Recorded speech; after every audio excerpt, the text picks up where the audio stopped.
Sir, you're charged with especially aggravated kidnapping. You're also charged with aggravated assault. And you're charged with theft of a firearm worth less than $2,500. You're talking about stuff that is not You will bring the jury. Hello and welcome to the Court of Public Opinion. I am the Recovery Addict, and boy do I have a case for you today. Why is the dog chewing on this guy? I think they have got the wrong guy there. Got the wrong guy, and the dog was biting him. He roughing him up quite a bit. There's a lawsuit. 9 out of 10 judges prefer watching the Recovery Addict live stream in their courtroom. The fireworks are not done. Now we're getting commentary on the case. Dati mihi Anglican por in service Latino. That's literally not true. I didn't ask you to interrupt me. Is that correct? Oh, for Trump's sake. Hello. Hello, good morning. Welcome to the Court of Public Opinion. I am the Recovery Addict. Great to be with you this wonderful podcast Thursday. It also just happens to be New Gear Day for me, which I am just a little bit excited about. Just a teensy bit. Welcome especially to Jumping Jennifer J. Juniper. I added the extra J in there, but Jumping Jennifer J. Juniper, first in chat today by my count. Hopefully I'm not punishing you inappropriately, but you were here first. You broke the silence of the morning. We're punishing you for your promptness. Everything I've related worldwide is your responsibility. There you go. It's like Christmas morning. It is better. It's better. Definitely a wee bit more expensive. But it's all good. We are, yes, 4 J's. 4 J's. You're good. You got it. All right, let's go to live chat so I don't miss anything. This will be day 2, correct? This will be day 3. Day 4, day 5, day 6, day 7. Hello. Procedural matters, and unfortunately you have not. Hello? I need to fix that hello command. That procedural matters thing needs to go. Have them send someone with more experience. I got pranked yesterday and I didn't know it. I got pranked. I am sorry. I fell for it. I led you guys. You guys all, by extension, also got pranked and didn't know it. We picked up a trial after I got pranked by AI, by Grok, by artificial intelligence, pranked me. AI convinced me that our Hawaii doctor case was going to go for at least another week. At least. Bare minimum. And now they're saying they have closings today. So that means we have a lot of catch-up to do. A lot of catch-up to do. And I can't stream on Saturdays. It's Thursday. I don't know. I don't know where we're going to be here. But maybe we can make it. We're going to try. We're going to cut out all the breaks. We're going to quickly get the happy anniversary to me and the mister. Kelly H., congratulations. Happy anniversary to you and the mister. Your patience is remarkable, Kelly. Let's see. We've got a couple birthdays to sing to, and then we're going to get right started with court. And I've got the window open in the back of my studio right over there because that's where the FedEx guy parks. And because of the value of the items that are being shipped, it needs a signature. And my FedEx guy, I'm not sure. FedEx, I'm not trying to make fun of you or point out any weaknesses or flaws or anything, but it seems like I am constantly in a competition with my FedEx drivers. My FedEx drivers are trying to see how many times they can make the bare minimum approach to the house and not leave the package. And I am always trying to keep that down to one or just preferably one. So I've got a big note on the door. I'm like, FedEx, please knock. I'm here. I want my package. I will sign. I've got this in red ink on my back door. I just taped it there a minute ago. Because sometimes they sneak to the back door thinking they can, if we go to the back door, then we can get away and not have to drop off the package. I guess they get paid by a number of packages in their vehicle at the end of the day or something. I have no idea. So we're hoping that I can catch the FedEx man in the act, or woman, as the case may be. I mean, gender doesn't really matter here. We're hoping we can catch them in the act, and then they'll have to give me my packages, which they will be sad about, but I will be happy. So that's the goal. We have all the doors in our house open. I've instructed the kids that the person who sees the FedEx man and lets me know gets a double their allowance this week. So we're doing everything we can to catch the FedEx guy. It's crazy. It has to do this. It's crazy. crazy. Anyway, it's birthday time, and I'm getting sidetracked on the squirrel topic. Happy birthday to Mrs. McGuire, Only Funsies, Tai Chi Lemur, Tammy D, Teresa K. We've got some birthdays to sing to. Wonderful. I'm super excited to celebrate these birthdays today. And I think you should be as well. So if you're able and it's legal, stand up, take a breath, shoulders back, project your voice to the back of the room, blend your voice to the neighbor, and warm up with me. I pushed the wrong button. Have to do it all again. If it's legal and you're able, stand up, take a breath, shoulders back, project your voice to the back of the room, blend your voice with a neighbor, and warm up with me if you will. La la la la la la la. There we go. Messed up the music.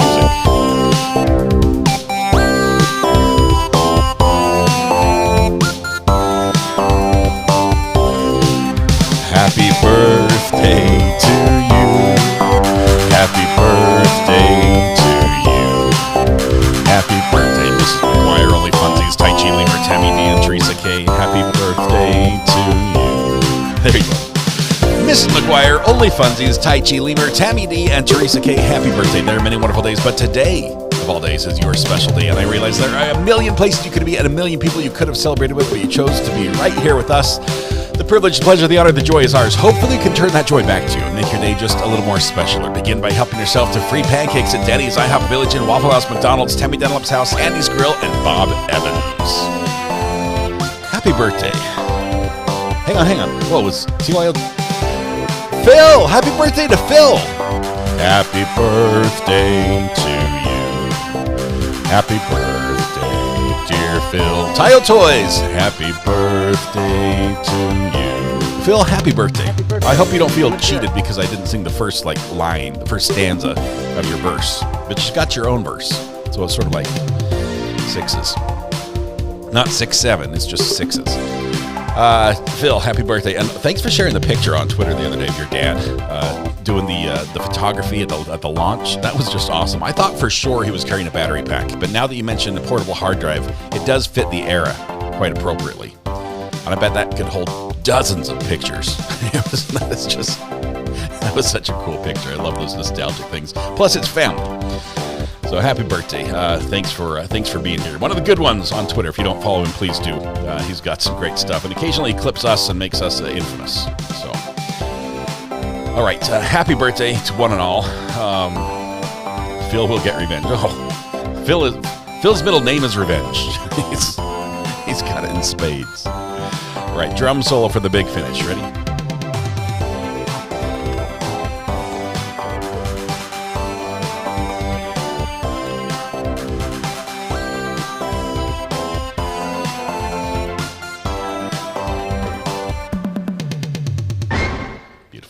Only Funsies, I have an interview later today. Maybe I'll get the best news on my birthday. I hope you do, Only Funsies.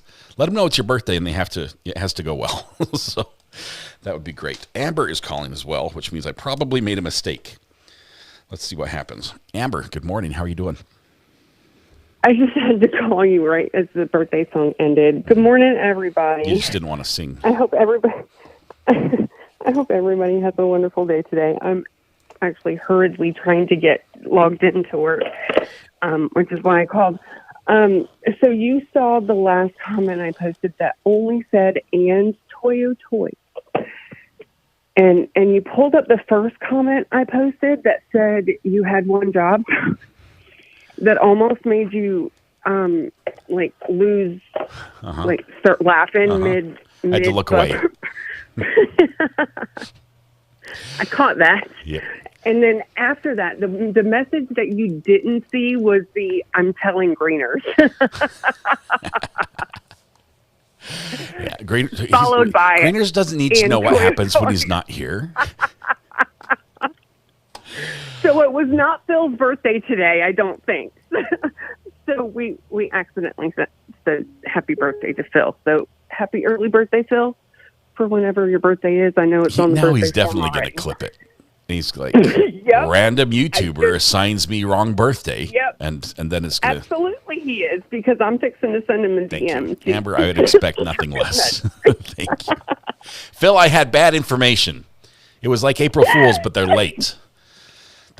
I have one job, and that's to play the birthday song. I realized I messed it up. I played the wrong song first, but then I got the right one afterwards. Bye, y'all. Love y'all. Amber, I'm glad you're feeling better. Oh, she hung up on me.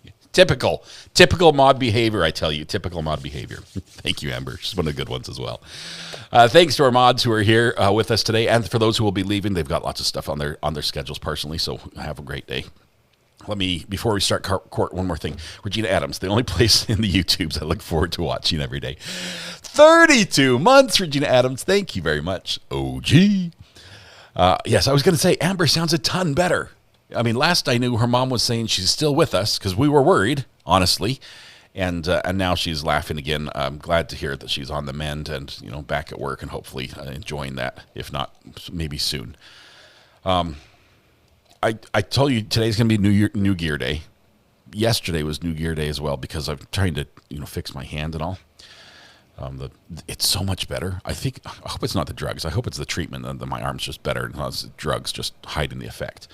But I went out and I got an exercise ball to try to exercise my wrist and my hand just to make sure it's not like nerves damage. I think it helps. The doctor didn't recommend it, but I just thought this might be good. And I wanted to show you what I got. I got this little ball. It's about the size of a, tennis ball. And you hold it in your hand and you just spin it like this, just tiny, tiny rotations. And if you listen, inside it has a wheel. They get spinning faster and faster, and it turns into the heart of Tony Stark after just a few minutes, with it glowing and flashing with no batteries, all just from gyroscopic precession or some other scientific principle. But hopefully this will keep the blood flow to my hand going well. It's a gyro ball. Lots of fun. And at the end of the day, if you play with this for too many hours, your arms will feel like they just want to fall off. So, Recovery Addict, Red Pen is only here a little while to taunt me, says Josh. Yes, your first duties are here. Second duty is your rod and reel on the dock. So. Not sure how many RPM that is, but it's humming.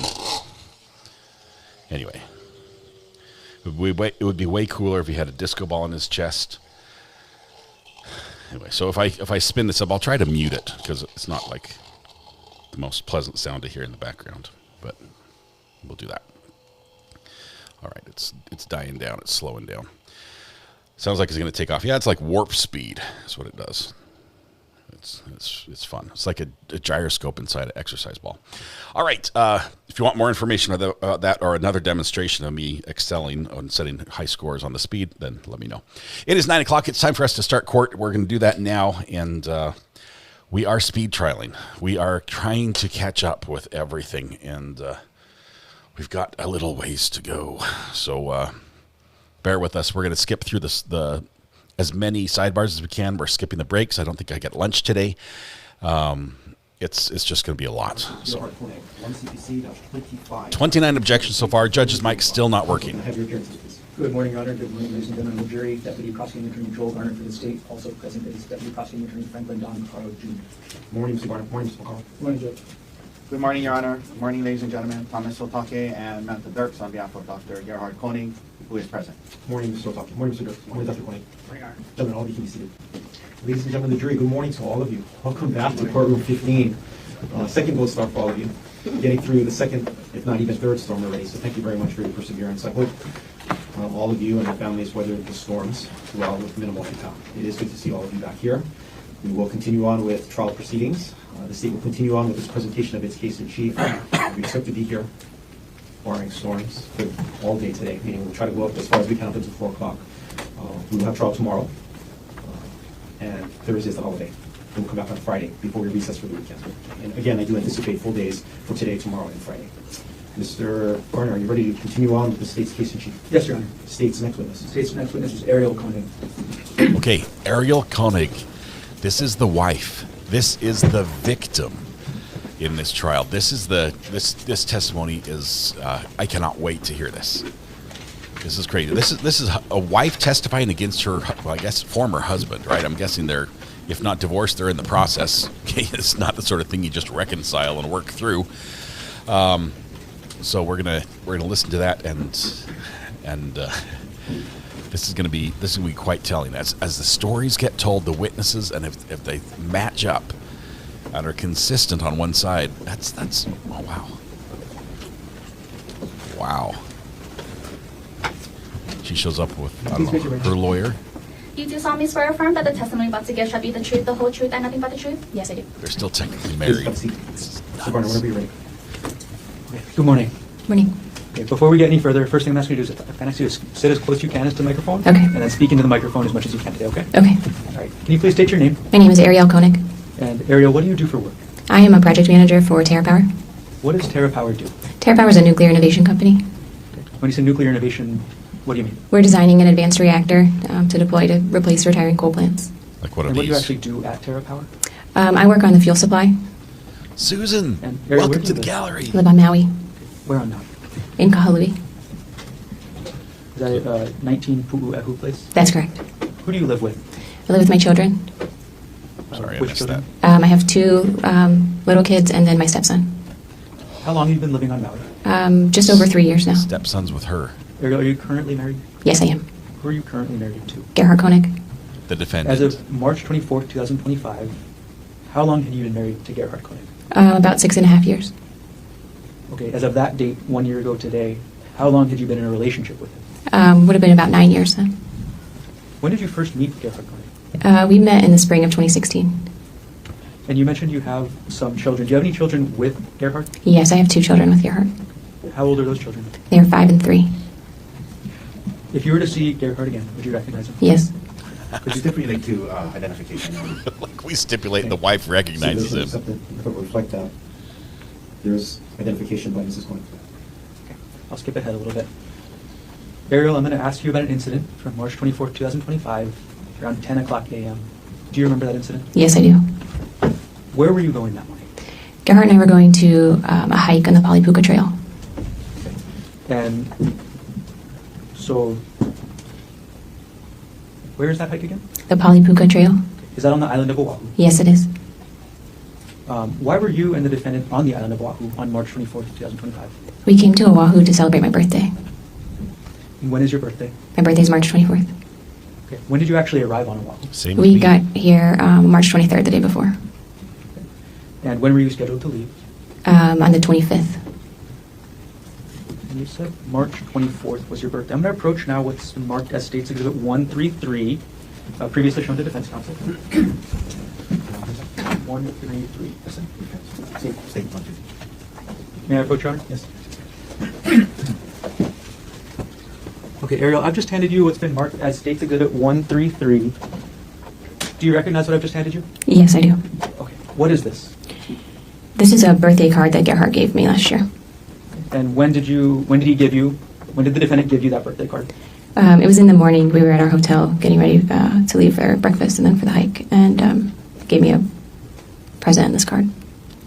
Does this photograph fairly and accurately depict the birthday card the defendant gave you on March 24th, 2025? Yes, it does. Okay. At this point, the state will move State's Exhibit 133 into evidence. Okay. No objection. What has been marked for identification as State's Exhibit 133 is received into evidence. I'm going to publish now what's been marked as State's Exhibit 133.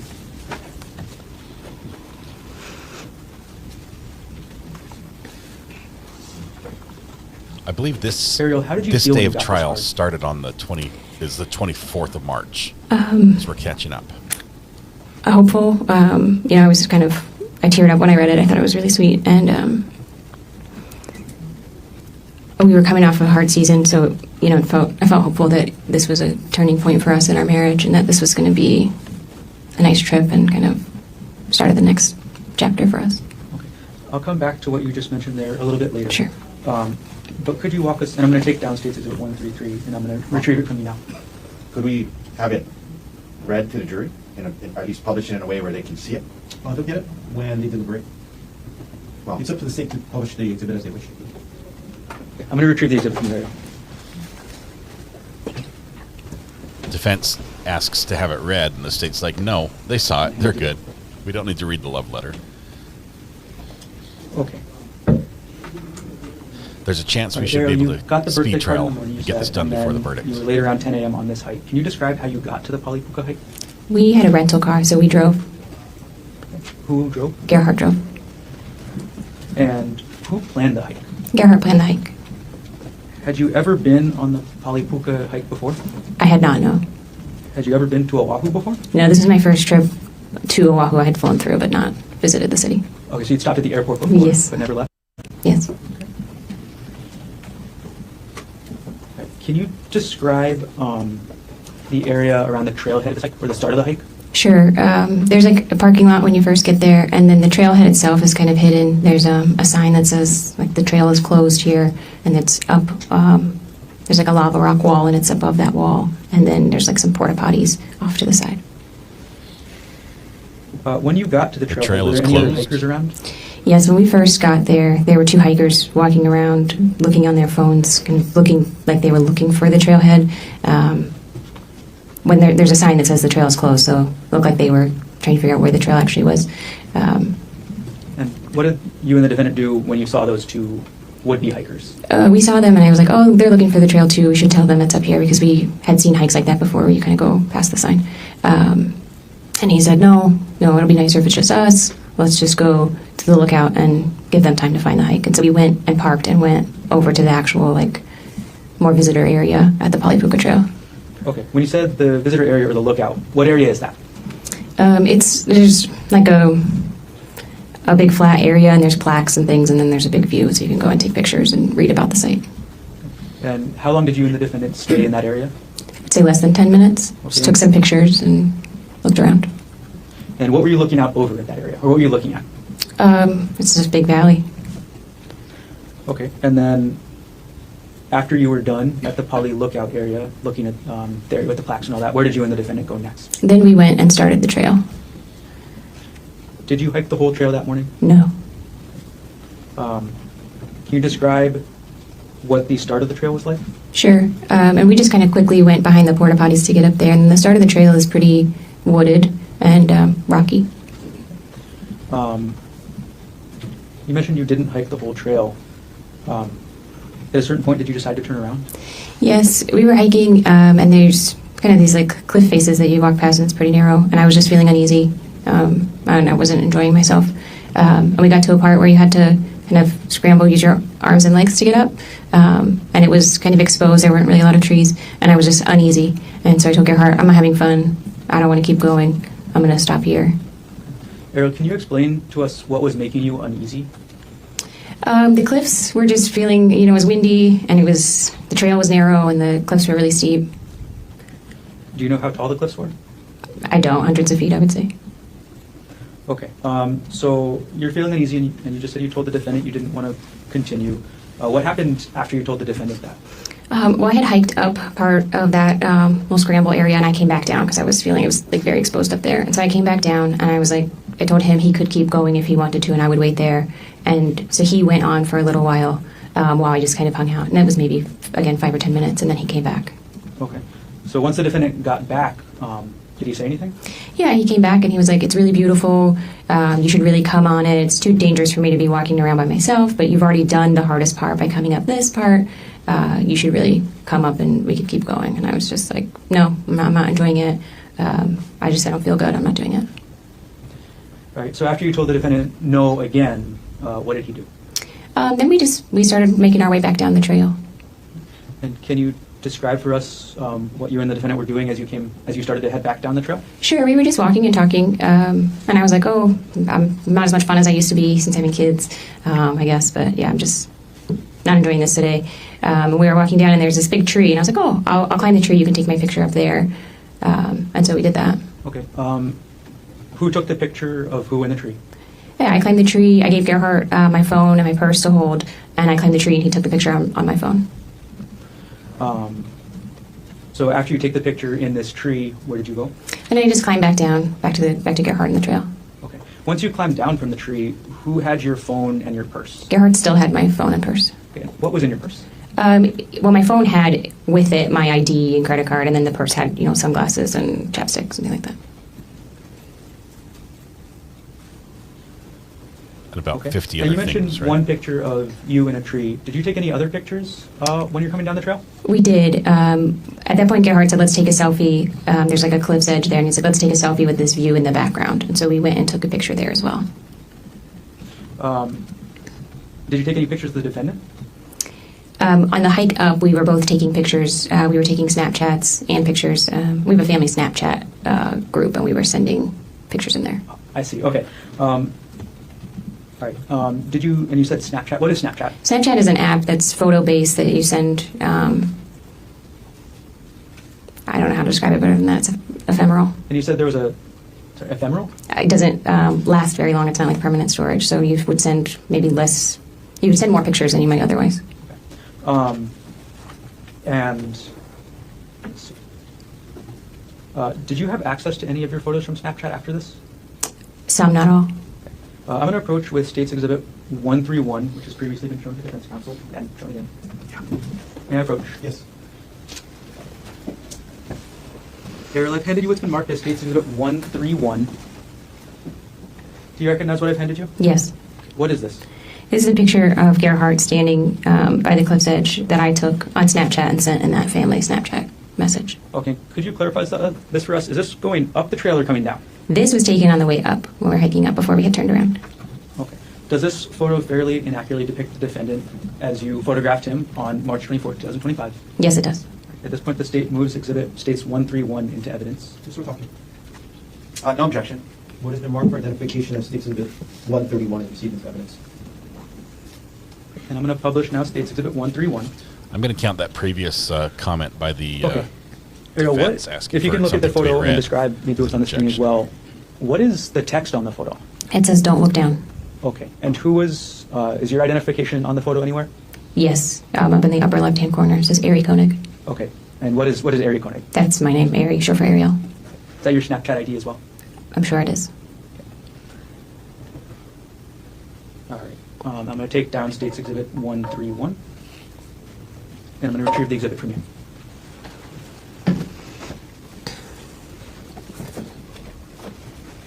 If it's ephemeral, how do they still have the picture?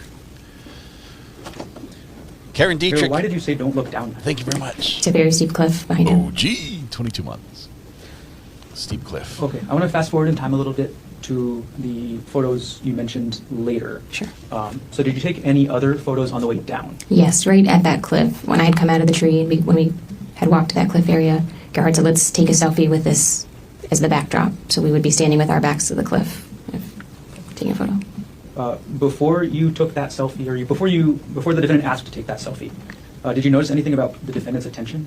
Yes, he was very aware of where I was, where my feet were, where he was, and where the trail was. I felt like he was often looking at my feet and just very spatially aware of where I was on the trail. Did you ever take that selfie? We did. It wasn't quite as close to the edge as he wanted. I was standing from that photo. You can see there's a pine tree, and I was holding onto a branch of that because I was just uneasy that close to the edge. And we did take a selfie, but I held onto that tree. Okay. Do you still have access to that selfie? I don't. What happened after you took the selfie while you were holding onto the tree? I just asked him to move down the trail a little bit so that I could get past without having to go near the cliff. And then how did the defendant react to that? He was a little like, okay, and then he moved a few paces away. Okay. So after the defendant moved down the trail a few paces away, what did you do? Then I walked to him. So he was then facing me and the cliff, and I walked up to him. And again, we were just, everything was normal. I walked up and just kind of like brushed my hands against his shoulders kind of like a little hug. Okay. As you had your hands against his shoulders, where was the defendant facing? He was facing the cliff, facing me. My back was to the cliff, and he's facing me at the cliff. And how far behind you was the cliff? Feet, 10 or less. Excuse me, I couldn't hear that. 10 or less feet. All right, so, okay, after this happens, after you get to where the defendant is on the trail, what happened next? When I walk up to him, then he grabbed me really forcefully by my upper arms, and he said, "I'm so fucking sick of this shit. Get back over there." And he starts pushing me back towards the cliff. While the defendant was grabbing you and pushing you, what did you do? I was surprised. It felt almost like he was kidding at first, and I was like, "What are you doing?" But he had grabbed me really hard and was moving me. So we kind of wrestled a little bit, and I threw myself onto the ground because there's a lot of trees and shrubs there so that I could hold on. As you threw yourself to the ground, how did the defendant respond? Well, he got on top of me, and he was kind of trying to pull me, and we're wrestling, and he ended up straddling me, so he had his legs on either side, kind of across my waist. On March 24, 2025, how tall were you? About 5'6". And how much did you weigh on that date? About 145 pounds. Okay. And on that date, how tall was the defendant? About 5'10". And how much did he weigh? Maybe 165 pounds. Okay. And then you said straddling. Can you describe what that looked like for us? Sure. I'm laying on my back, and he's on top of me with kind of like one leg on either side across my waist, facing me. Once the defendant was on top of you, what did he do next? So he was first trying to pull me, trying to get me closer to the cliff, and again, I could kind of hold on to the roots and stuff that were around us. And then he had a backpack that he was hiking with, and he, like I said, he's on top of me, and he had a syringe in his hand, and he says, "Hold still," and I see the syringe, and I just kind of like bat it away from us both. Okay. When you first saw that syringe in his hand, did you actually see where it came from? I didn't see where it came from, no. All right, and you said you were able to bat it. Do you know where it went? It just fell on the ground sort of near us. It would have been to my left, because I could still kind of see it in my periphery, so I was trying to make sure it wasn't going to get grabbed again. And then could you describe what you remember about the syringe, what it looked like? Sure. It was a clear syringe with a blue piece, maybe blue plunger, I guess is what that's called. Once you were able to bat the syringe away onto the ground, what did the defendant do next? So he had taken his backpack off, and it was on the ground to his left, so kind of to the right side of my body here. And he was digging in that with his left hand, and then kind of holding me down with his right hand. And I'm screaming, and I'm saying, "What the fuck are you doing? Get off me!" And he's saying, like, "Fuck you, you're done. I'm so sick of your shit. I'm so done with you." And I'm trying to kind of protect myself and get out of there. But also he's gripping his hand closed really hard. And there's a vial in his hand, so I was trying to pry his hand open so I could grab that vial out. Okay. Which hand did you see the vial in? The vial was in his right hand. Okay. And did you actually get to see the entire vial? No. Okay. What part of it did you see? I could see pieces of it, because I'm trying to like pry his fingers off of it so that I can grab it and throw it. Were you able to open his hand that was holding the vial? Not enough to get the vial away. All right, you mentioned the defendant was saying some things. Can you tell us what you remember he said as he was on top of you? Yeah, I'm screaming, and he's telling me, "Shut the fuck up, nobody's going to hear you out here, nobody's coming to save you." And I'm saying, like, "You can't do this. Everyone knows we're on a hike. They'll know this wasn't an accident. Our kids will be orphans. You'll go to jail, and I'll be dead. Like, you have to stop." And again, he's saying, like, "You're done. We're done with you. We don't need you anymore. You're done. You're done." Did telling the defendant any of these things that you told him, did that get him to stop? No, not really. And I had said, like, "Your mom just sent me a really beautiful text for my birthday. Like, your family will be upset if I die. You can't face our kids after this, you know." And he did seem at that point to like calm down a little bit. Like, it seemed like he took a deep breath and calmed down. And so I had this moment where I was like, okay, this is the break, like I can get out. And then he just starts hitting me with a rock. Okay. I'm going to backtrack for just a moment, Ariel. As the defendant was on top of you, as the defendant was saying things, and as you were saying things back, were you trying to defend yourself physically at all? Yes, and I'm screaming and trying to defend myself physically. So I think I bit his forearm at one point, trying to, that would have been his right forearm. And then I was also squeezing his testicles with so I had my right hand trying to squeeze his testicles to get him to get off of me. That's effective. Okay, and was that, when you were doing those things, was that before or after he calmed down, as you just said? That was before he calmed down. Okay. So what happened, you said, after the defendant calmed down? Oh, well, it felt like he calmed down because it looked like he took a deep breath. And again, I was screaming, and so he's covering my mouth and stuff, and then we had this moment of, like, it seems like he takes a deep breath, and then he just starts hitting my face and my head with a rock. Did you see where the defendant got the rock from? I didn't see where he got it from, but, like, spatially, he was, like, reaching up around this area of my head, so my impression was that there was a rock on the ground near my head that he was able to grab. Were you just holding your hand around the left side of your head? Yes, sorry. When the defendant was hitting you with the rock, did you say anything?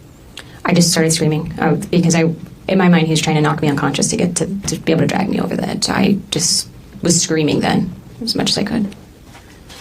Did the defendant respond to what you were screaming? No. Did anybody other than the defendant respond to what you were screaming? Yes. So I'm screaming, and I do think I was saying something like, "Please help! He's trying to kill me." I'm hoping somebody can kind of hear that. And I, at some point, hear a woman's voice say, "We're here. We're calling 911. We're here. We're calling 911."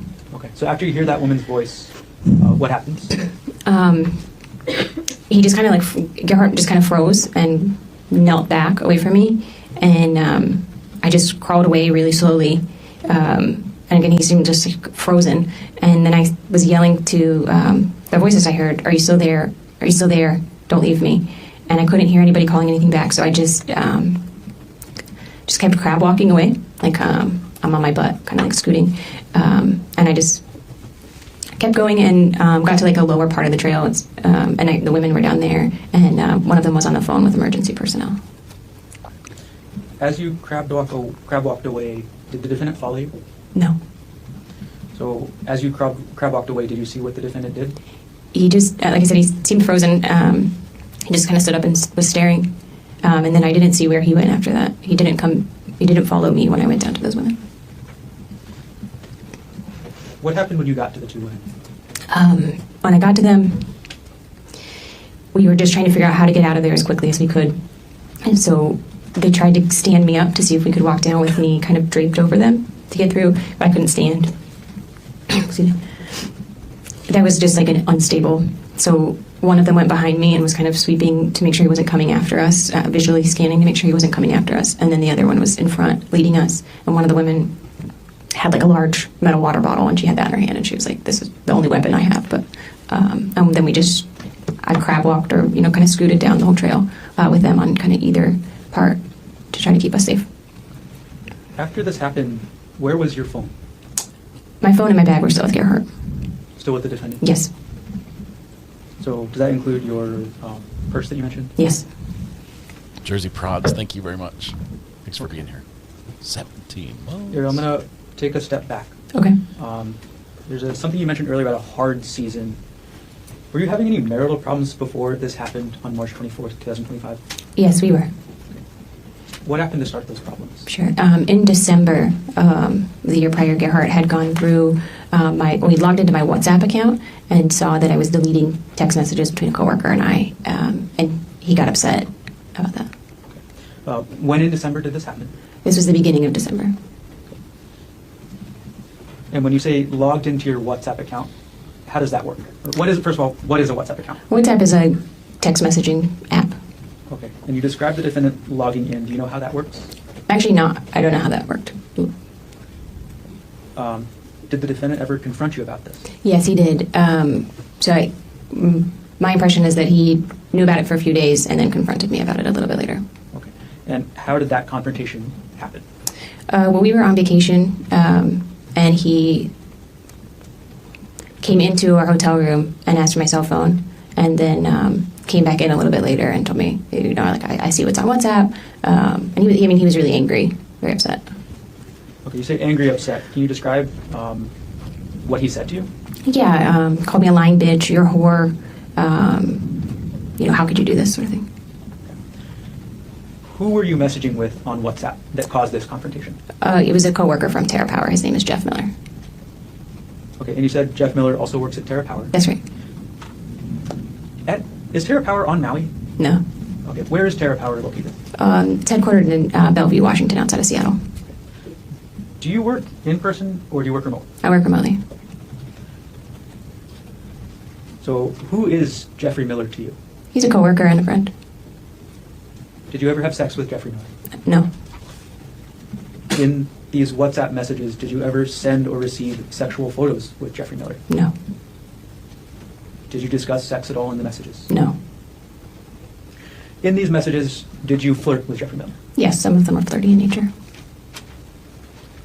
And when the defendant confronted you in December about these messages, how did you react? I was apologetic. He was obviously hurt, and I was really committed to my marriage and my husband, and so we agreed to work through it and try to, kind of rebuild, because I had definitely broken his trust and could tell he was hurt. She's very matter of fact. As a all couple, of her testimony. how did you and the defendant characterize these WhatsApp messages? It felt like an affair to him, so that's we called it an emotional affair. Did you say emotional affair? Emotional affair is the word, yeah. After the defendant confronted you and called you a lying bitch and a whore, did the defendant make any demands about your job? A little bit. I wasn't supposed to be like in any kind of one-on-one work situation with Jeff. No emails or anything like that. All right, can you describe a little bit about what that was like, or what the defendant asked you to do? Yeah, well, it was really just anytime there was going to be a meeting, there had to be another person there as well. And then Gerhard would kind of go through my stuff at the end of the day to see, you know, what I was doing. So if I was sending emails or who I was meeting with. We're catching up. After this happened in December, did anything change with your sex life with the defendant? At the time, Gerhard kind of expected to have sex every other day, and when this happened, he made it clear that if I refused to have... Objection. Can we approach? All right. We're getting into some details. See how long this one's going to last. We're going to try to skip through some of these. Apparently, the defense doesn't want these details brought up or couched in the way they're being presented. And it's over. There we go. Ms. Koenig's last answer stricken from the record. It's stricken, so Here, I'm going to rephrase the question. Sustained. How often did the defendant demand to have sex in December after this emotional affair came the up? topic's Every off other the line. day. When did you actually last have sex with the defendant? December 24th that year. December 24th of 2024. That's right. And this was March 24th. So between December 24th, 2024 and March 24th, 2025, did you have sex with the defendant? No. In those months, December through March, did you and the defendant work on your relationship? We did a lot of work on our relationship. Yeah, we both were doing individual and couples therapy. And can you describe a little bit about, you know, what that was like? Yeah, I mean, we were trying to work on a lot of different things in our marriage, in addition to the deleted text messages, which again, I could tell Gerhard was deeply hurt by. So working on rebuilding trust. In It's weird that terms she of says non-sexual you were intimacy, hurt did by. anything change in that with regards to your relationship with the defendant after this all came out in December? A little bit, yes. And in that, Gerhard really wanted a lot of touch, physical touch. So there was a lot of like cuddling and stuff like that. And any refusal of that would be, you know, kind of me withdrawing. Okay. When you didn't want to cuddle, what types of things would the defendant talk to you about? Then that would be like, you know, a lot of questions. How could you do this to us? We kind of bring up the WhatsApp messages back to the surface. And then when were these, or how long was this issue ongoing? Yes. I mean, like December was really hard. January, it seemed like things were getting a little bit easier. Things were getting a little bit better. By February, we had gone on a family vacation with our little kids and had a really fun time. And so it seemed like by February, we were starting to kind of turn a little bit of a corner.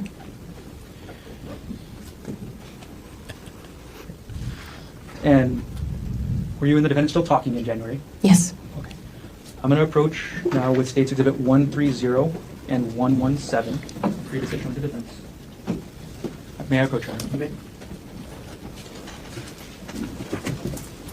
Thank you.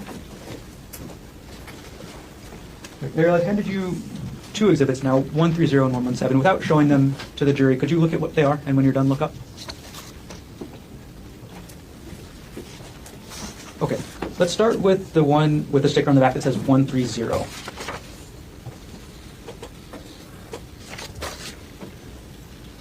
What is that? This is a text message exchange between Gerhard and I. Okay, and what month did that exchange take place? This would have been in January. Right. Who does this exhibit fairly and accurately depict the text message exchange between yourself and the defendant in January 2025? To the best of my knowledge, yes. Okay. At this point, the state moves exhibit 130 into evidence. Mr. Otake. No objection. It's been marked for identification of States Exhibit 130 received into evidence. Okay. I'm going to now publish and put up on the screen what's been marked as States 130. Okay. And then can you describe the context of this message? Yes, so Gerhard would have been at work just kind of texted me an update. So he's in the blue. But I was at home. And what was Gerhardt's work? Gerhardt was an anesthesiologist on Maui. Do you know where he primarily did his work? At the hospital. We're going to take States Exhibit 130 down. Could you now take a look at the 1 March States Exhibit 117? Okay, what is that? This is an email that Gerhardt sent me also in January. Okay. And what is the email about? It's about life insurance. And is this a true and accurate copy of the email the defendant sent you? And sorry, what date was the email sent? The date is January 21st, 2025. Is this a true and accurate copy of the email the defendant sent you on January 21st, 2025? To my knowledge, yes. At this point, the state moves Exhibit 117 into evidence. Mr. Otake. No objection.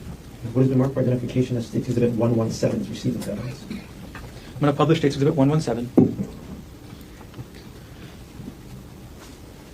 Ariel, what was the defendant asking you to do in this email? He wanted me to reach out to an insurance representative from AAA to apply for a life insurance policy. At the time that you saw this email, did you think anything of it? No. We're going to take Exhibit 117 down from the screen right now. And I'm going to retrieve both exhibits from you, Ariel. Thank you. I didn't click.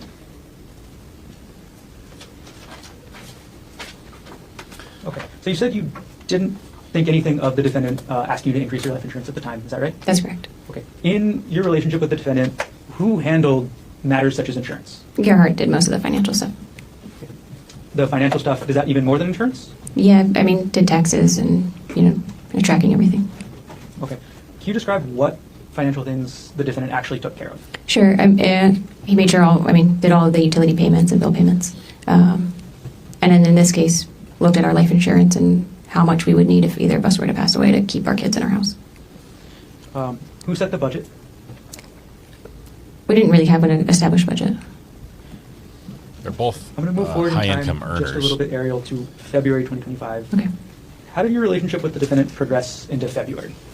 Yeah, like I said, January, was better than December. February is better than January in terms of, stability and kind of seeming like things, being hopeful for the future.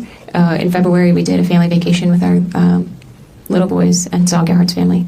And we had a really fun time. So it felt like, I guess I just felt hopeful for the future. Were these WhatsApp messages an issue in your relationship at all in February? I not that I recall, and if so, it was a small thing, yeah. And how did your relationship progress into March 2025? Same, again, I would have said it in early March. March was better than February. It seemed like we were both really trying. We certainly had things to work through, but it seemed like we were both putting in a lot of effort. And we had committed to kind of giving our kids 2 years of us really working on things, and it felt like we were both really leaning into that. And this birthday trip in March, at the end of March, who planned that trip again? Gerhardt planned the trip. And how did the trip go before you took the hike on March 24th? The trip was going well. We came out the day before in the morning, and we went to a spa, and we did a long couple spa thing, a couple hours long. Did a nice lunch. We walked around and shopped and had a nice dinner. It felt, normal. We were having fun together, relaxing. You mentioned the spa thing. Is that something that you and the defendant talked about before you did it? Yes. Okay. How far in advance did you know you guys were going to the spa? Weeks or less, 1 to 2 weeks, I would estimate. Did you and the defendant talk about the Poly Puka hike specifically before you did it? No, not really. Maybe the night before. Did you research it together? I did not know. So did you look at any web pages about the hike before you went on it? No, I did not.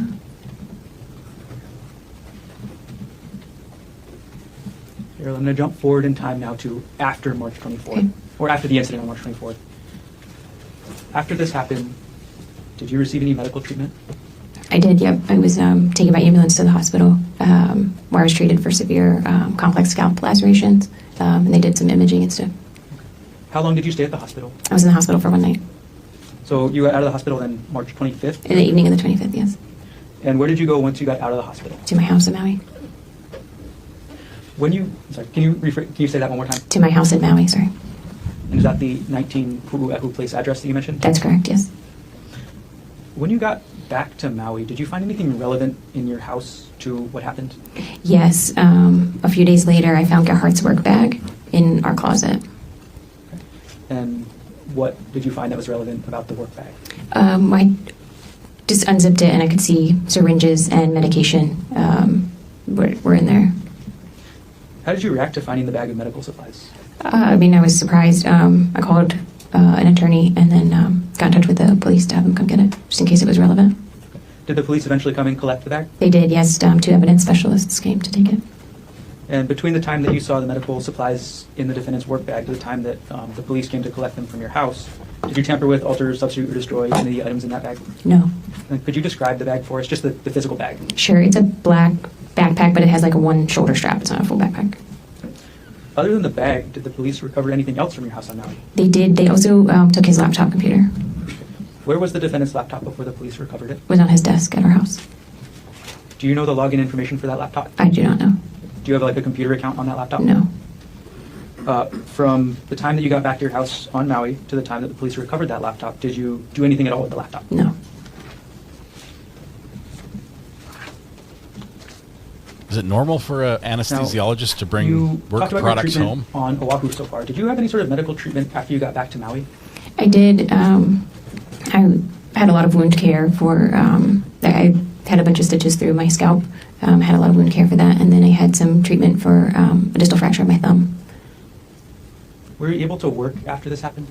No, I was out of work full time for maybe 4 weeks, something like that, and then I was on light duty for a few weeks after that, and then ongoing physical therapy for vertigo and for just kind of fatigue and being able to sit at the computer and do. I work on my computer screen all day, so did physical therapy to kind of strengthen the ability to do that. How long before you were fully recovered, just in terms of able to work a normal work day? Maybe between 2 and 3 months. Do you have any visible long-term effects from the injuries from March 24, 2025? Yes, I have scarring on my scalp and my face. And Ariel, could you show everybody in the courtroom the scar on your scalp? Sure. And I want the record to reflect the witness is just pulled her bangs up on the left side of her head to display a scar. Yes. Ariel, how do you normally cover that scar? Until... Objection irrelevant. Sustain. Does your hair grow in the area where that scar is? Same objection, Your Honor. No, my hair does not grow there. Ariel, on March 24, 2025, did you give the defendant permission to try and push you off the cliff? No, I did not. Did you give the defendant permission to try and inject you with a syringe? No, I did not. Did you give the defendant permission to hit you with that rock? No, I did not. Thank you. I have no further questions at this time. Wow. Fine. Very matter of fact, but consistent. We have a lot to set up. Maybe this might be a good time for a morning recess. I think so. Let's take our first morning recess, ladies and gentlemen. 10-minute recess. It is Dr. Fisher and Mr. Patrick Williams will come get you at just past 10:15. Be your local temperature. All right. All right, we're going to have a very short break here. We're going to skip ahead and we'll get past the break and begin the testimony here. Case number 5, State by 8 versus Gerhard Koenig, 1 CPC 25-373. Okay, cross-examination of the wife. All 4 counsel of record are present. All jurors are back in the courtroom. And Ariel Koenig is back on the stand. Ms. Koenig, you're still under oath.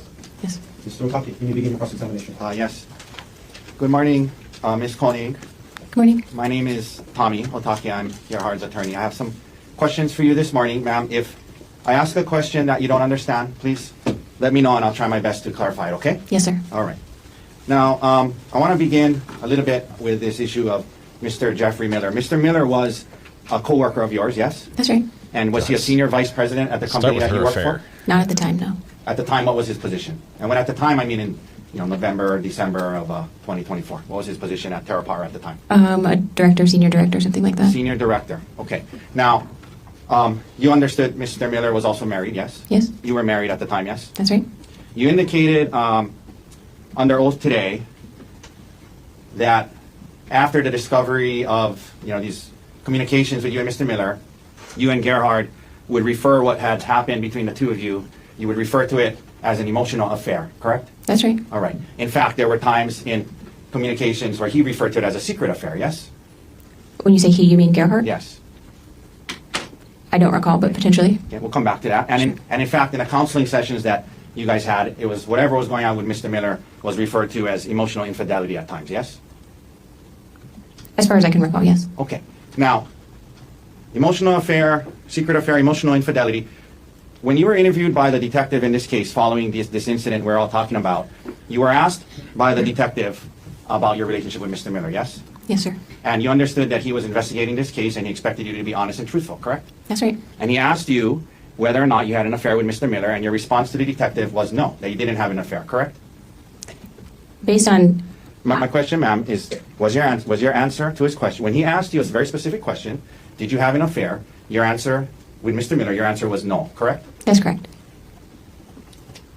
You described it to the detective simply as some flirty text messages with a coworker, correct? That's what it was, sir. That's what it was, according to you, right? That's right.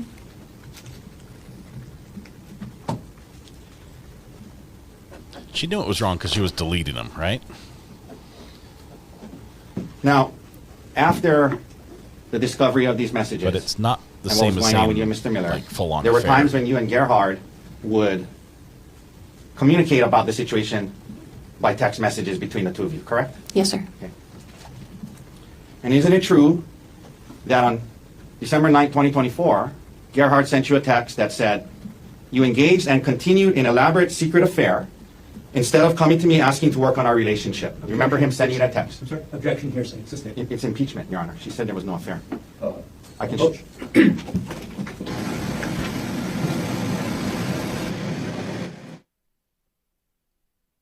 Okay, impeachment. She said there was no affair. She said there was no affair in her police statement, but the way that question is worded, it implies a sexual affair. It implies, a physical relationship. I can see her reasoning why saying no, especially if she clarified to say that there were just flirty text messages. I don't think it's impeachment because her testimony today was that she had this emotional affair. You're impeaching a previous statement, not the current one. I don't see why you get to go there. Thank you, Your Honor. Isn't it true that in a text message on December 9th when Gerhard texted you and accused you of engaging in a secret affair, your response to that text was, if anything, I learned how stupid it was this time and know how to make sure it doesn't happen again. That was what you responded. That was your response to him confronting you and saying you engaged in a secret affair. You said, I learned how stupid it was and I know how to make sure it doesn't happen again, correct? It felt like an affair to Gerhard, and that's how we were treating it in our marriage. Ma'am, can you listen to my question? Sure. Okay. My question is about the text message. Isn't it true in a text message, I'm not asking you why you said what you said, in a text message, when Gerhard accused you of engaging and continuing an elaborate secret affair, your response was, if anything, I learned how stupid it was this time and know how to make sure it doesn't happen again. My only question is, do you recall sending that response to him when he accused you of being in a secret affair? Yes. You didn't say to him, it was just flirty text messages, don't worry. You said it was stupid of me, it won't happen again, correct? Because when I did that, we would start to argue, so you're right.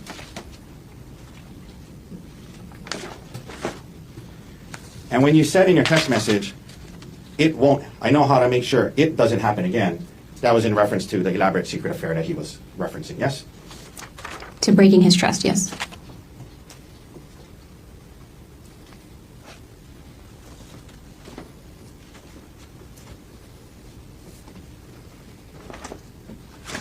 Another thing that happened after the discovery of your relationship with Mr. Miller, another thing that happened is, as you talked today about working through this in January and February. Remember that? Yes, sir. Okay. And another thing that happened to help you guys work through this is you guys started listening to audio self-help books. You remember that? Yes, sir.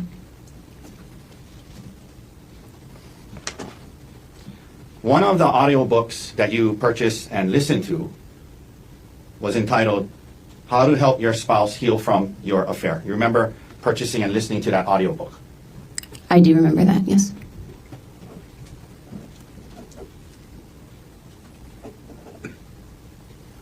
took the time to purchase it and listen to it, and that was the title of it. How to Help My Spouse Heal from My Affair, as in your affair, correct? That's correct.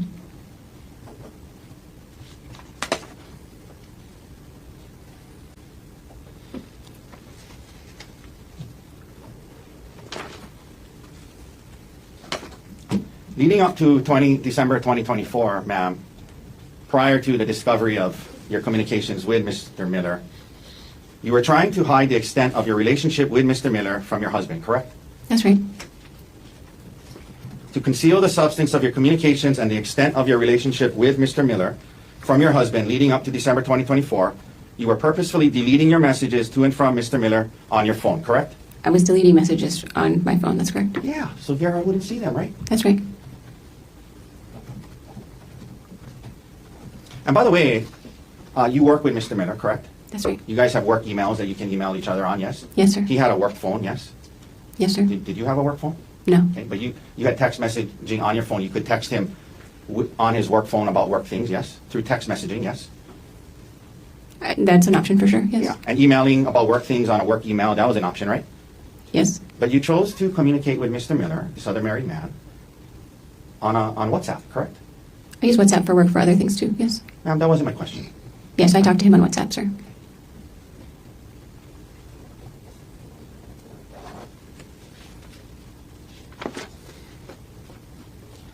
There were times leading up to and into early December 2024 where you and Mr. Miller would message each other very frequently about personal things not related to work, correct? Yes, sir. Some days, all day long, back and forth all day long, correct? Potentially. Okay. Your Honor, I'm going to ask Your Honor to take judicial notice that December 1st, 2024 was a Sunday, and I believe we have a calendar here somewhere. May I approach, Your Honor? This is from timeinddate.com. Or the witness. Excuse me? The bench or the witness? You, Your Honor? Ideally, to show you the calendar. Hold up. December 1st, 2024. Mr. Gardner, any objections? None at this time. Okay. So the court would judicially notice that December 1st, 2024 was a Sunday. Okay. Funny thing to December 1st, take judicial 2024 notice was of, a Sunday. but we're there.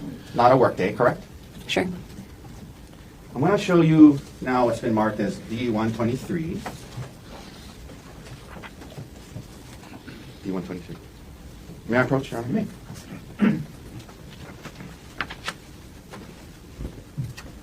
Ma'am, I'm going to hand this to you. I'm going to ask you to just thumb through it. I'm going to ask you if that appears to be communications between you and Mr. Miller, not just on December 1st, 2023, but on multiple days.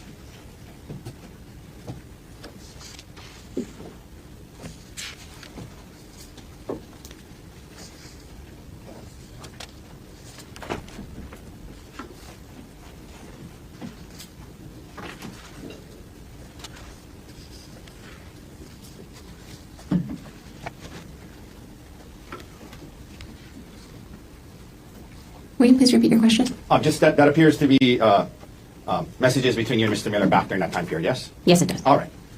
May I hand that back to you, please? Your Honor, I move to admit the exhibit D123. Mr. Gardner.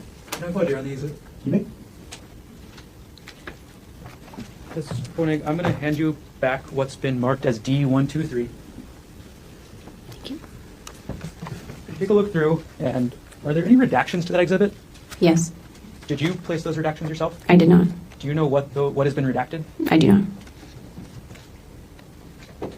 What is this? Wait a moment. That's how you guys gave it to us. Prosecution interrupts the defense to. No objection.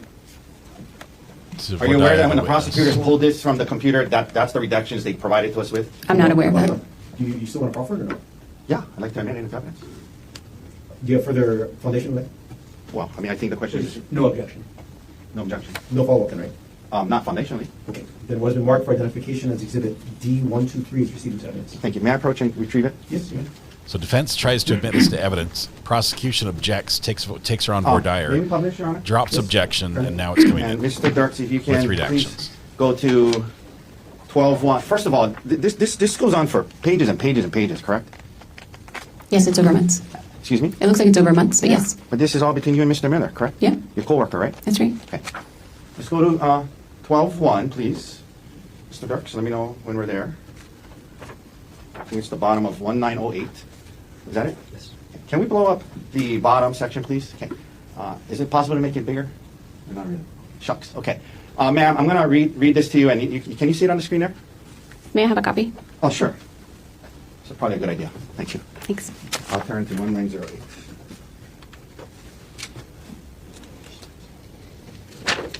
Thank you, at the bottom. Thank you, sir. Okay, so the day starts off on this Sunday.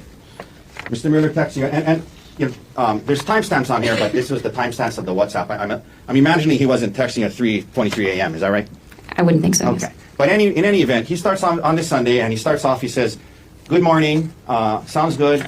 I hope you're getting some good sleep. I've slept a ton over the break," which has been, and we'll go to the next page. Is it possible to blow up half the page?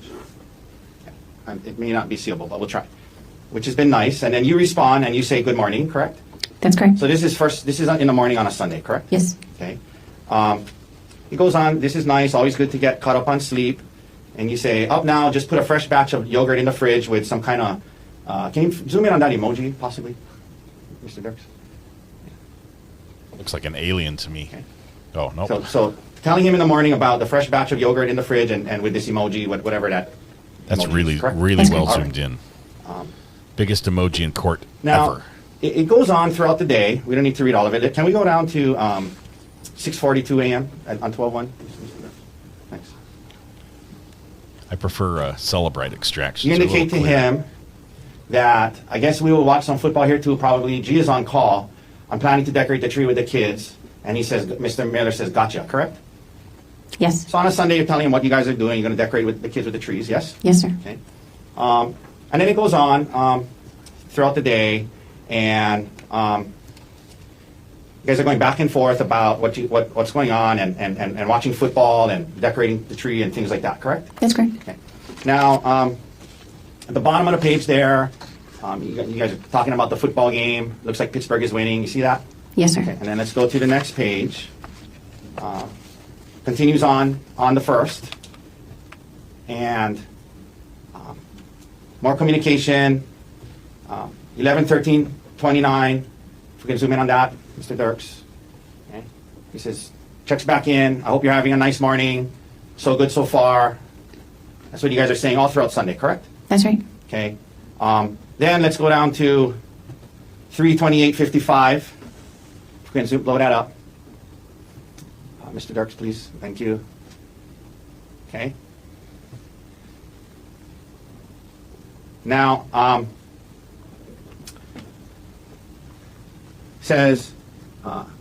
he says, I'm making sure Kay eats OFC, guessing that's what the lie was about. Mr. Miller says, nope, REK, not at all, just much easier to discuss. And then he says, plus, I'm looking forward to chatting at some point anyway. And can we blow up that emoji, please? It's all in the emojis, guys. It's all in the emojis. Okay. Oh, blushing face. And then your response back, if we could blow that up, was now in the PM, good night, looking forward to it. And then the next morning it starts again, good morning, correct? That's correct. Okay. We can take that down. Now, so all throughout the Sunday, you and this married man were texting back and forth about what you guys are doing. Good morning, and then good night, and then good morning again the next day, yes? That's right. And then a lot of the messages that you were having with him, you deleted, right? I did delete a lot of messages. That's correct. Okay. So we can't see those messages, the ones you deleted, correct? That's correct. It's fair to say the ones that were deleted probably were not good morning. Have you ever heard of I'll the be word, in and I may work not right be after pronouncing coffee. it correct. Actually, have you ever heard of the word helu? How do you say H-E-L-E-U? HALU. HALU. HALU. What is, in your line of work, what is HALU? HALU is high assay, low enriched uranium. It's like a range of enrichment for uranium-235 that would be used as nuclear fuel for advanced reactors. She's like, do you really want to talk about this? It has to do with your work, right? Yes, sir. Okay. And during this communications with Mr. Miller, you and Mr. Miller would use the word HALU in your personal messages to one another as code to let the other person know when your respective spouses were around, correct? It was for Gerhardt specifically, but yes, that's correct. It was for Gerhardt specifically, meaning you would tell Mr. Miller, I got hail you today, can't talk. And that was your way of communicating to him, hey, I'm around Gerhardt today, yes? That's correct. So what's the acronym again? Low value uranium? I've got this low value radioactive thing During around this time me right period, now. Can't talk. leading up to December 2024, you and Mr. Miller would share photos of yourselves, both from the past and the present, and also during certain activities that you were engaged in, yes? Occasionally, yes. Okay.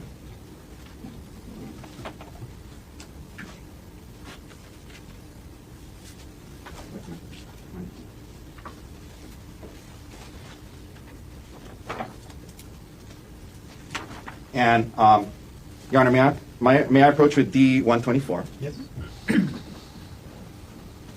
The defendant found out today that he was the one. He's the only one that's been called the hell you, or hail you, or whatever it is. Now, I'm going to show you D-124. High assay, low enriched. You can look through that, and I'm going to ask you again if that looks to you to be messages between you and Mr. Miller, and also photos that you guys would send to each other. And let me know when you're ready.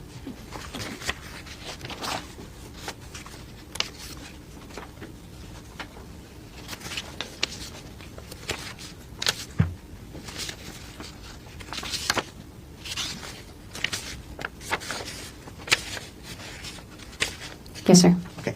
And that appears to be fair and accurate depictions of messages you guys would send to each other, correct? That's correct. All right. Your Honor, move to admit D-124. No objection. Will be marked for identification as Exhibit D-124 as received as evidence. Can we please publish and start on page P2250? Okay. Let's blow up that picture at the top there, please. You want a copy? I'll give Yes, you. please, sir. Thank you. May I approach, Your Honor? Yes. Okay. Would you like this one? Oh, yeah, I'll take this out. Thank you. Okay, so this is a picture Mr. Miller sent to you. One of my two BFFs. This was in Vegas. And then you looks like you attached the heart emoji to it. Yes? That's a reaction, yes. Excuse me? It's like a reaction on the message. It's not attached. It's just like acknowledge. Got it. A heart emoji reaction. Correct. Got it. That's like a Karen Let's go to the Reed. next page, please. We publish I that. liked And let's it blow up the one with the to dog. acknowledge it. Okay. So Mr. Miller sends you this Oh, who's a good dog? with a picture of his dog, yes? It says my brother's family's dog, but yes, Wow. a dog. A picture of a dog, yeah. That's correct. Okay. It's his brother's dog, right? That's what he says, yes. It's not his dog. He's sending a picture of his brother's dog, right? According to the message, yes. And is he making a kissing face at you, or He's making a doggy face. you don't know? I don't know what Okay. Let's go to page 2253. This is from October. Can we blow up the beaches on the top, please? You sent him photos of, this is you sending him photos of beaches, correct? That's correct, yeah. All right.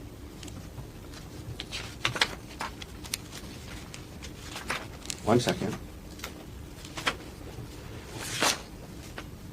Now, while we're here, why don't we go to page 2256 while we have this up? Okay, can you blow up that thing on the top that says HMA VPN service, Mr. Dark? Thank you. So, in November of 2024, Mr. Miller sent you a link to something called HMA VPN service, total online privacy with HMA, correct? That's correct. And that is a website, if you look further down, apparently HMA stands for Hide My Ass, correct? Correct. www.hidemyass.com, yes? That's correct. And you There we understood that go. a VPN is an app that allows you to hide your internet activity from others, correct? Or at least part of it, the tail end. That's not my understanding of a VPN. This was sent to be able to watch football that was streamed locally. Okay.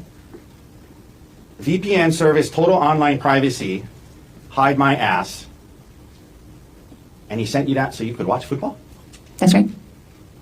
It's like I use it for watching Olympics.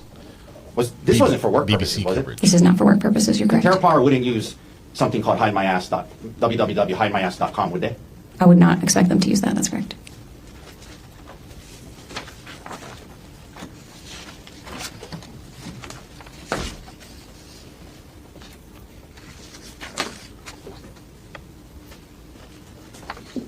One second, Your Honor.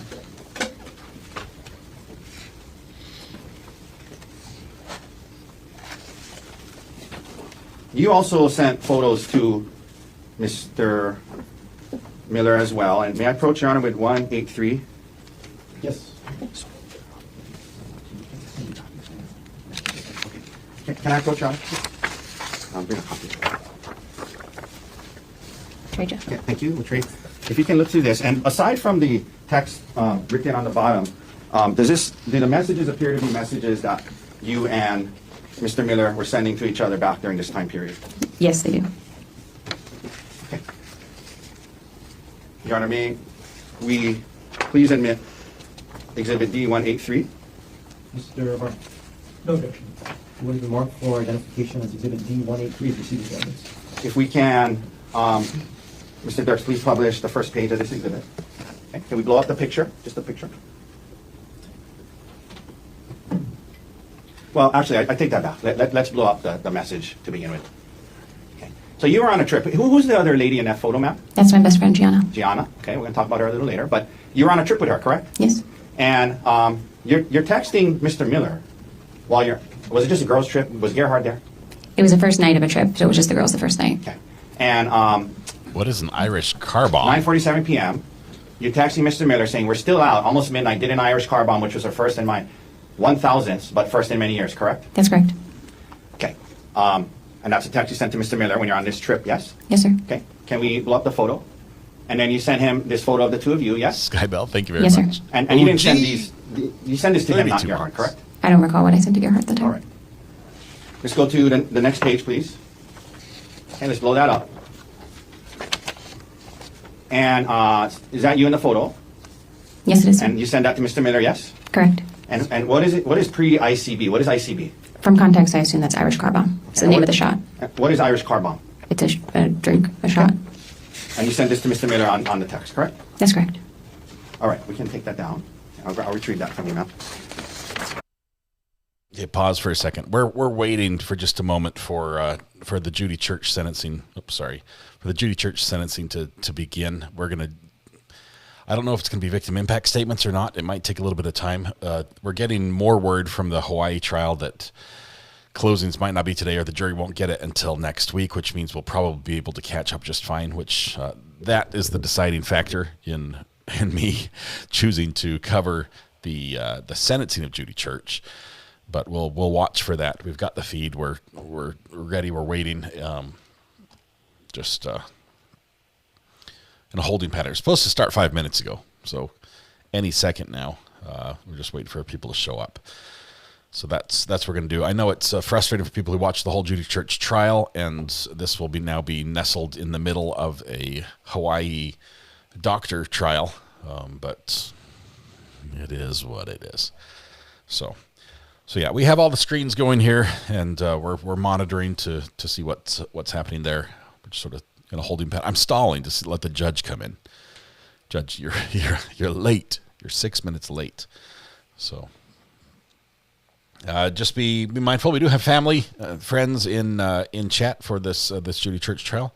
Please be respectful in your comments to the people who are on screen and testified and all that. We'd appreciate that as well. So. Let's see. I think the outcome of my understanding is the outcome is fixed. There's not a wide range of penalties that the judge can throw at Judy Church here for her conviction, but it doesn't make it any less important, right? This is the point that the families have been working for. It's one thing for the jury to come back and say guilty, and it's another thing for the judge to say I sentence you. So this is a big moment. So,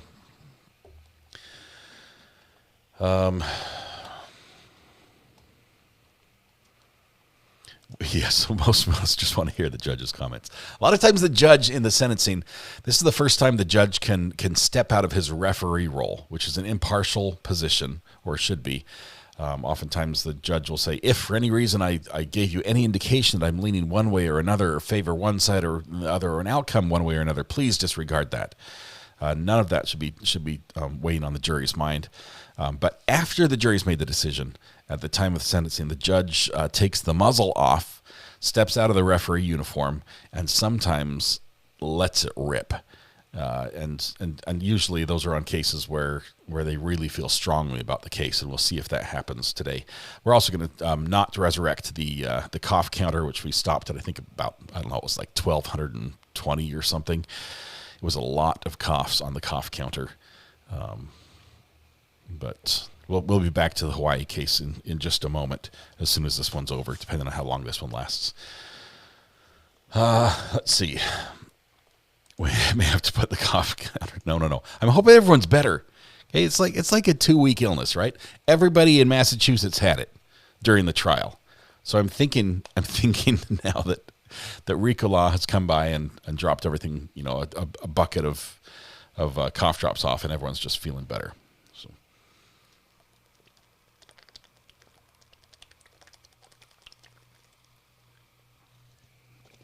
Ohio daughter trial. Oh, here we go. We've got probably Jeff Hennett coming in. That's my guess. Yes.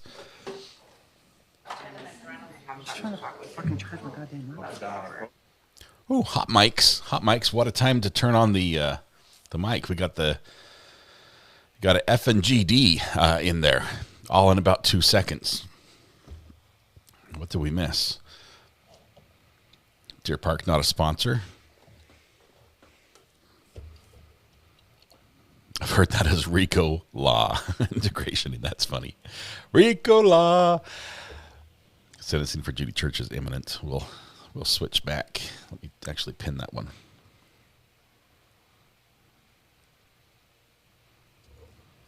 I think I gave all the mods. Hopefully, I've given all the mods the ability to pin messages, but it involves them basically logging into YouTube as me. So it's not very convenient. Because then they can't talk as themselves. Every time they talk as me. Josh, I can't pin. I think you can, Josh. You just have to look at how I think you have to tell YouTube that you're functioning as Recovery Addict when you do it. You missed the hot mic. You can rewind a little bit, but all we heard was F and GD, and then they turned it back off.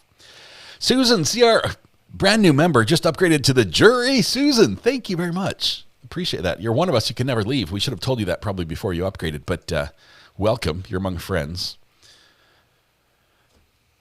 Judy there in civilian clothes again. Sometimes that does not happen. Oftentimes the civilian clothing is for the benefit of the jury only, and once the conviction comes through, all court appearances are in jail attire, but not this one. This will probably be her last time in civilian clothing for a long time.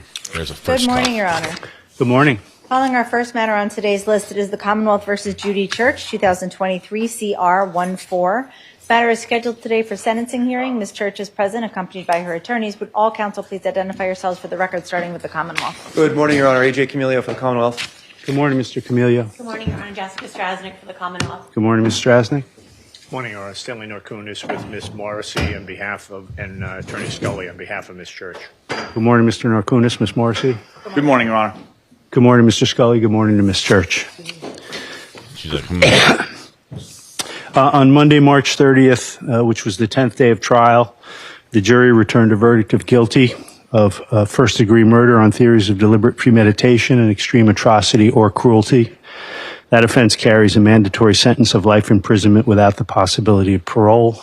Nevertheless, I will hear from both counsel. I will hear any impact statements that Mr. Fowler's family members wish to make, and I will hear from Ms. Church if she wishes to say anything. We will start with the Commonwealth. Mr. Camilio. Your Honor, Tammy Carbone would like to make the first impact statement. She's going to bring up Candace Eaton with her just for a little help. She may. She may come up. Ms. Carbone may come up with Ms. Eaton, and they may both take seats to my right.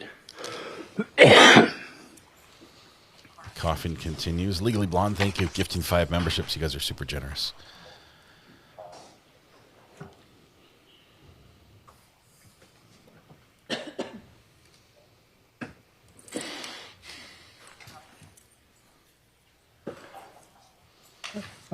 Ms. Carbone, I want very much to hear what you have to tell me.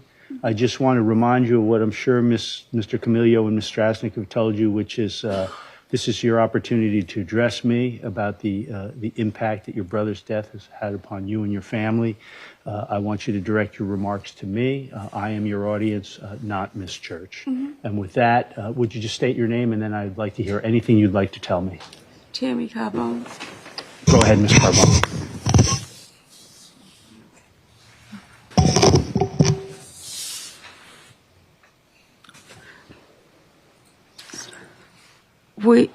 We are addressing the court to share how the crime committed by Judy Church has impacted our family's life. I appreciate the opportunity to provide this statement as part of your consideration during the sentencing.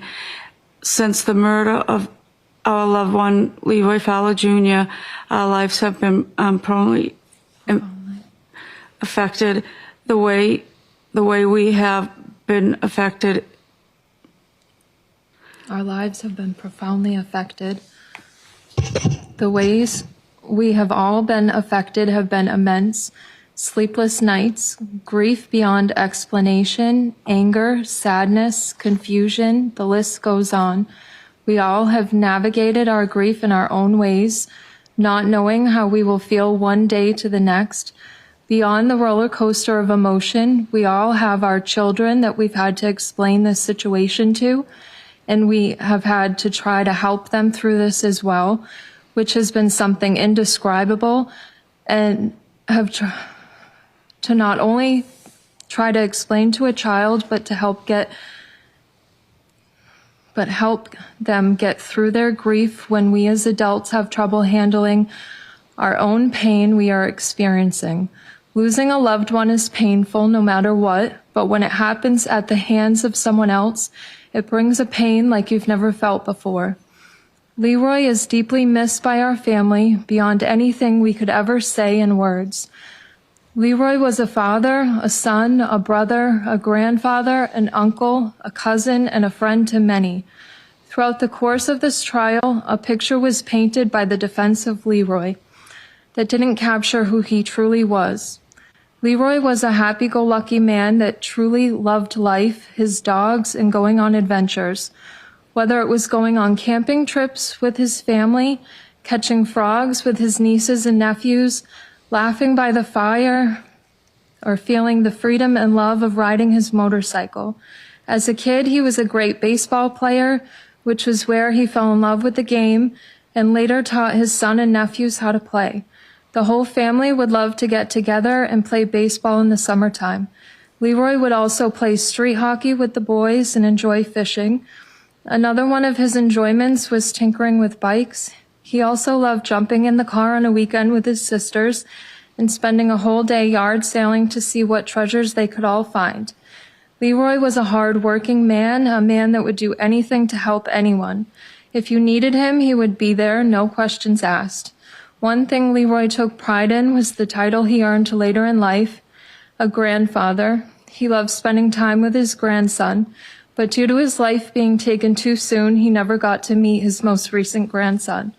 We, the family, recommend the court impose the maximum sentence allowed by law, life without parole, due to the extreme cruelty and atrocious nature of this murder. Thank you for taking the time to consider our statement and allowing our voices to be heard in this process and to share the impact of this terrible loss our family has endured. Ms. Ayden, would you tell me your full name, please? Candace Ayden. And what is your relationship to Ms. Carbone and or Mr. Fowler? I'm her daughter-in-law. You're Ms. Carbone's daughter-in-law? Yep. Thank you very much for assisting Ms. Carbone. Ms. Carbone, I thank you very much for your statement. Welcome. I very much wanted to hear what you have to say. I could see the anguish that you're still experiencing now. I'm very sorry for your loss. Thank you thank so you much. for sharing those remarks with me. Thank you. Thank you.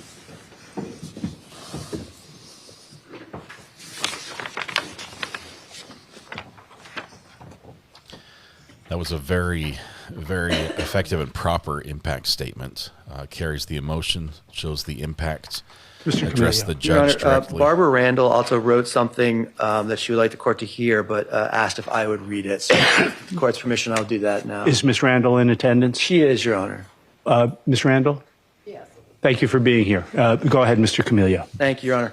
My name is Barbara Randall, and I am here to speak about the loss of Leroy Fowler, a man who was deeply loved and whose absence has left a space in our hearts that can never be filled. Leroy was more than what you've heard in this courtroom. He was a partner, father, grandfather, brother, and someone who would give the shirt off his back to anyone in need. If a friend called, Leroy showed up, no questions asked.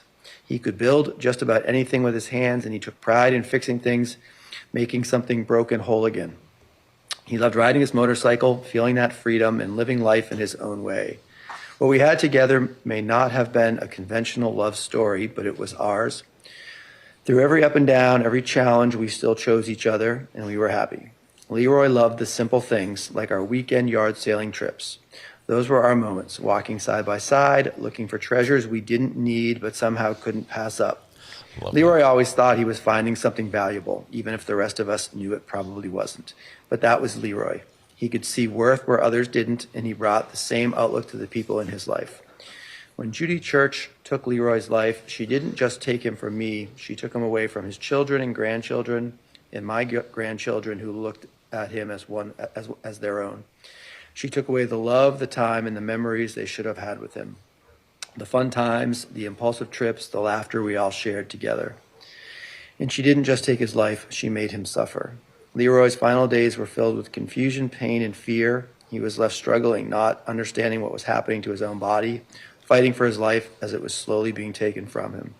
No one deserves to suffer like that. No one deserves to have their life ended in fear and pain at the hands of someone he thought he could trust. That is something we will never forget. She also took away our future. Leroy and I were still writing our story, and we will never know how it would have unfolded, because that choice was stolen from us. Today, we ask the court to consider not only the loss of Leroy's life, but the suffering he endured and the pain that has been left behind for all of us. We ask for the maximum sentence. Because while Judy Church will continue to live, even if it is behind the walls of a jail cell, we will never get Leroy back. She will wake up with each day with her life ahead of her in some form. We do not have that, and Leroy does not have that. She will never truly understand the pain she put him through, or the depths of the loss that she has caused. Leroy was loved, he mattered, and he deserves so much more than what was done to him. Nothing will ever replace him, but we ask that justice reflect the seriousness of what was taken, not just his life, but his future and ours. Thank you. And thank you, Ms. Randall, for those remarks. I appreciate them. Mr. Camillo. Your Honor, the Commonwealth moves for sentencing and would ask that the court impose a sentence of life without parole in the state prison. Even if this sentence were not required by law, it would be the appropriate sentence in this case. As you just heard in Ms. Randall's statement, Leroy Fowler died a slow, painful, and what must have been a really terrifying death at the hands of the defendant, Judy Church. No sentence can return Mr. Fowler to his family or make up for any loss that they are now suffering, but a sentence of life without parole is the only fair and just punishment under these circumstances, and I would ask the court to impose it. Thank you. Thank you. Mr. Norkunis or Mr. Scully, who is speaking on behalf of the defense? Mr. Scully. Briefly, Your Honor, thank you for the opportunity. As you know, the defense filed a sentencing memorandum, which we feel is an important part of the record, but we would waive oral argument on that memorandum at this time. And I've read the memorandum. I received it just minutes ago, and I delayed coming out just so I'd have a full opportunity to review it, which I've done. Is Judy going to speak? Anything else, Mr. Scully? No, we filed a notice, and we filed a motion, Judge, which we would ask the court to allow. And have you spoken with Ms. Church as to whether she wishes to say anything? I have spoken with her. I have advised her, given that we will be appealing everything here, not to say anything at this time. There will be ongoing litigation. That's fine. All right. Thank you. She's appealing. As I've stated, I have no discretion regarding the sentence to be imposed on the verdict of first-degree murder by deliberate premeditation and extreme atrocity or cruelty. I am required to sentence Ms. Church to life imprisonment without the possibility of parole, but that is the exact sentence I would impose if I did have discretion. The jury verdict reflects the jury's finding that the Commonwealth had proved beyond a reasonable doubt that Ms. Church deliberately poisoned Leroy Fowler with ethylene glycol, presumably by putting an antifreeze-like substance in his Powerade drink. She then deliberately delayed calling 911 to get him the immediate medical assistance he so desperately needed. while she, in my view, callously and heartlessly videotaped Mr. Fowler's suffering. By doing so, she took the life of Mr. Fowler just days after his birthday and presumably well before he would have died of natural causes, taking him away from his family, his friends, his loved ones, his grandchildren, his children. Both Ms. Carbone and Ms. Randall have spoken eloquently about the impact of his loss on that extended group of people who loved him. By Ms. Church's actions, basically a heinous act of murder, one which saw Mr. Fowler linger for 2 days in increasingly dire medical distress to the point where he was finally declared brain dead and his family had to make that wrenching decision to terminate his intubation and let him pass. Ms. Church is fully deserving of the most serious sentence that can be imposed under the laws of our Commonwealth, and I therefore impose that sentence of life imprisonment without the possibility of parole. I will waive all fees with the exception of the victim witness fee. Ms. Tordo. Is there an agreement on the, never mind. Go ahead, Ms. Tordo. Thank you. I believe the date of arrest was December 22nd, 2022. All right. Credit for time served. Ms. Church, please against stand. life. Judy Church, on indictment 2023 CR 14001, on which the jury found you guilty of first-degree murder with both deliberate premeditation and extreme atrocity or cruelty, you will hearken to the sentence that the court has awarded against you. Having duly considered your offense, the court orders that you be punished by confinement for the term of your natural life without the possibility for parole, and that the sentence will be executed upon you in and within the precincts of the Massachusetts Correctional Institution at Framingham. The minimus shall reflect credit in the amount of 1,197 days, reflecting the time that you've been held on this case since December 22nd of 2022. You stand committed in execution of this sentence, ma'am. You stand The committed. statutory victim witness fee of $90 will be imposed. The other fees that would be applicable include a $110 DNA fee and a $150 legal counsel fee, if applicable. Those will be waived by the court. I must advise you, ma'am, that you have the right to appeal from the trial of this case to the appeals court.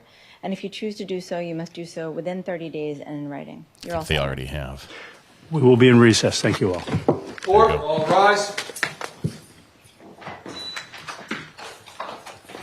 She gets her puffy jacket. She's not going to need it much anymore. That's not going with her. Stands in recess.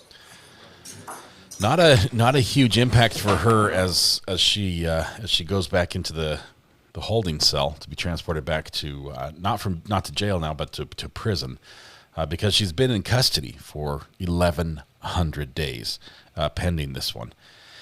But Freeman is near me. I drive by all the time. Yes, she will not be driving by. She'll be driving to and then staying there.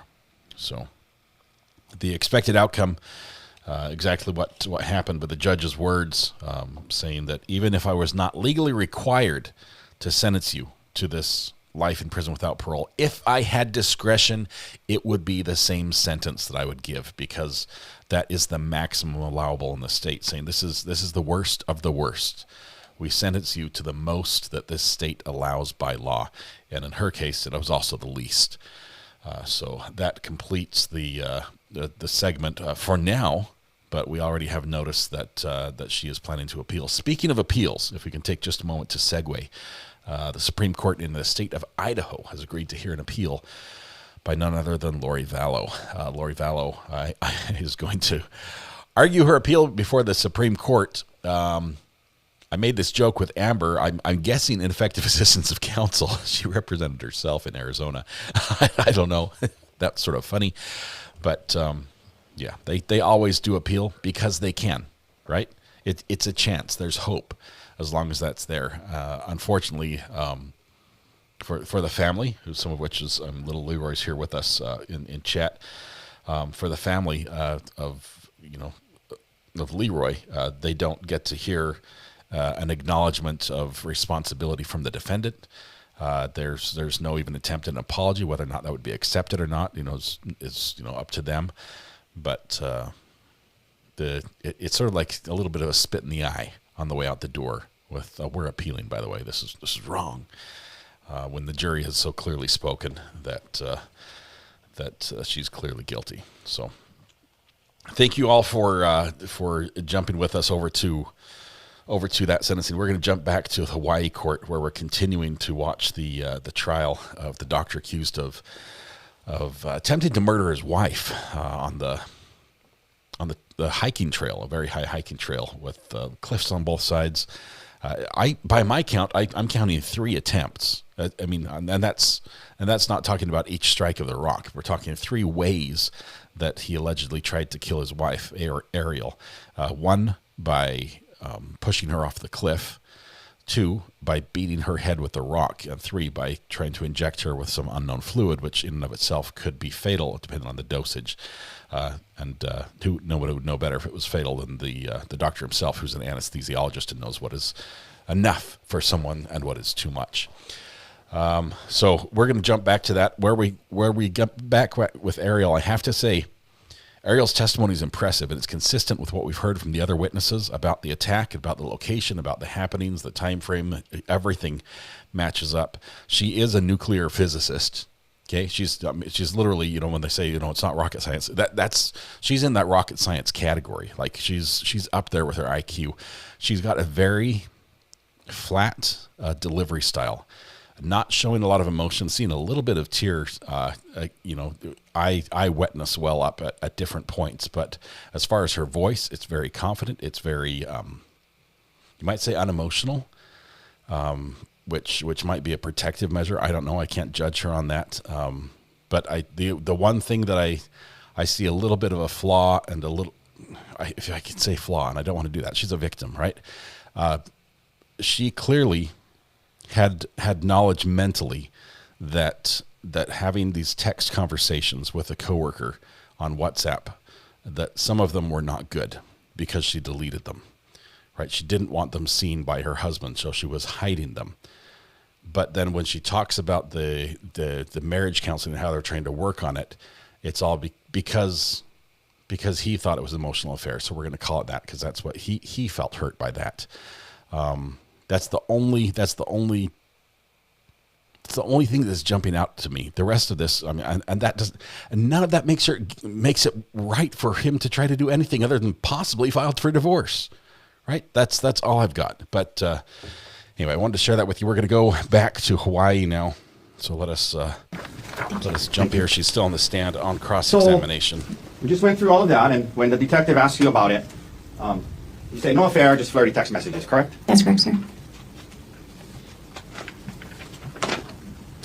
Okay.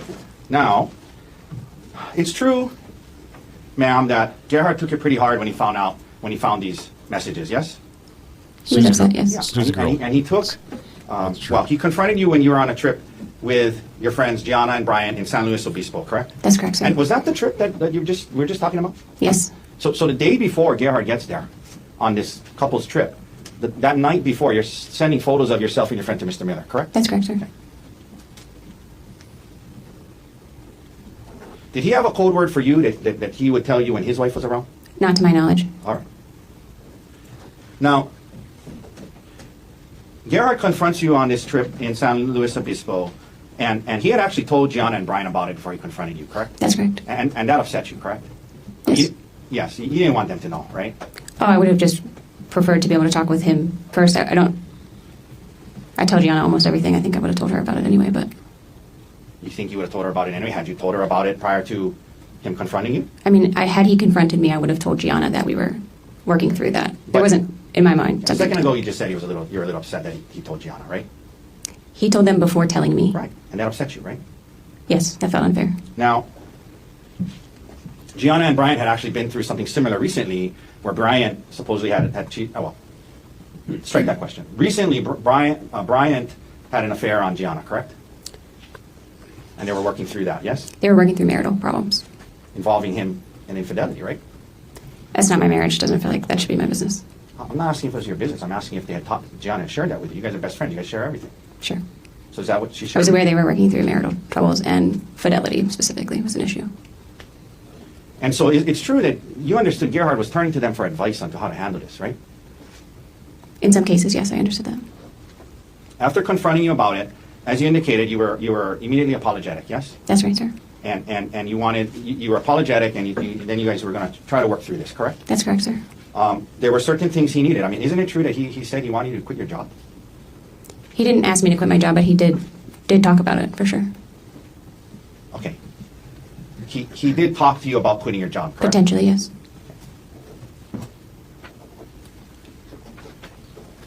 And he also demanded that you cease all contact with Mr. Miller in person, yes?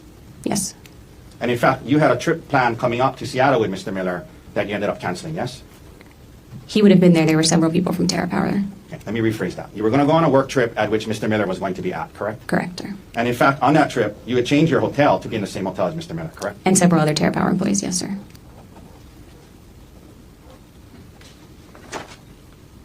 Your job was, well, I'm going to get into it more in a second, but your job was pretty rare and unique, right? Like you were in the nuclear energy field, correct? I still am, yes, sir. Yeah, but at the time, right, when he was talking to you about quitting and leaving it, right? Yes. You talked about his need for intimacy, both emotional and physical. You indicated that he wanted to have sex every other day, correct? That's correct.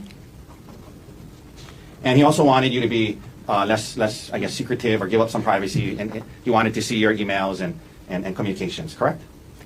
He looked through my phone almost every day, yes, sir.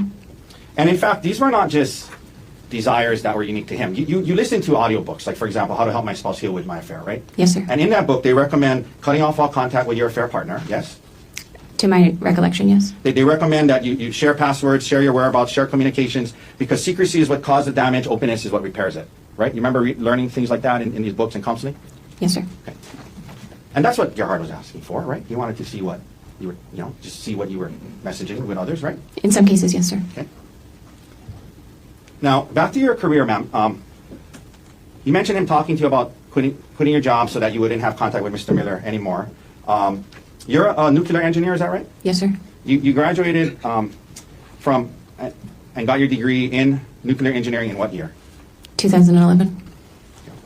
And after 2011 till about 2022, you worked in this nuclear industry, yes? I've been in the nuclear industry my entire career, yes. I understand that. I understand. I'm just saying, specifically, for 11 years, from 2011 to 2022, you were in the nuclear industry, yes? Yes, I don't understand the 2022 distinction. I apologize. Well, I'm going to get to that. Didn't you quit your job in 2022? I left Westinghouse in 2022, yes, sir. Yeah, so that's the distinction I'm getting at. Sure, thank you for clarifying. Appreciate So in 2011, you enter into this industry and you start working at a company called Westinghouse, correct? That's correct, sir. And you were into, is it called core design? Yes, sir. And what is core design? Core design is figuring out how to load nuclear fuel assemblies into a reactor core in a way that meets the safety requirements and optimizes fuel efficiency. Okay. Again, smart. I'm not sure what you said, but basically it's dealing with nuclear fuel, right? Ask her one more time if she's a nuclear engineer. You were helping Fourth that time's the to charm. do that at Westinghouse, correct? That was one of the jobs I held at Westinghouse in that time. Yeah. And you were trying to move up the corporate ladder, right? You're trying to advance in the industry, yes? Yes, in general. Yeah. And like, so for example, in 2018, you entered a MBA executive program to try and get your MBA because you thought that might help you move up in this field, correct? It wasn't an executive MBA program. I was doing a part-time MBA after work. I'm only making that distinction because there are two different programs. Okay, I thought that's what an executive MBA program is where you still work and do it at night. But maybe there are separate ones. There are separate things. That's more focused and faster. Understood. So it's more accurate to say you entered an MBA program that allowed you to work during the day and go to school at night. That's correct, sir. And the purpose was to try and get your degree advanced in the field, yes? It was to develop in the role I was in. I was doing a more business-facing position at the time, and it was thought the MBA would help me develop those skills a little bit more. Okay. And then after doing that, in 2022, you quit, right? I mean, I'm sorry, what's the wording you like to use? You left your job at Westinghouse. I quit Westinghouse. Okay. In 2022, and part of that was, it was, you didn't feel it was the right fit, you're trying to move up, there wasn't opportunities, you thought it'd be best to just leave and focus on your kids, correct? No, sir, I wouldn't characterize it that way. Okay. But you end up leaving Westinghouse, yes? I did leave Westinghouse, but for different reasons. And when you left Westinghouse, there was it around shortly thereafter? Well, when you left Westinghouse, you didn't have another job lined up, correct? I was in the late stages of another job that fell through, yes. Okay, and then that job fell through, right? Correct, yes. And so when you left Westinghouse, it was after that this conversation, because at this time you guys were living in Pittsburgh, yes? That's correct, sir. And it was after that you guys decided maybe it would be best to move, yes? Yes, sir. And you guys even looked at moving to Australia, correct? That's correct, sir. And you knew that moving to Australia would make it hard for you to continue on in this nuclear energy field, yes? I don't think the potential move to Australia was driving career decisions necessarily, but that would have been a complicating factor for sure. Yeah, moving to Australia would have been a complicating factor, and you guys are considering it, right? That's right. But they do have like uranium trading and things. And then you guys end up settling on Maui, correct? That's correct. On Hawaii at the time, yeah. Hawaii and then Maui, yes? Correct, sir. And part of that, well, the timing of that, you mentioned your stepson Emil. That's Gerhard's son, yes?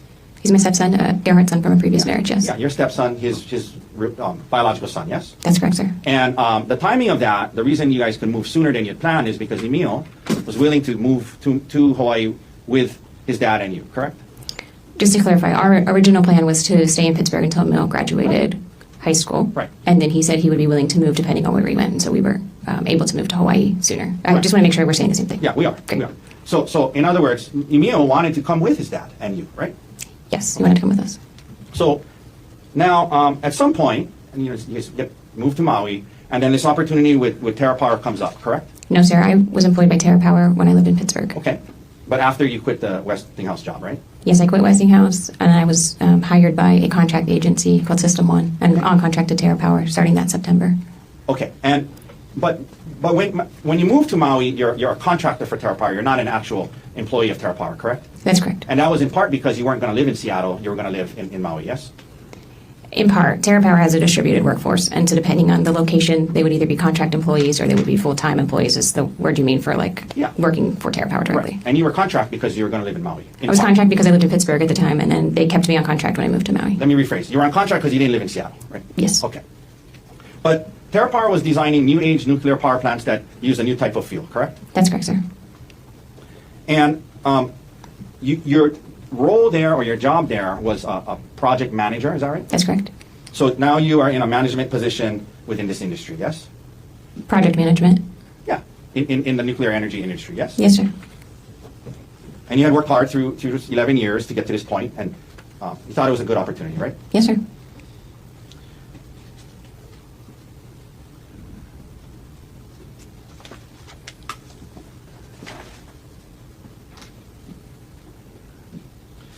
Now, we just talked about Gerhard, when he found out about this, talking to you about leaving so you wouldn't be around Mr. Miller, correct?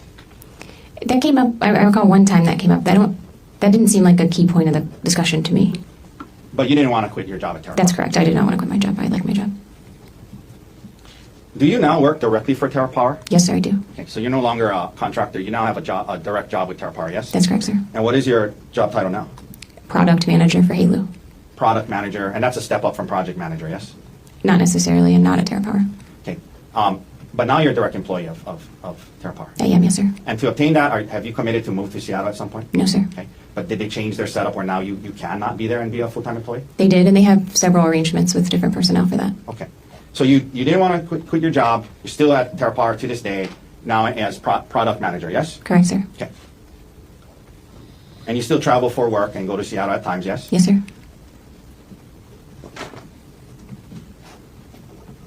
Now, at some point you mentioned engaging in counseling, yes? After the discovery of this communications with Ms. Gerhardt's discovery of your communications with Mr. Miller, right? You guys started couples counseling, yes? Yes, sir. And as you indicated, the counseling wasn't just about the affair; it became about the relationship, and you mentioned, his need for intimacy, and it was about the relationship, not just the issues with Mr. Miller, correct? That's correct, sir. And you mentioned January into February, you felt you guys are making some progress, correct? Yes, sir, that's correct. But the issue with Mr. Miller would still come up from time to time, yes? Occasionally, I would say occasionally at that time. I have a hard time recalling that in February. Okay.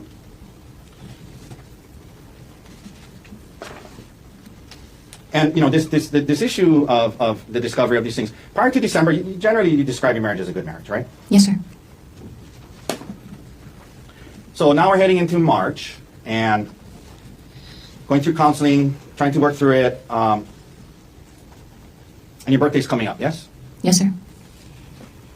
And ma'am, the concept of going on a staycation to Oahu for your birthday, it was actually your idea, yes? No, I didn't want to travel. I was saying I wanted to stay with the kids, but I did say Oahu would be fun sometime. And he was like, well, let's go to Oahu. Okay, so you remember being interviewed by the detective in this case after the incident? Yes, sir.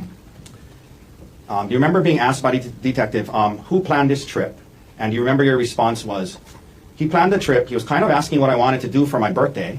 And I said, like, sometime I want to go to Oahu. It doesn't need to be now. Remember saying that to the detective? That sounds accurate, yes, sir. So at least that's what my question was. The concept of going to Oahu was something that you brought up, right? And you said, it doesn't need to be now, but I've always wanted to go there on a staycation. It doesn't need to be now. And he said, oh, let's go, right? Sure, yes. Okay. It's not like out of the blue he said, hey, we're going on this trip. It's going to be on Oahu. This is what's happening. You raised the concept, yes? I raised the concept of wanting to go to Oahu at some point, yes, sir, that's correct. In response to him asking what you wanted to do for your birthday, right? Potentially, I don't recall that. Is that what you told the detective? I think you and I are interpreting that differently. I'm not asking about interpretation. I'm asking about the words you used to the detective. Can I get the page in line? Sure.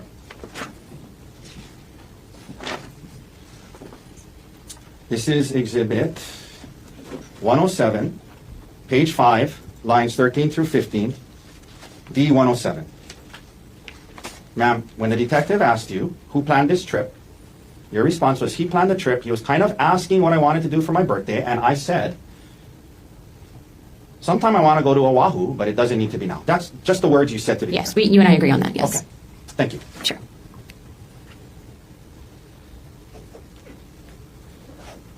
Now, you mentioned the hike, and I think you said that you only learned about the hike the night before once you were already on the trip. Is that right? About which specific hike we went on. Okay, but you knew you were going to go on a hike, right? We didn't have, aside from having planned to do the spa and shop around, a hike was kind of up in the air. I don't know that we had, before leaving Maui, definitively settled on going on a hike, sir. Yeah, but the concept of going on a hike came up. That's why you brought stuff, shoes and clothes to go hiking, right? Yes, like I said.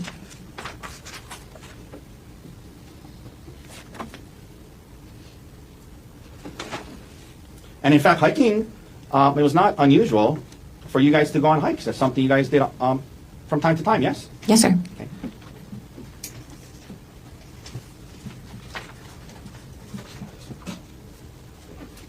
Okay, may I approach with exhibits D158, D160, and D154? Yes. Okay, ma'am, I'm going to approach. I'm going to ask you to, I'm going to hand you D158. Can you, what is that a photo of? That's a photo of you and Gerhard on a hike, correct? That's correct, sir. Okay. Is that a fair and accurate depiction of you and Gerhard on this hike? Yes, sir. And this was on apparently June 2023 in Wailuku, well, at least the top it says Wailuku, right?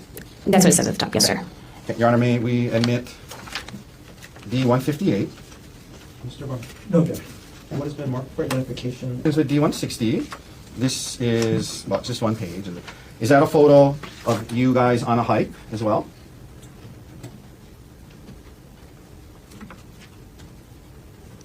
Yes, sir, it is. Okay. May we admit D160? Mr. Barr? Can I set date for that photo? The date says, at least on the top, it says September 11, 2023, yes? Yes, it does. No objection. And then lastly? Then what has been marked for identification as Exhibit D160 is received as evidence. And then lastly, thank you, Your Honor. Lastly, this is D154. Is that a fair and accurate depiction of a photo of you on a hike as well? Yes, sir, it is. All right. Okay. Thank you. May we admit D154, please? Mr. Warner? No objection. What has been marked for identification as Exhibit D154 is also received as evidence. So again, before we publish this, it wasn't unusual for you guys to go on hikes. That's something you guys did together, right? That's correct, yes. Okay. Can we publish 158, please? Okay. And up on the screen, can we blow that up a little, Mr. Dirks? Okay. That's you and Gerhard on a hike, yes? Yes, sir. Okay. Can we publish 160, please? Okay. Another picture of the two of you on a hike, correct? I'm not sure that Gerhard is in that photo. I'm in there. Okay. It's dark. Okay. You think maybe Gerhard took the photo? Okay. And then let's go to page 154. That's also a hike you would have done with Gerhard, yes? Yes, sir. All right. Okay, we can take those down. Had the lid on, did not spill. Now, the day of the trip comes, and you guys go to the airport on Maui, presumably together, yes? Yes, sir, we went together. And isn't it true that you, because it was a short trip, you didn't check bags, you just carried on luggage, right? Most likely, yes. I don't recall, but most likely. And you would have gone through TSA security screening with Gerhard, correct? Yes, sir. It's not like he went first through the TSA screening, and then later on you came and met him there. You guys went through the screening together, put your bags through the screening together at the same time, correct? I would assume so, yes, sir. And no problems getting through TSA that day, correct? Not that I recall, sir. Syringes, wait it right through TSA. You get to Oahu, and the first day and night, as you indicated, you guys are having a fine time, right? Yes, sir. Go to the spa, go to dinner, and everything seems fine, right? Yes, sir. Okay. Next day is your birthday, right? That's correct, sir. And you wake up, and the prosecutor admitted a letter that Gerhard gave you. I want to read it now since it wasn't read earlier, okay? Oh, nice. Well, Objection. Sustained. we'll let the jury see it now, okay? So the birthday card, in addition to that, he gave you a gift, right? Yes, sir. And it was a nice necklace, yes? Yes, sir. He gave me a necklace. Okay. So with the card, that morning of your birthday, he gives you this nice birthday card and he gives you a nice gift before you guys head out on the hike, correct? Yes, sir. And 1 second, Your Honor, if we could, it's a similar.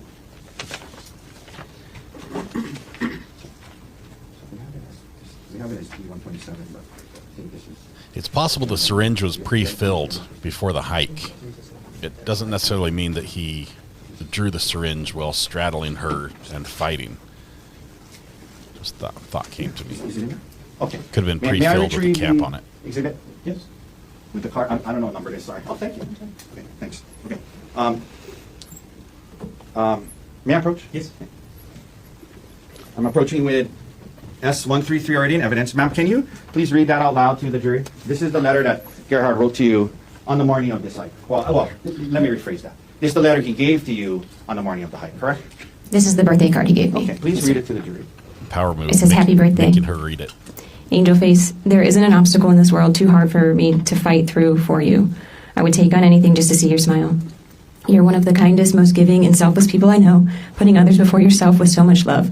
You're the heart of our family, and the heart is drawn. Fun, fearless, and a terrific mom. The kids and I hit the jackpot with you. Love always, G. Okay, may I approach? Okay, so that's the card he gave you the morning of the hike, right? That's right. Okay. Now, in addition to the card and the present he gave you, you were aware that he had made a reservation for dinner that night, the night of the hike, at a restaurant called Fett Restaurant. You knew that, yes? I knew we had dinner reservations. That was the extent of it. Okay.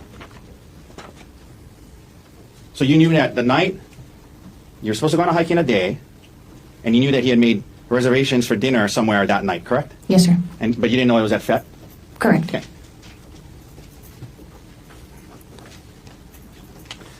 Now, after you guys went downstairs, had coffee in the morning, yes? We had coffee and breakfast in the morning. And then you head to the hike, correct? We went and got a coffee on the way out to at a different place. Okay, and then you had drive to the hike in your rental car, correct? That's correct, sir. Now, this topic of life insurance came up, and the prosecutor showed you one email, but during this time period, you mentioned Gerhard was the one that kind of managed the insurance, finances, taxes, things like that, correct?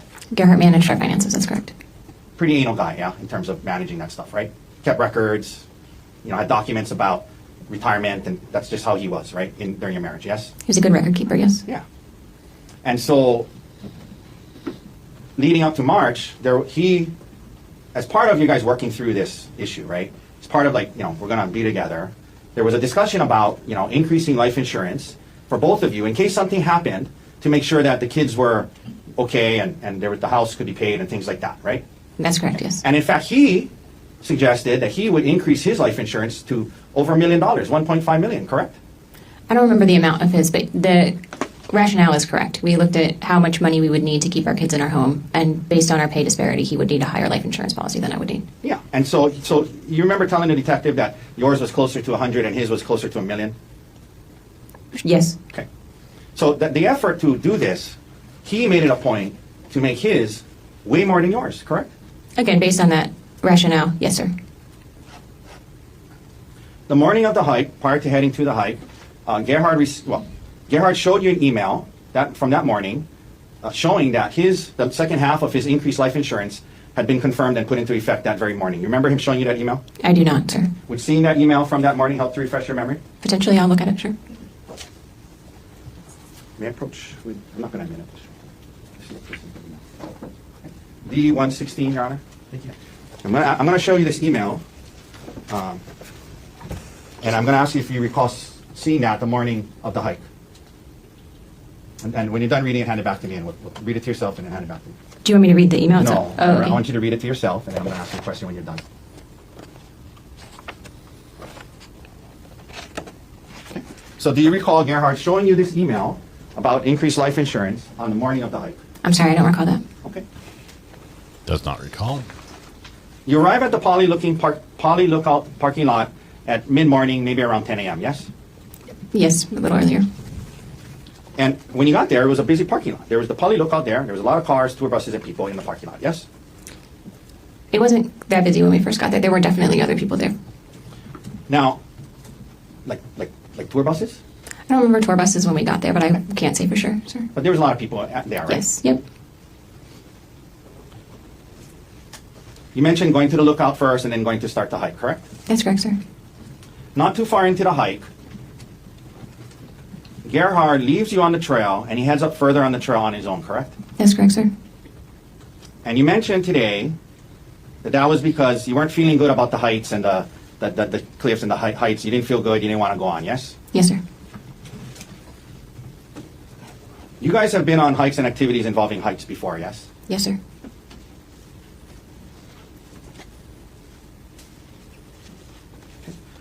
Your Honor, I'm showing defense counsel D-147, 149, and 156.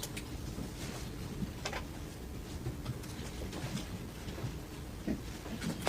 May I approach? Yes. Ma'am, you take a look at D-147. That's a photo of you and a friend going ziplining, correct? That's correct. Is that Gianna? Yes, it is, sir. Is that a fair and accurate depiction of you and your best friend, Gianna? Yes, it is. Your Honor, move to admit D-147. Sorry. Mr. Warner. No objection. What the mark for identification as Exhibit D-147 is received into evidence? I'll trade with you. Give me that one back, please. Sure, sir. D-149, is that a picture of you on a zip line? Yes, sir, it is. Is that a fair and accurate depiction of you on a zip line? Yes, sir. Your Honor, move to admit D-149. Mr. Warner. No objection. And Lastly, what D- has been marked for identification as Exhibit D-149 is received into evidence?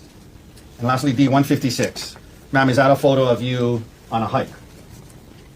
Yes, sir, it is. Move to admit D-156. Mr. Warner. No objection. What? What has been marked for identification Look, as you went D-156 ziplining. You shouldn't be afraid of heights. Let's start, please, with publishing what is D-147. We're just talking about that day not feeling good about the heights and whatnot. This is a picture of you and Gianna going ziplining, yes? Yes, sir. This is before this incident, correct? Yes, sir. Okay, let's go to D-149, please. That's a picture of you on the zip line, yes? Yes, sir. Okay. Let's go to 156. That's a picture of you on a hike from 2023, correct? Yes, it is, sir. Okay. So you're willing to stand there and take a picture that day, correct? Yes, I was. All right, you can take that down. So on this day, you're saying not feeling good about the heights, and that's what caused Gerhard to go off on his own because you were going to stay back, correct? That's why I stopped hiking, yes, sir. But you do acknowledge that he left you on this trail not very far in from the parking lot, correct? Yes, sir.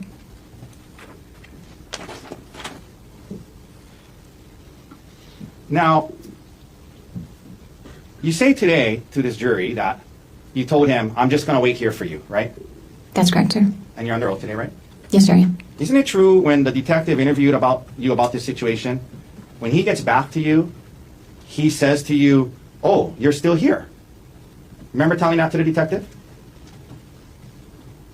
Not specifically, but that sounds accurate. Okay, well, would seeing the transcript of what you told the detective help to refresh your memory?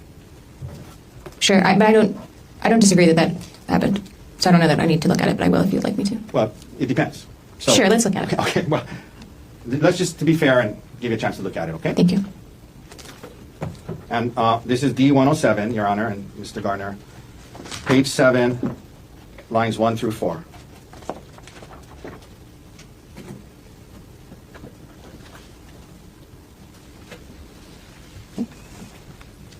If you can just read, line 1. Read it to yourself, not out loud. Sure. Read it till line 4. Let me know when you're done. Sure. Okay. Thank you. Okay, ma'am. Isn't it true you told the detective that day when Gerhard got back to where you were waiting, he said, oh, you're still here, right? Yes, sir, that's true.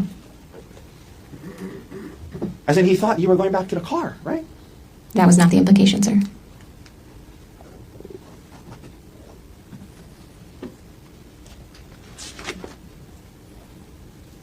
But to be clear, the area that you guys stopped was not very far in from the hike, not very far into the hike, not very far in from the busy parking lot, correct?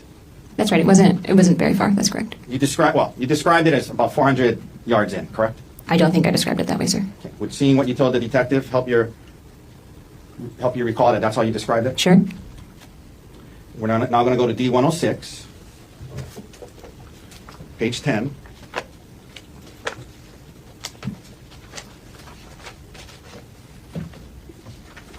One second.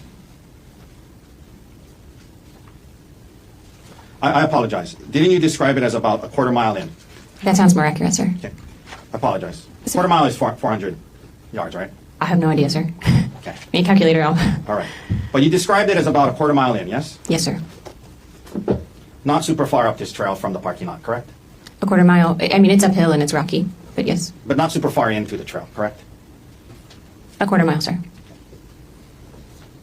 So now he comes back, and you say he wants to, at some point, take a selfie, correct? That's right, sir.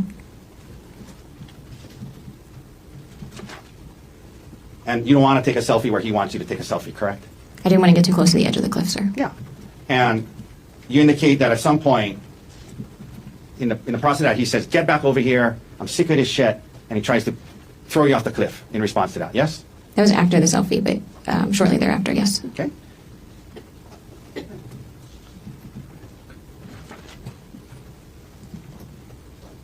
And you indicated that when he initially, according to your version of events, when he initially grabs you, Ask the question. according to your version of events, when he grabs you, he says, "Get back over here," and your first thought was that he was kidding because he really wanted a selfie, right? It was just very shocking. So yes, my initial reaction was, he must be kidding, yes. But isn't it true you told the detective, my first instinct was that he was kidding and he really wanted a selfie? Yes, sir. And then you throw yourself on the ground, correct? We're like wrestling. So he grabs me. I realize he's not kidding because he's forcefully moving me towards the edge. We wrestle and I throw myself on the ground. Yes, sir. Okay. And when you did that, you were about 10 feet away from the cliff, correct? Something like that, yes, sir. And that's what you told the detective, you're 10 feet away from the cliff, yes? I think I said I was about 10 feet away from the cliff, sir. Where you end up on the ground, there were plants, shrubbery, and trees in that area between you and the cliff, correct? Yes, sir. You mentioned now that there's kind of a scuffle or fight going on where you're, I think you said you bit him, you're grabbing his testicles, and there's a scuffle going on, correct? Prior to that, he's trying to pull me and drag me, and then he gets on top of me, and then, yes, we're kind of... There's a scuffle going on. Scuffling. Yeah. And you're biting him, you're grabbing his testicles, yes? Yes, sir. Now, you said that at some point he has a syringe, correct? Yes, sir. And according to you, you did not see where he grabbed that from. Is that right? That's right, sir. 1 second, Your Honor. 1 second, ma'am.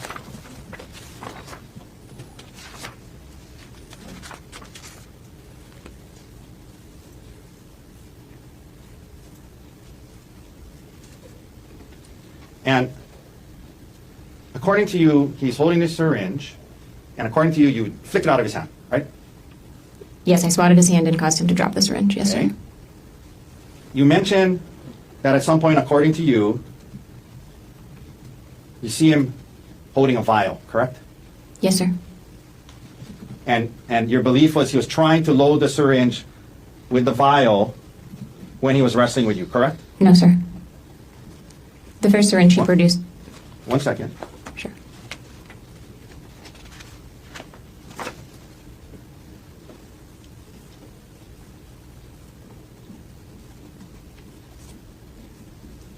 Okay, so you knocked the first syringe, he's getting the second syringe, but you think the vial is because he wants to load the syringe, right? That's right, sir. Right. According to you, this is happening while he's on top of you. According to you, there's a kind of a scuffle going on, and he's holding a vial with one hand, reaching for another, into his bag with his other hand, and he's also covering your mouth at some point, right? Yes, sir. If I can explain, he has the vial in his right hand in a closed fist, and so he's using that arm and hand to kind of hold me down. And then when I'm trying to talk to him too, and when I start screaming, he gives up his search for the syringe with his left hand and will hold his hand over my mouth while I scream and then resume looking at his bag. So holding the syringe in one hand. No, sir. That's a vial in his hand. I'm sorry, holding the vial with one hand, holding you down with that same hand, according to you, reaching for another thing, then covering your mouth. That's what's going on, according to you, yes? When he's sitting on top of me, so his weight is on me too, sir, yes. And then you guys are having a conversation as well. You discussed that, yes? I don't know that I'll call that a conversation, but yes, we were. Now,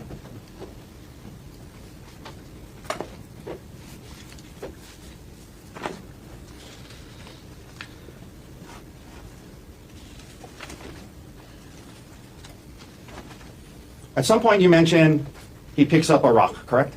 Yes, sir. And he starts to hit you with the rock, according to you, yes? That's right, sir. And according to you, so the rock is something, according to you, he picks up when you guys are on the ground, correct?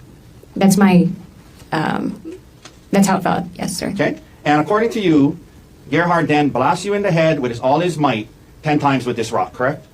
I don't know that I used those exact words, but he used the rock to hit me, and it was my impression that he was using his full force at the time when asked. Okay. You said that he was bashing it against your face and head, yes? Yes, sir. He was smashing it into your head and face, yes? Yes, sir. Full blast, 100% of his power is what you said, yes? Yes, sir. And 10 times, yes? I said as many as 10 times, sir. I wasn't counting. Well, you told that to the detective. You told that to the grand jury, correct? Yes, sir. Under oath, right? Yes. That it was many as 10 times, correct? Yes, sir. Your head, forehead, and eye is what you said, yes? That's right, sir. To your knowledge, you did not lose consciousness, correct? To my knowledge, I did not lose consciousness, correct? You were taken to Queens and examinations and tests were done on you, yes? Yes, sir. In particular, a CAT scan, correct? Yes, sir. You did not have any skull fractures, correct? That's correct. No skull fracture. You had no facial fractures, correct? We already covered it. That's correct. No fracture on my face. You were discharged the next day, Happened correct? earlier today. Yes, sir. When you started to head towards where the witnesses were, Gerhard didn't come after you, correct? That's correct, sir. And they help you down the mountain, and towards the bottom, you actually stand up and walk for the bottom part to get to the wall with their assistance, right? I didn't really walk there. I was holding on to both. That was more carried than walking. But yes, I was upright. Okay, you were more carried than walking. Is that your testimony? Yes, sir. Okay. But you were standing on your 2 feet walking, correct? I was upright. Okay. You were standing on your 2 feet and moving, correct? Downwards, right? With their support. Sure. You were coherent and able to answer questions when the first officer got there, yes? I don't know if I spoke to an officer. I recall talking to an EMT at the bottom. Okay. When you mentioned when the witnesses got there and you're crawling away, you said Gerhard was standing there staring, right? Yes, sir. He was sort of frozen. Yeah. So he saw you, conscious and alive, crawling away, talking and yelling to the witnesses. He saw that, right? Yes, sir.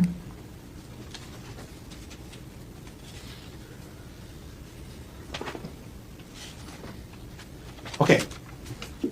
You go back to Maui. 3 days later, you say that this work bag of his gets turned into the police, correct? The evidence specialist picked it up on that Friday. Okay. And you said today that you're at home and you see his work bag and you open it and you say under oath today to this jury, the words you used was, I was surprised. I was surprised to see the syringes and vials, right? That's what you said today, right? Yes, sir.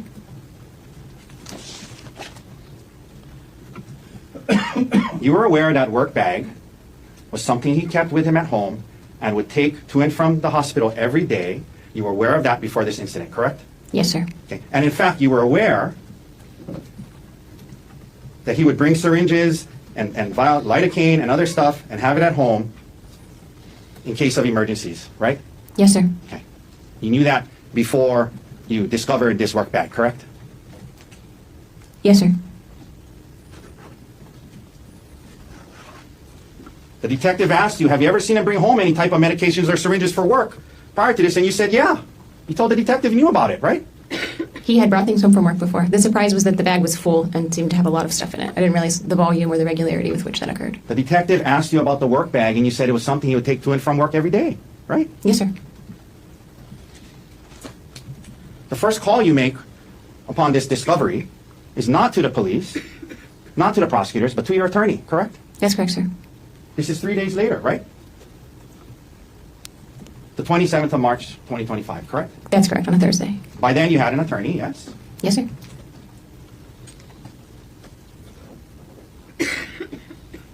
First call you make is to your attorney. He says, we're going to introduce this into the case, and he calls the police, correct? I'm not sure. He says it's relevant. We need to have the police come get it. It's probably relevant.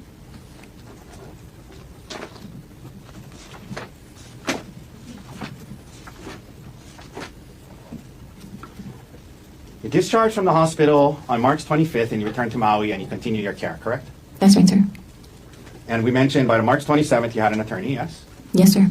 On March 31st, you go to see your primary care doctor on Maui, Dr. Joanna Yun, correct? Or Yun, correct? That sounds right. The date, I'm not certain of, but thereabouts, for sure. She was your primary care doctor, yes? Yes, for You sure. had a doctor-patient relationship with her from before this incident, correct? Yes, sir. She examines you, discusses your symptoms, and during that visit, correct? Yes, sir. She comes up with could you actually access your, that was with Kaiser, correct? Yes, sir. Could you access your Kaiser records at the time online? I'm sure I could, yes, sir.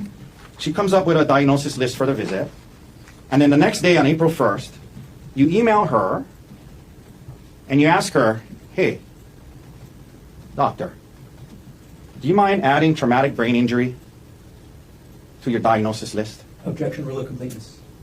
Sustained. I'm going to get to the second part of it. We'll read the exact email. Isn't it true you emailed Dr. Yun? Rule of completeness, objection sustained. Hi, Dr. Yun, on April 1st, 10 a.m., 10:03 a.m.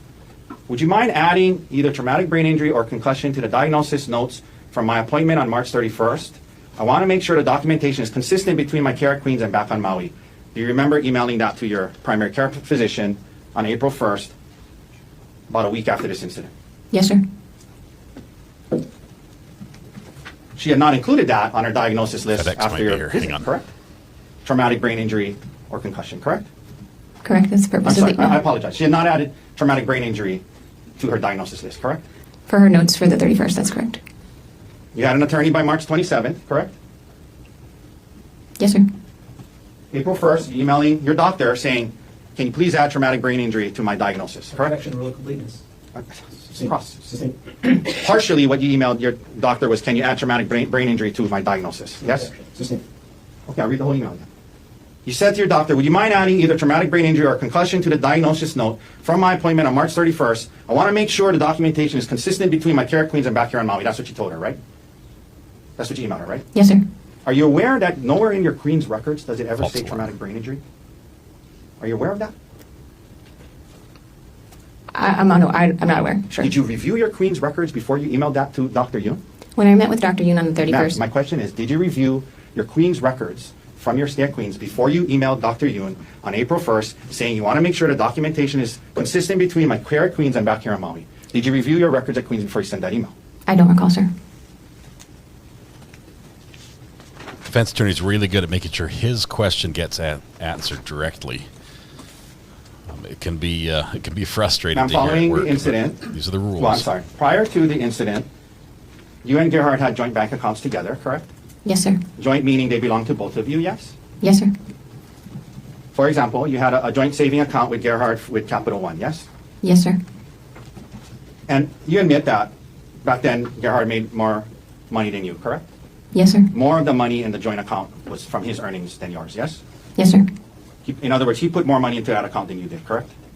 Yes, sir. On March 27th, 3 days after the incident, Doesn't matter. It's a you marital opened up, asset. you went on, well, I'm assuming, well, let me ask you this way. You opened up an individual checking account only in your name, without Gerhard being on that, and you moved $123,515.38 from the joint account that belonged to both of you, and you moved that money into your individual account, correct?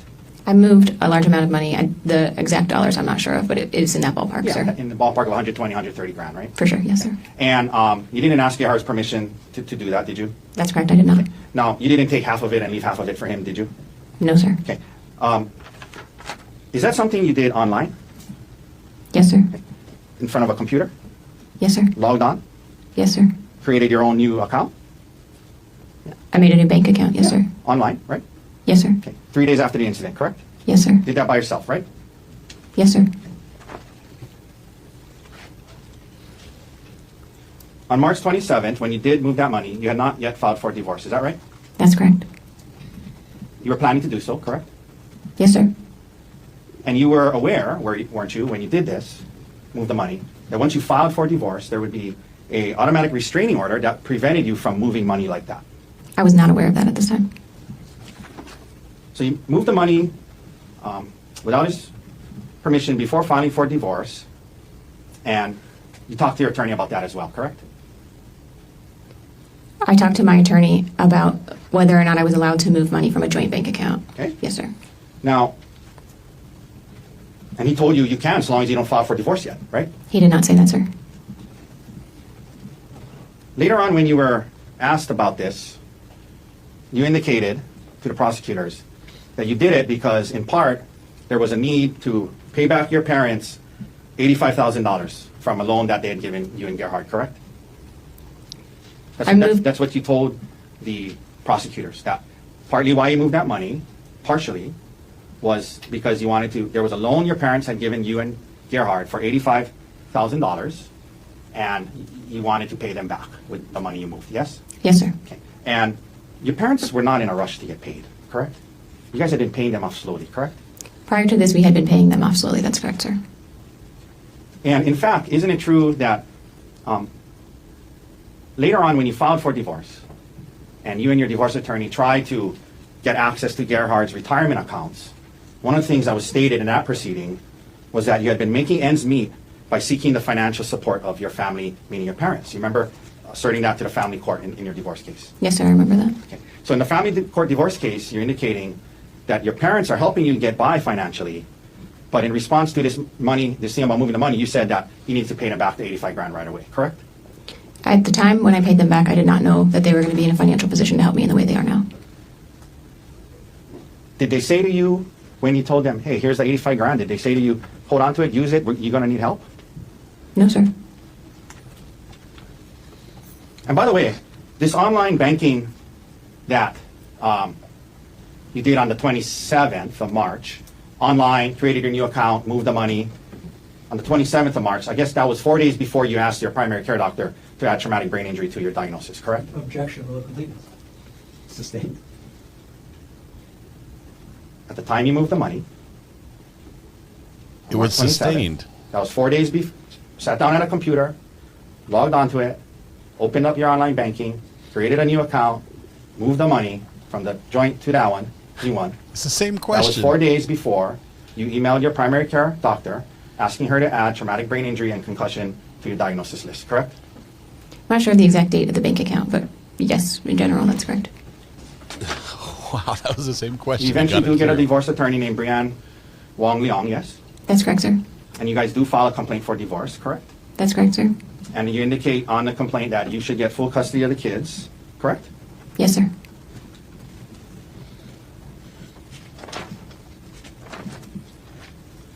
Emil, his son, your stepson, continues to live with you to this day, yes? That's correct, sir. While the case was pending,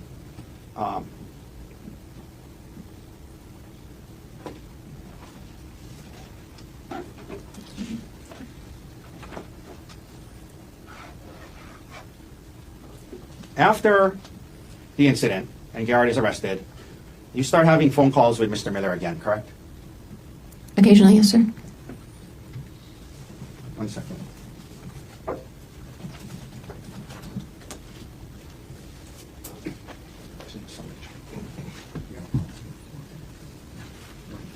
Your Honor, at this time, we'd like to admit D-184. It's a summary chart from the phone records of Ms. Koenig in this case, D-184. I believe the prosecutor had a chance to examine it for accuracy. Mr. Gardner, with respect to the proffer. No objection.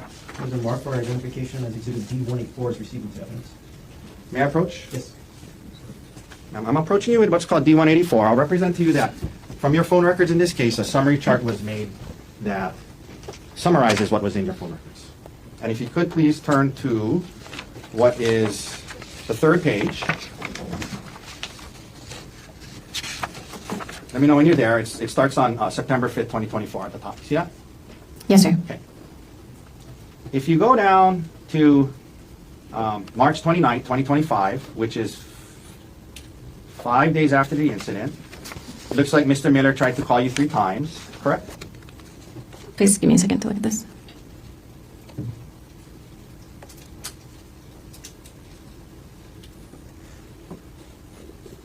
Some of them don't look different. I'm not sure what the columns I apologize. You know what? You might be right. He attempts to, it's repetitive, but he tries to call you on the March 29th, 2025, yes? That's correct, March 29th. And then at 23:51, it looks like the two of you have a 13-minute phone call, yes? At least according to the phone records, right? Just a second, please. If you go to the left-hand marking, number 620. Yes, sir. And that was with his personal cell phone, correct? I'm not sure which numbers, but how it's marked, that's how it seems. And then again on April 22nd, there's another call that's 31 minutes, 36 seconds long on 8:14, correct? Yes, sir. Okay. And then there's other calls, but that's all the ones I'm going to talk about right now. You can hand that back to me.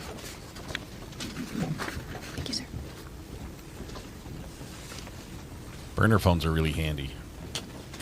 Now, they have a definite negative Ms. Koenig, appearance, though. In the divorce case, you and your attorney are raising the allegations of attempted murder in this case to get the upper hand in that case, correct? The criminal case. Let me rephrase. Thank you. Do you recall last week, the day this trial started, you signed off on a document that was submitted to family court called a motion to set. Do you remember that? Yes, sir. I remember signing the motion to set. And in that motion, you signed it and adopted it as true. Remember yes, that? Yes, sir. And that motion details the allegations in this case and then states that you should get full custody of the kids, correct? Yes, sir. That the father should not have any contact with the kids due to a finding of family violence, yes? Consistent with previous ruling, yes. That you should keep your retirement and get half of his, right? Yes, sir. That you should keep the house, right? Yes, sir.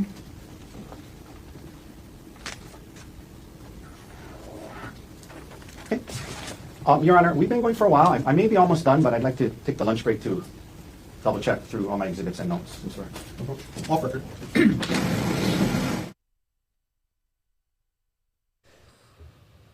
All right. Give them a minute. Looks like we get a lunch break. Well, by we, I mean they, not you. So don't get your hopes up, okay? Don't get your hopes up.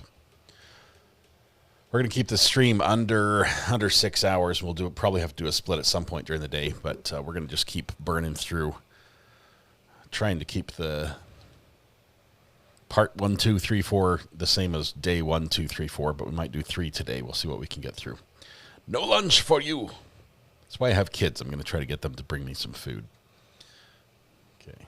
I think they're done. So, ladies and gentlemen, we've been going for a long stretch this time. I'm going to call it early lunch break. So we'll take our lunch break now, but I'll have you come back early as well. Instead of 1:30, I'm going to have you come back at 1 o'clock. Still an hour lunch. Try to recapture our time. Leave your notebooks on a chair. Don't talk to anyone about this case. Keep an open mind. Do not try to learn about this case outside of the courtroom. All of you have a good lunch. See you at 1 o'clock. All right. All right. So now they go to lunch. We're going to skip ahead. Because we can.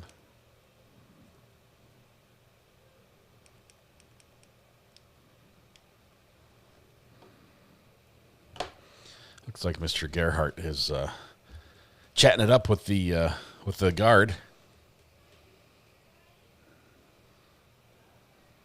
Just kicking back. Hey, how's it going? Is this water for me? Ooh, looks like a nice water bottle. Looks like the one that nurse lady had on the hike that day. The reason I did, yeah, yes. Big metal water bottle. Previously identified as a weapon in this trial, but he gets to use it.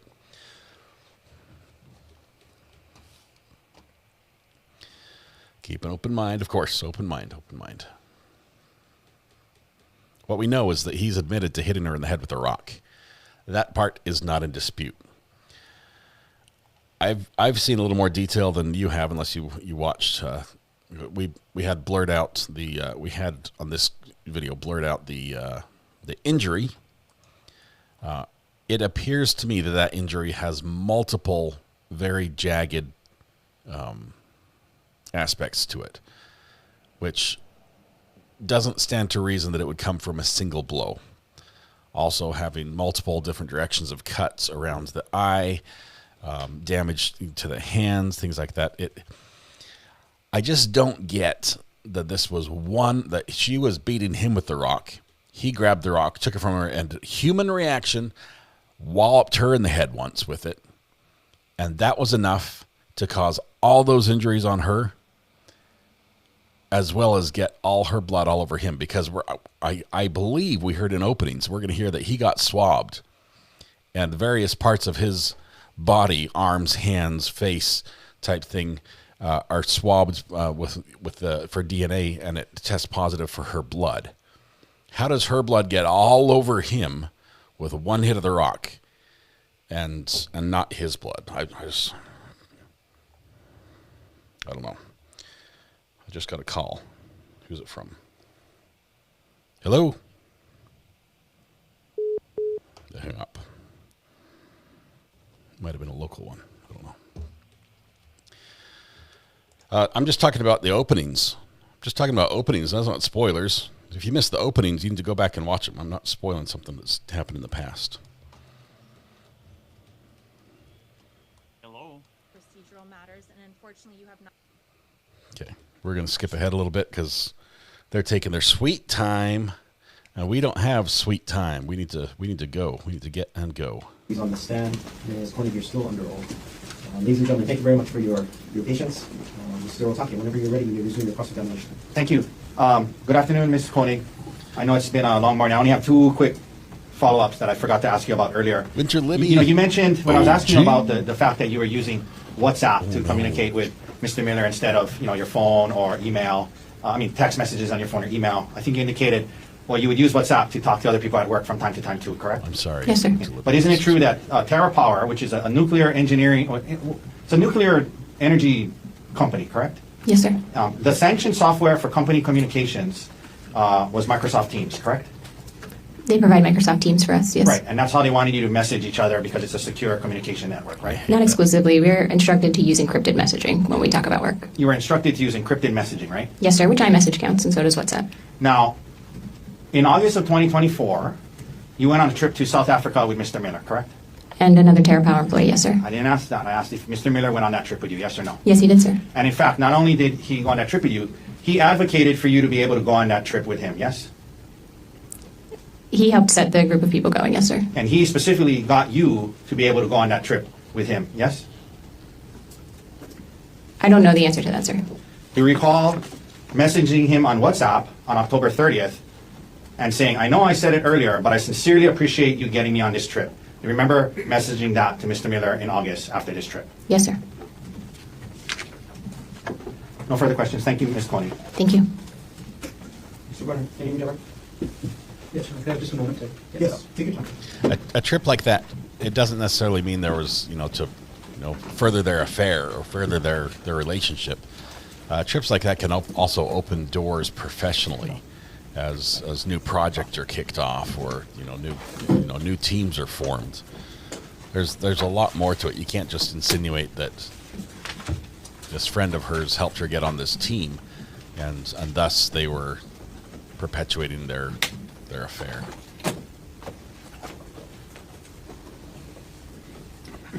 When I would go to conferences and expos and stuff, you'd make contacts with people, and you keep working those contacts. It's like it enhances your job. It gives you new opportunities. It's just,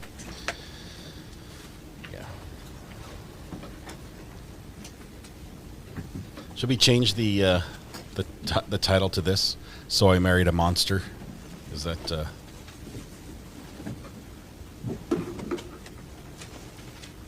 that's some look.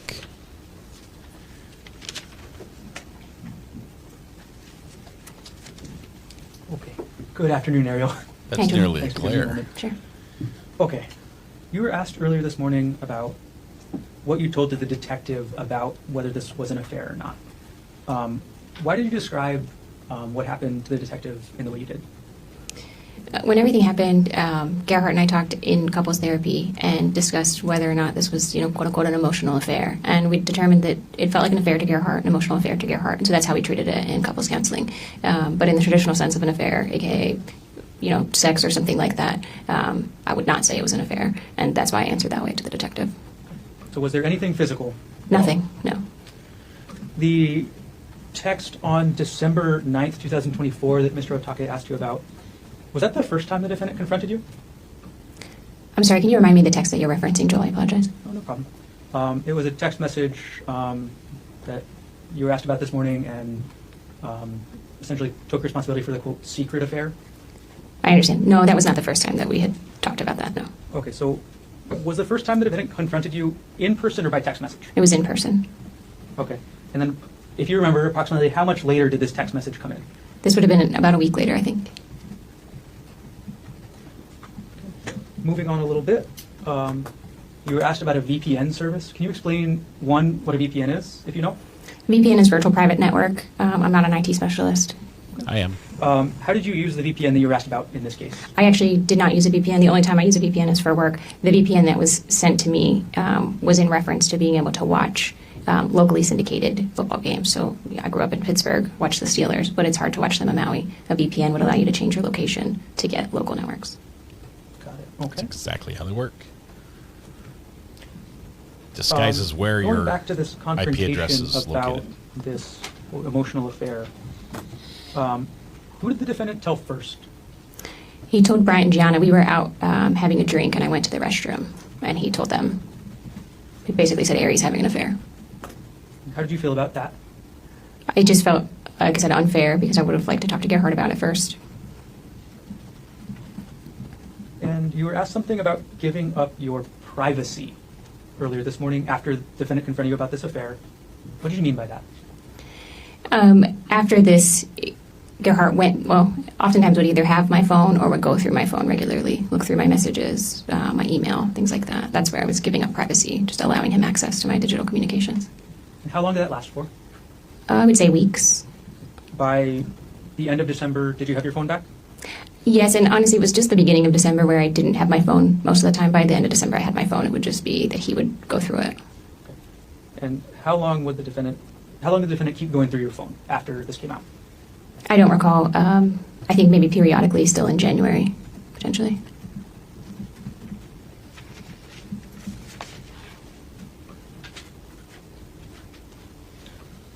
Okay. Ariel, you were also asked about a discussion you had with the defendant while on the Poly Puka Trail I'm going to restart my question. You asked about a discussion you had with the defendant about the planning of the trip to Oahu for your birthday. How did the defendant react when you said, we don't need to go to Oahu now? Oh, he was just like, oh, well, we should go. It'll be fun. It'll be nice for it to just be the two of us. Just a couple more things to follow up on. You were asked this morning on cross-examination about, and you said something to the effect of wanting to keep the kids in the house. Could you explain that for us?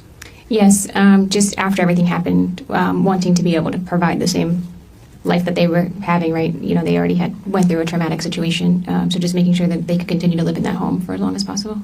That's what I was referencing. And this is hypothetical with regards to life insurance, right?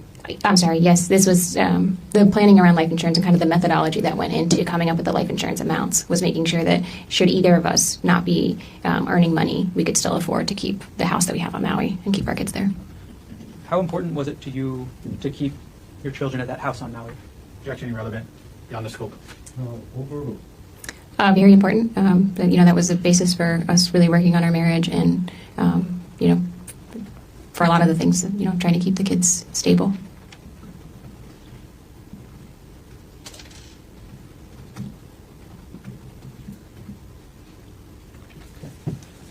Now, Ariel, you were asked about a comment. This time I'm asking the correct question. You were asked about a comment made on the trail where the defendant told you, oh, you're still here. And what was the context of that? Yeah.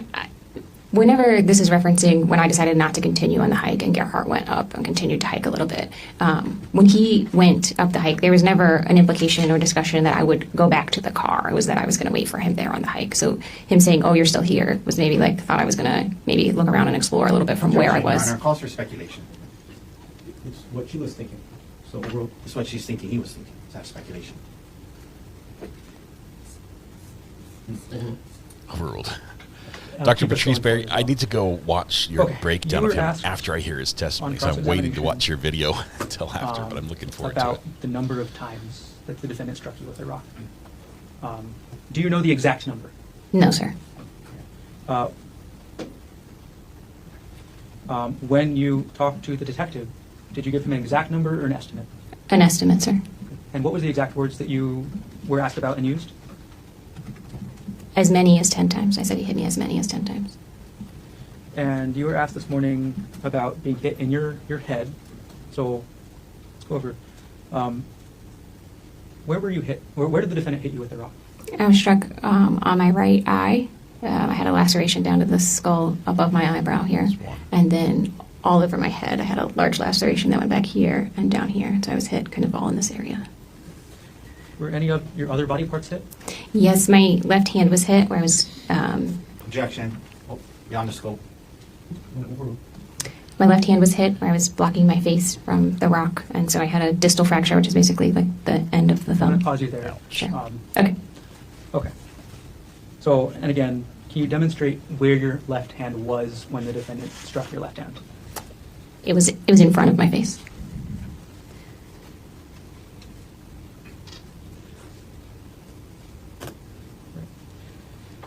So they don't have her testify with medical terminology. Keep it simple. Let the medical doctors testify to the actual injuries. The distal fracture. Okay, I'm going to approach, or I'm going to show defense counsel what will be marked as State's Exhibit number 88, previously provided. I'm going to ask to approach.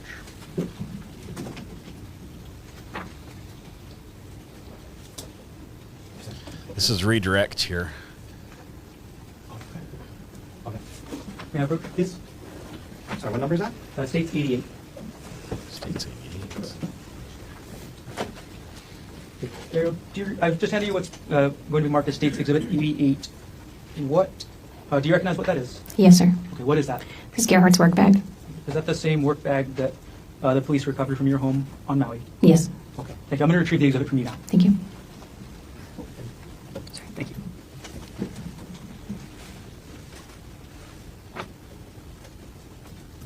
All right, my next section of questions has quite a few follow-ups, Ariel. The bank accounts. Okay, you were asked about withdrawing money from a bank account. Approximately how much money did you withdraw? It's about $123,000, I believe. And why did you withdraw that money? Withdrew it so that I could continue to pay bills to keep my kids in their house, as we talked about previously. And how did you withdraw that money, like the mechanics of how? As discussed before, I created a bank account online and moved the money. Okay. Did you log in through the defendant's account to do so? No, sir. Whose account did you log into to move that money? My account. And what type of account was it again, joint or separate? The account I logged into was a joint account. I moved it to a separate account. And what did you spend the money on? Spent the money on a mortgage.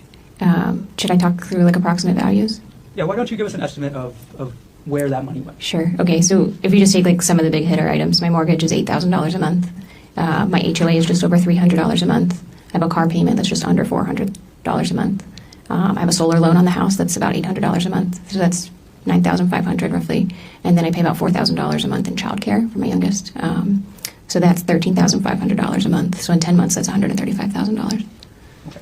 Now, you were asked Why about it's a expensive, loan that you folks. paid back. Can you explain It's that? expensive. Yes, Gerhardt and I had previously taken a loan from my parents, a personal loan, to pay back costs associated with a home construction project we did in Pittsburgh. And so it was kind of a long-standing loan from them. And at the time, I wasn't sure what was going to happen financially, and I wanted to make sure that their retirement wasn't going to be impacted by this. Okay, when you say at the time? Right after the attack and everything. And did you settle any other debts? I did. I paid off Gerhardt's outstanding credit card low credit card balances, just so those wouldn't be overdue. Again, that was joint marital debt, so I tried to pay down joint marital debt. Okay. Do you remember how much of that joint That's marital a good credit card look. debt you paid off? I don't remember the values. I apologize. Okay. If you were to see your bank statements again, would you be able to remember? Yes. Okay. I'm going to approach with what's been marked as states 156.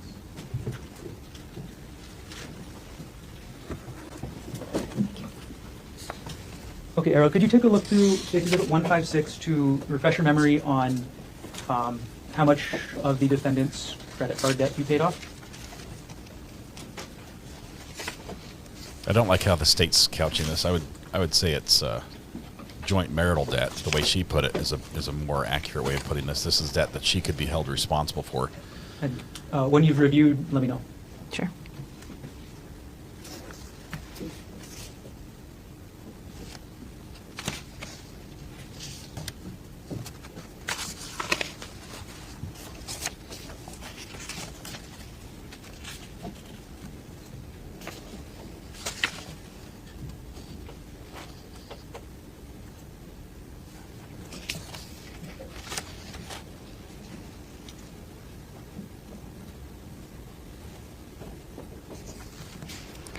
There's one for. I'm sorry. Have you reviewed the exhibit? Yes, Is I your have. memory refreshed? Yes. Okay, I'm going to come collect the exhibit from you, and I'll ask you the same question again. Okay. I'm collecting State's Exhibit 156. Okay, Ariel, how much of the defendant's credit card debt did you pay off? There's approximately $5,000, and just for the sake of completeness, at least I think one of those credit cards I was an authorized user on, so I don't want us to mischaracterize it and say it was his. Okay, is that why you considered it joint marital? Yes. Got it. Okay. Last section of questions. The divorce, Ariel. You were asked about a motion to set trial for divorce. Is that right? Yes, sir. And you were asked about your request for full custody of the children. Yes. Why did you request full custody of the children? They're in my care now, and we had a hearing last year sometime, and a judge ruled that I should have sole temporary custody. Temporary. Sure. And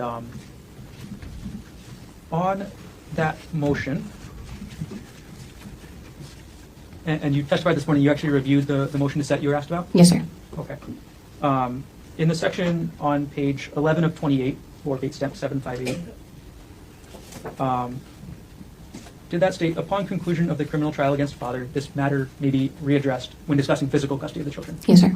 Okay, so do you intend to have physical custody of the children forever? I intend to work through the courts to determine that.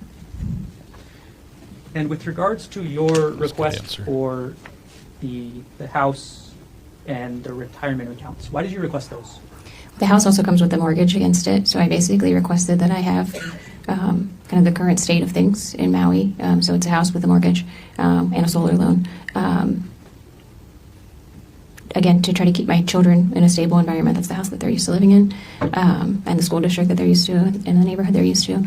And then the split of the retirement account was, again, based on discussions with my divorce attorney and what would be reasonable in lieu of any kind of child support. I'm sorry. I thought there was anything here to say about it. That's fine. Okay.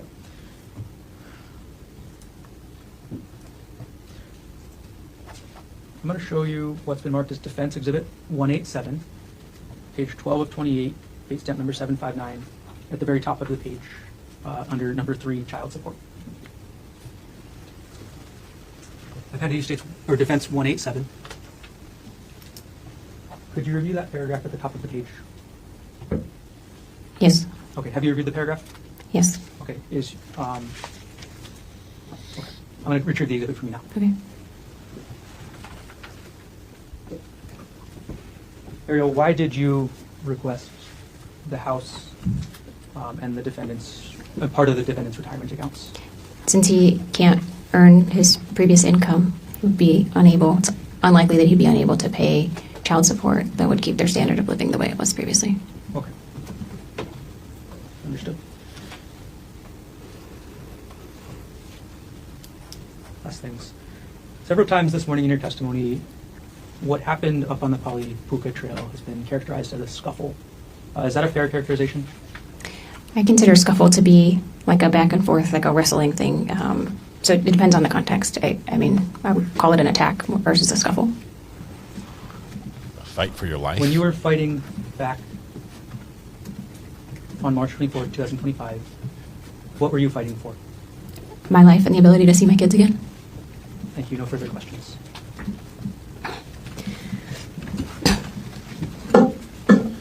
Recross.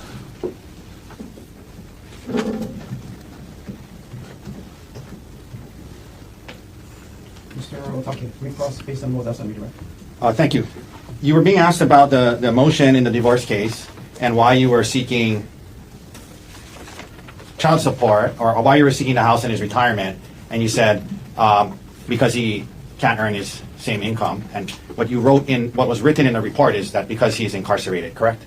Yes, sir. Because of this case, because he's incarcerated and he can't earn his income, you guys in the divorce case are using that to say you should get the house and his retirement, yes? Yes, sir.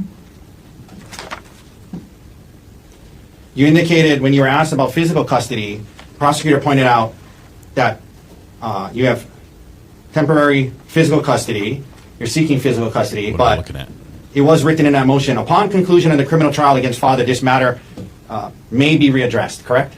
Yes, sir. Meaning you understand if he's found not guilty, it can be readdressed and he can try to get physical custody of the kids, right? Yes, sir, I understand that. And if he's contrary to that, found guilty, you know that he's not going to be able to have custody of the kids, right? Yes, sir. And then you would get full custody of them for the remainder of their juvenile life, correct? Yes, sir. He wouldn't be able to see them or have a relationship with them for the rest of their juvenile life. You understand that if he's convicted, right? And that's why you guys wrote that in there, right? Yes, sir.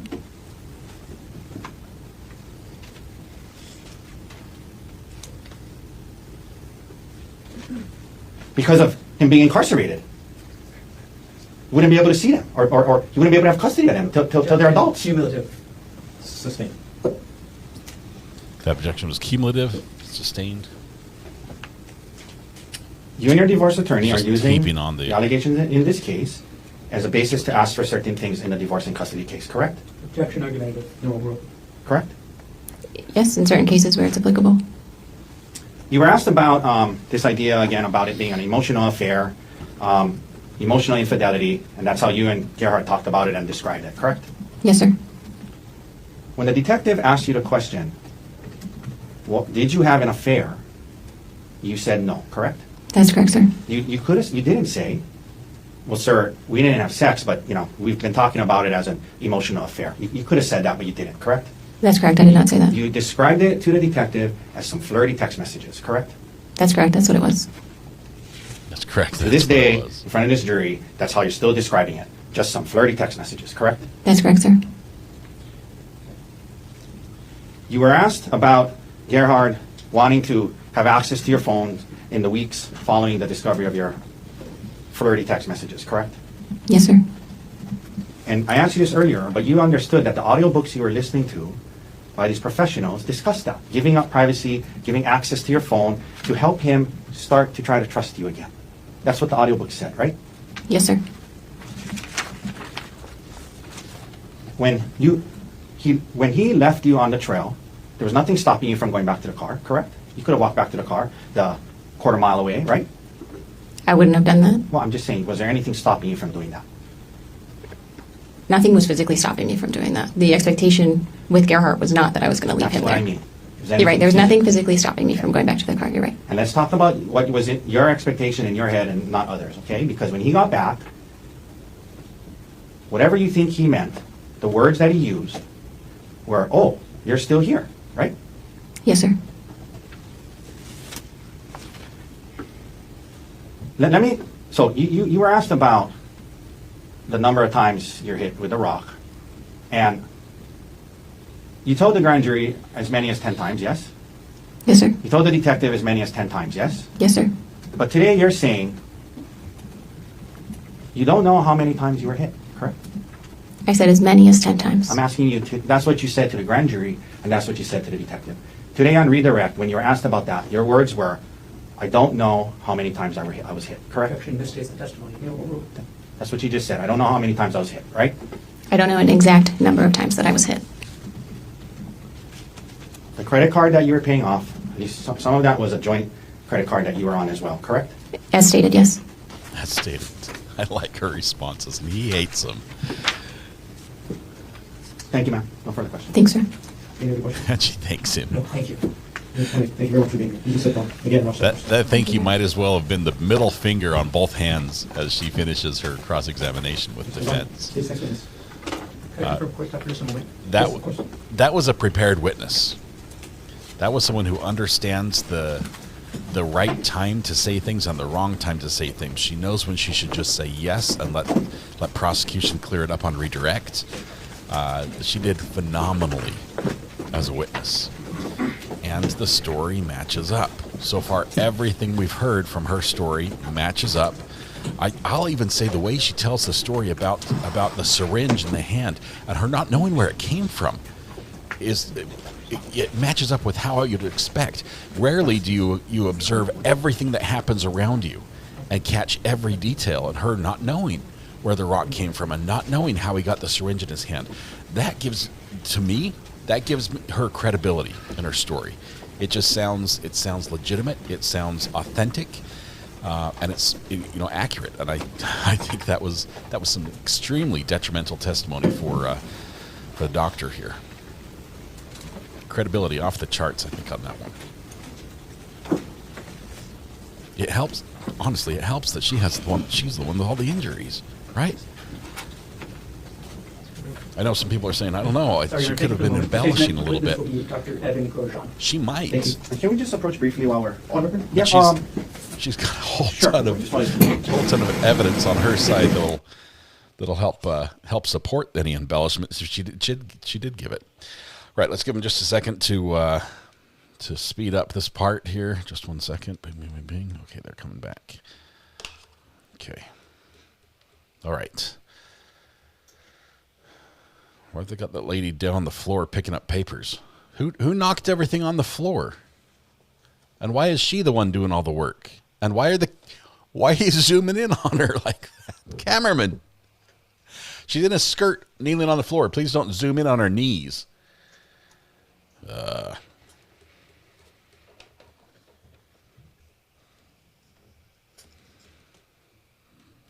Waiting for audio.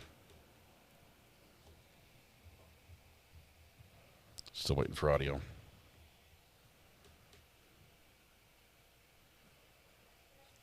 Come on, come on, come on.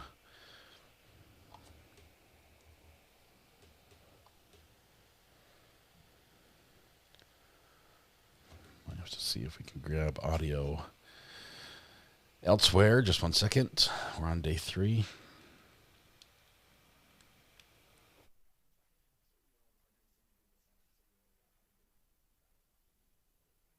Medicine in the state of Hawaii. Yes. Are you board certified in any specialties? I am board certified in emergency medicine. Okay. What does it mean to be board certified in general? Mm-hmm. So it means that we are certified based on our training, so completing oral examinations, written examinations, demonstrating competency in patient care and knowledge. And you said you're specifically board certified in emergency medicine. Can you describe what that field is? So emergency medicine is the care of patients that come in with undifferentiated either injuries or medical problems who work in the emergency departments, and we identify what may be going on with patients and provide a recommended treatment plan. Okay. I think every question leads to a follow-up. You said the word undifferentiated. What does that mean? So patients can come in with any type of complaint. Some patients may come in with chest pain, and we need to understand what that means and how to identify, are they having a heart attack or is this a non-cardiac chest pain? Other patients may come in with injuries, and we are there to stabilize their condition and determine the best course of treatment. Can you describe your training in medicine specifically? Mm-hmm. So I completed medical school and a 3-year emergency medicine residency. Do you do any continuing education for emergency medicine? I do. I'm an assistant clinical professor at the John A. Burton School of Medicine, and so I instruct medical students and residents in emergency medicine with bedside teaching. How long have you been teaching students from JABSOM about ER medicine? 10 years. At this point, Your Honor, the state requests that pursuant to HRE Rule 702, Dr. Grosjean be qualified to provide opinion testimony in the field of medicine with a specialty in emergency medicine. Mr. Otaki. No objection. All right, expert witness designation obtained. Will be allowed to provide to opinion testimony in the field of medicine with a specialty in emergency medicine. You may proceed, Mr. Barner. Dr. Grosjean, do you agree that all your opinions you offer in this case will be to a reasonable degree of medical certainty? Yes. Oh, he gets that question off at the beginning. Were you on duty at the Queens Punchbowl That's ER awesome. on March 24th, 2025? I was. On that date, did you treat somebody named Ariel Koenig? Yes. Before you treat somebody, do you obtain a patient history? I do. And what is a patient a patient history? A patient history is what a patient tells me about their condition, about why they came to the emergency department. It can be about their symptoms, or in other cases, it can be about if they come in with an injury. I ask them about the injury, what happened. Why is it important to obtain a patient's history? It's important so I can correlate clinically their concerns, their symptoms, their injury, to understand what happened, so I can order the best testing and management plan for them. Without going into the identity of any persons responsible, was Ariel able to explain the mechanics of any injuries she reported? Yes. Did Ariel report any symptoms aside from physical injuries? Yes, she reported a headache, pain to the face, pain to her left hand, nausea, and dizziness. And what were the mechanics of any injuries she reported? It appeared that she was struck with an object. As an ER physician, do you compare the history that a patient gives you with your physical examination of a patient? Yes. And why do you make that comparison? I make that comparison to understand the severity of injuries and determine what type of treatment and what type of testing I may order to evaluate the condition. And did you actually observe any injuries on Ariel on March 24, 2025? I did. Can we walk through those injuries, starting with her head? So, Dr. Grosjean, I'm going to publish what's been entered into evidence as State's Exhibit 25. And you can see it on the screen there to your left. And as I have this on the screen next to you, I'm going to hand you the iPad that I have right here. It's rough. I'm with telling you, the it's laser rough. pointer working. I'm going to ask you to describe the injuries that you saw in Ariel.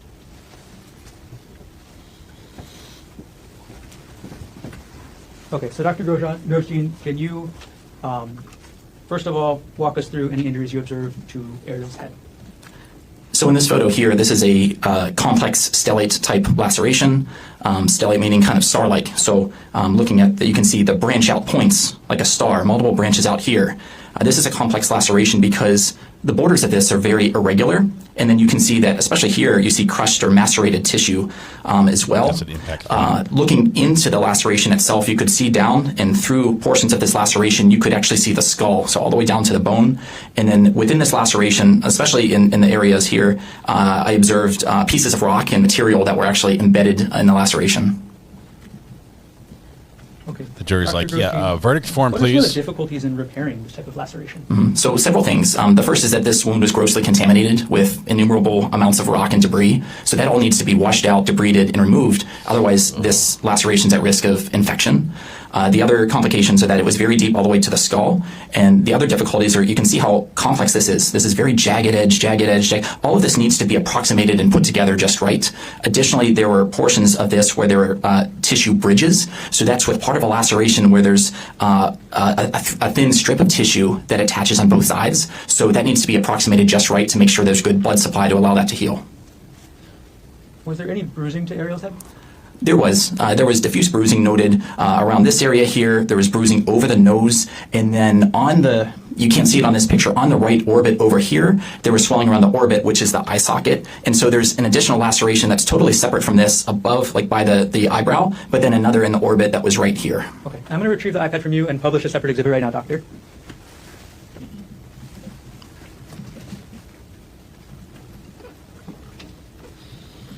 Okay, now I'm publishing State's Exhibit 22.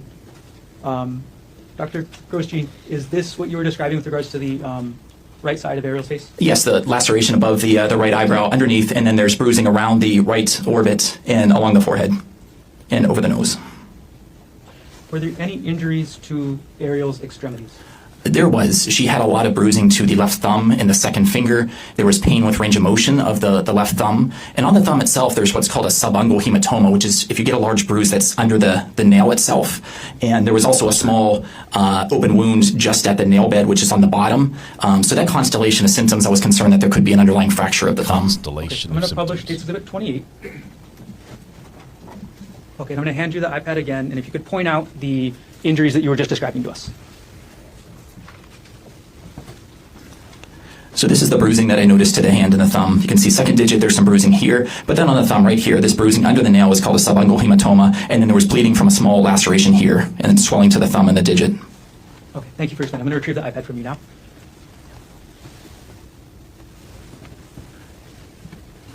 I'm going to take State's Exhibit 28 off of the screen. Dr. Grosjean, as a result of your physical examination, did you order any imaging? I did. Okay. What type of imaging did you order? I ordered a CAT scan of the head, the face, and the cervical spine, which is a three-dimensional X-ray to evaluate the area. Did you yourself review the results of the imaging of Ariel's head? I did. Okay. Was there any skull fracture? No.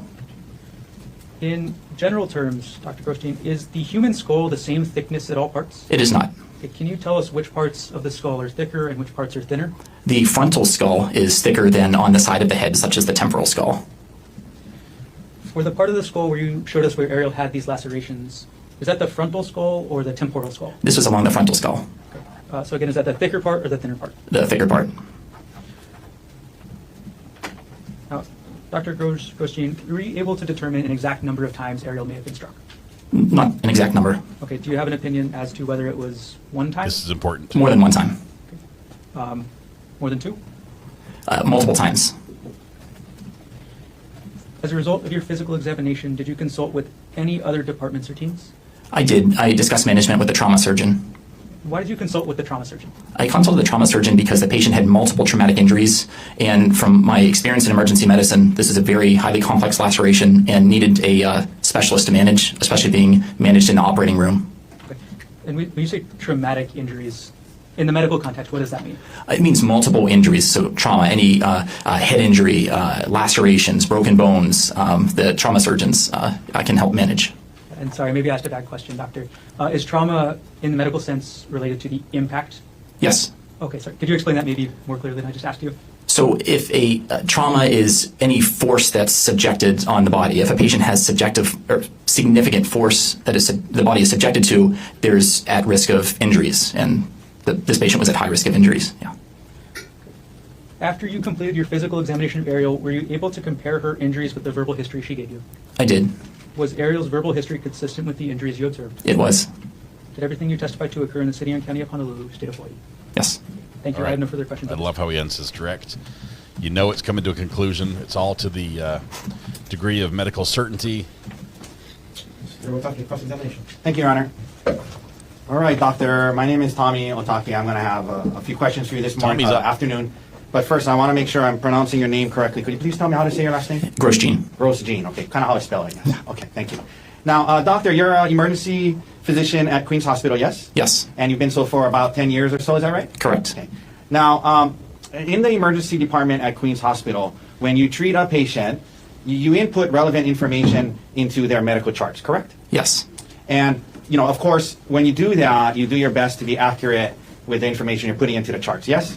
Yes. And that's because other doctors rely on the charts, and, you know, other medical professionals might read the charts, and as it relates to medical decision making, it's important to be accurate, correct?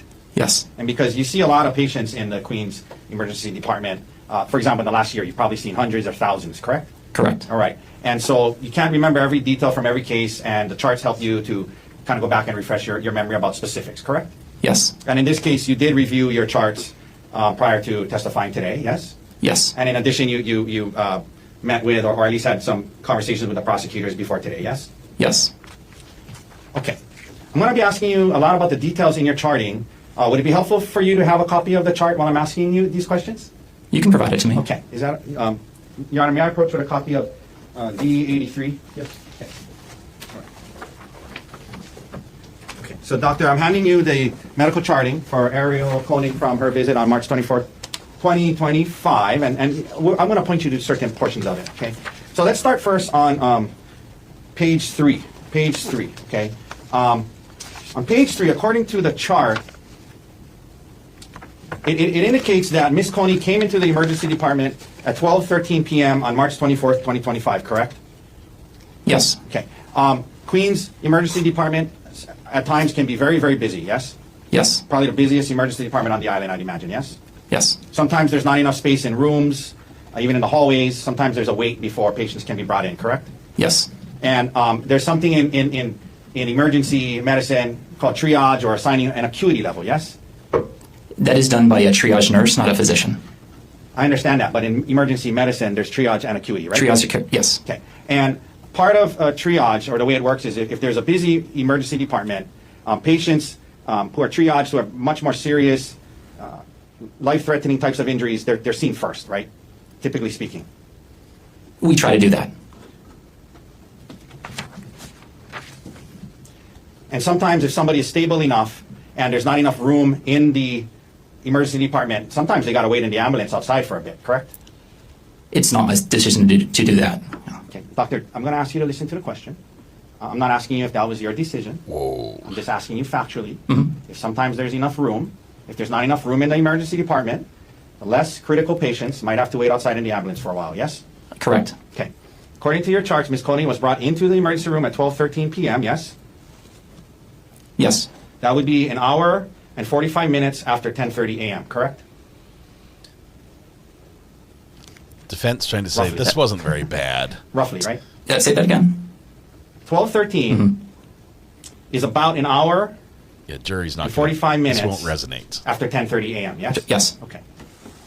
It looked worse than it was. Then is what he's trying to sometimes say. when a patient is brought into the emergency room and there's not enough room, sometimes if there's no rooms available, they're kept in the hallway, yes? Yes. Once in the emergency department at Queens, doctor, a physical exam is done and vital signs are taken and reviewed, correct? Correct. And oftentimes the vital signs are probably not taken by you, but taken by nurses or staff there, yes? Correct. Okay. But you, as part of your job in assessing the patient, you review the vital signs and the history that was taken by others, correct? Yes. Okay, so let's go to page 4 of the charting. Under, you see where it says review of symptoms. Review of symptoms, or systems, sorry. Review of Yes. systems, apologize. That's something you would have reviewed, right? As part of your treatment, yes? Correct. So let's go through some of this. Constitutional, it says she was awake and alert with distress, yes? Yes. So she was awake and alert, correct? Correct. One thing that in the emergency room that is examined in cases of head injuries is the patient's eyes and pupils, correct? Yes. You shine a light into the eyes and you see how the eyes react, correct? Correct. And in this case, her pupils were equally round and reactive to light, yes? Yes. This meant that her pupils were functioning normally, indicating that the brain, brainstem, and optic nerves were likely intact and functioning properly, correct? Those specific portions of the brain that you mentioned, yes. Right. Normal pupils in this context is a positive sign that a doctor looks for when assessing the neurological status of a patient with reported head trauma, correct? It is one of the signs, correct. And in this case, it was normal, yes? Yes. For your patient, Ms. Koenig, yes? Yes. The patient's heart rate is also checked as part of the initial examination, correct? Correct. And in this case, Ms. Koenig had a normal heart rate and a normal heart rhythm, yes? Yes. You also checked her breathing and pulmonary issues, correct? Yes. And again, in this case, Ms. Koenig, her pulmonary effect was normal, and there was no respiratory distress, correct? Incorrect. The respiratory rate on arrival, she had what's called tachypnea and breathing rapidly. So that rate is 23, which is not normal for an adult. Okay, do you see under there where it says pulmonary on page 4? Yes. Where it says effort. Pulmonary effort is normal, no respiratory distress. Breath sounds, normal breath sounds. At least in that portion, it was charted that it was normal, correct? Yes. Now, they also check her abdomen as part of this initial exam process, yes? Yes. And abdomen meaning the stomach, and you guys feel around and to see if it's normal, correct? Correct. And in this case, there was no distension, correct? Correct. What does distension mean, if you can tell the jury? If the abdomen is protuberant, if it's out, that's not normal. And that's a bad thing, right? Can be, yes. In this case, there was no distension, right? Her abdomen was soft, is what you want to see, yes? Yes. No abdominal tenderness, correct? Correct. No abnormal findings related to her abdominal, correct? Yes. Okay. Now, there was a reported head injury with a rock, correct? Yes. You're concerned about neurological damage to the brain, skull fractures, things like that, yes? Correct. One of the things that are done in the emergency department when there's concerns about head injuries is something called a Glasgow Coma Scale, correct? Correct. And you're familiar with that. It's a very commonly used tool by healthcare providers as part of assessing a patient's neurological functioning, correct? Correct. It helps to measure if there's decreases in the level of consciousness, yes? Yes. Very widely used and relied upon tool, correct? Correct. And the neurological assessment tool, am I pronouncing that right? Glasgow Coma? Okay. That is a tool that was used on Ms. Koenig while she was in the Queens ER on this day we're talking about, correct? Correct. All right. Now, is this something you're familiar with through your training experience? I am. It's true then that the Glasgow Coma Scale has 3 categories that are part of this neurological exam: eye response, motor response, and verbal response, correct? Correct. Eye response, this relates to how awake and alert someone is, correct? Yes. Motor response, this part is about how well your brain can control muscle movements. It can show if there's any issues with connections between your brain and the rest of your body, correct? Yes. Okay. And then verbal response, this tests how well certain brain abilities work, including thinking, memory, attention span, awareness of your surroundings, correct? Correct. To get the score of a Glasgow Coma scale, providers do these different tests, different scores from each 3 categories, and they add it all up, and that's your Glasgow Coma score, correct? Yes. The highest possible Glasgow Coma score is 15, yes? Yes. Meaning that's the best, meaning that you want to see on this on the Glasgow Coma score, right? 15 is better than 3. 3 is the lowest, right? Yes. And so you want 15. It means you're fully awake, responsive, not having problems with thinking ability or memory, correct? Correct.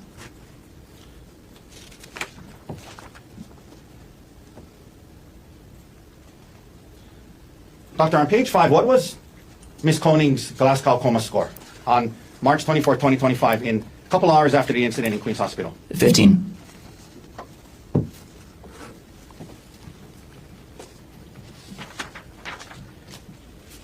Nevertheless, you're concerned about skull fractures, so you order a CAT scan of the head, face, and spine, correct? Correct. Because a CAT scan is a very reliable imaging tool. Well, it's an imaging tool that is used to see into the body to see if there's fractures, injuries, brain bleeds, things like that, yes? Yes. You thought it was prudent to order one? Correct? Absolutely. Mm-hmm. All right. And you reviewed the results of these imaging tests and factored that into your medical decision making, yes? I did. The CAT scan of the head, you're looking for any skull fractures or hematoma, given the report that she was hit multiple times in the head with a rock, yes? Yes. And doctor, the CAT scan to the head indicated that there were no skull fractures, correct? Correct. And no hemorrhaging was found either, yes? I mean, no, correct? No internal hemorrhage, yes. Yeah, that's what I mean. No brain bleeds were found, correct? Correct. You also do a CAT scan of Ms. Koenig's face, and the results of that, as well, there were no mandible fractures, yes? Correct. Well, what is a mandible? That is the jawbone. Okay. And I guarantee I'm going to pronounce some medical words wrong, but ossicles? Ossicles? Is that a word? I can't even pronounce it close enough for you to recognize it. Ossicles? It is a word, yes. Okay. How do you say it? It's ossicles. Okay. What is that? That's funny. So it depends where you're looking. There are ossicles in different locations. Okay. Well, after the CAT scan of the face said ossicles are normally aligned. It said it was normal. Okay. So what is that? So the facial bones were aligned. There was no facial bone that was out of place. Okay. No skull-base fractures, correct? Correct. No zygomatic arch or pterygoid plate fractures, right? Yes. And what is a zygomatic arch or pterygoid plate fracture? So they're the pterygoid plate. They're parts of the face and the skull. So zygomatic arch kind of goes over here, and then the pterygoid plate's nearby. And the CAT scan to the face showed no fractures to that area, correct? Yes. No maxillary sinus fractures. What is the maxillary sinus, doctor? Maxillary sinus is, again, one of the bone structures of the face, so that would be right here. Okay. No fractures to that area, yes? Yes. Now, I wanted to ask you about this. The orbits are intact and the globes are normal. That's what the CAT scan said, right? Yes. You were asked earlier about the thickness of skull in different areas. Remember that? Yes. By the prosecutor? Mm-hmm. And you said certain parts are thicker than others, right? Yes. And you have the skull and different parts of the skull. But isn't it true, doctor, that the orbital bones, it's a thin, fragile bone? So these are facial bones, not the skull bones. So these are facial bones here, and so these over the sinus, it is thinner than the frontal skull. I understand that. I'm not saying you misled anyone. I'm just clarifying. You're talking about the skull. I'm talking about the orbital bones, right? Mm-hmm. Isn't it true, doctor, that the orbital bones around the eye is a very thin, fragile bone in a person's body? On the inferior portions and the medial portions, which are here and here. They are thin and fragile, yes? They are one of the thinner portions of the face, of the bones, yes. And in the ER department, you often see people with orbital bone fractures because they are thin, fragile bones that can be broken by getting hit in the face with a baseball, for example. You've seen that in your time, I'd imagine, yes? Yes.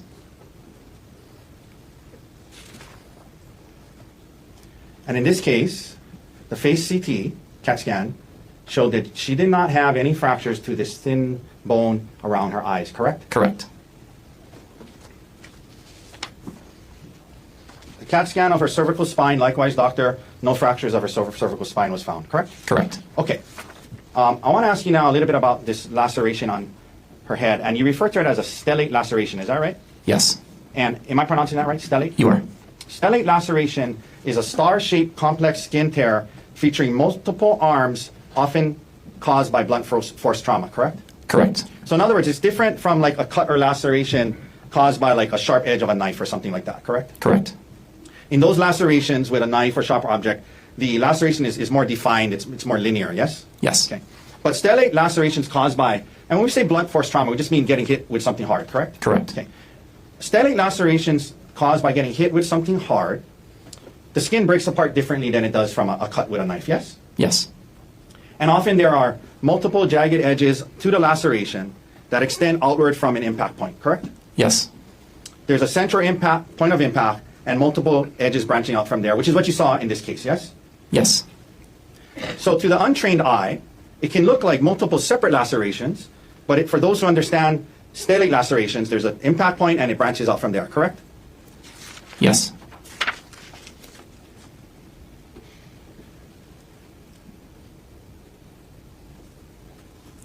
And because of the multiple branches and all the things you described about the skin and putting it back together, you thought it would be best to have a surgeon stitch it back up, correct? Because I mean, you suture a lot of lacerations in the ER, but this one, it was complex because of the different arms. You thought it best to have a plastic surgeon stitch it up, yes? It was large, it was contaminated, and just the extent of it, yeah. Yeah, because you said it was complex, so you thought a surgeon should stitch it up instead of you, right? Absolutely, it needed washed out in the operating room. Okay. And that's what happened, and then Ms. Koenig was discharged home the next day, correct? Yes. Now, you said today that, well, first of all, you're not you're a board-certified emergency medicine physician, correct? Correct. You're not a forensic pathologist, MD, who specializes in analyzing manner and means of injuries or death, correct? Correct. That being said, you were asked by the prosecutors back in December about if you could tell how many strikes caused this, and you say today, you think multiple, but one of the things you said to the prosecutors when they asked you about it is you said you could not tell if the injury was from one giant strike or multiple strikes, but you anticipated it was multiple strikes. That's what you told the prosecutors, right? Correct. It looked like multiple strikes. Yeah. Maybe one, but looked like multiple, right? Right. But you told them you couldn't tell if it was maybe from one giant strike, correct? That's what you told the investigator from the prosecutors, right? On the area on the face, yes. Yeah. There would have to be two strikes if we get here and here. Right. So I at understand minimum. that. Talking about they're asking about the laceration on the head. Yes. And to that one, you said you couldn't tell if it was from one giant strike or multiple strikes, right? Right.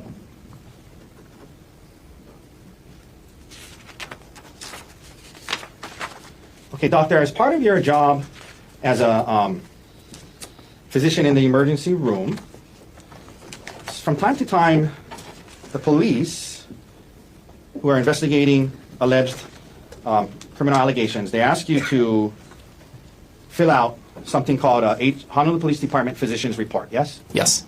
And in this case, you did so, right? I did. And the way that works is it's a form that after you see the patient, you go and you check boxes on the form, correct? And you can write in some narrative, but you check boxes, correct? Did someone just flush the toilet in the courtroom? You were today qualified with no objection from us. I mean, you're an expert in emergency medicine, correct? You've been qualified as one today, right? I believe so, yeah. And you were an expert in emergency medicine on the date of the incident, March 24th, 2025, right? I mean, you've been doing it for almost 10 years, right? Over 10 years, yes. And you understand that the Honolulu Police Department relies on you in these forms to provide accurate, unbiased medical opinions related to the extent of a patient's injuries when there's a criminal investigation, correct? Yes. And you try your best to do so. You know it's important, so you try your best to be honest and accurate in these forms, yes? Yes. And isn't it true, doctor, that as it related to Ms. Koenig, when you're filling out the Honolulu Police Department physician forms, one of the questions when you were asked under what's entitled substantial bodily injury, did the injury cause a major avulsion, laceration, or penetration of the skin? And you said yes because of the laceration, correct? Correct. Okay. You were also asked, did the injury cause a bone fracture? And at that point, you said unknown, testing was pending, right? Right, we were waiting for the x-ray result. Correct. Then you were asked, did the injury cause a serious concussion? And your answer to that was no, correct? Correct. You were then asked, did the injury cause a tearing, rupture, or coercive damage to the esophagus, viscera, or other internal injuries? And again, your answer to that was no, correct? Correct. Then under the subsection serious bodily injury, you were asked, as an, being an expert in doing emergency medicine all these years, did the injury create a substantial risk of death? And you checked off the box no, correct? Correct. Then you were asked, will the injury cause any serious permanent disfigurement? And you said unclear, pending trauma team repair of wound, yes? Yes. Because this was on the first day she was there, right? This was early on in the course of treatment. So. Right. Then you were asked, will the injury cause a protracted loss or impairment of the function of any bodily member or organ? And again, you answered no, correct? Doctor? Correct. 1 second.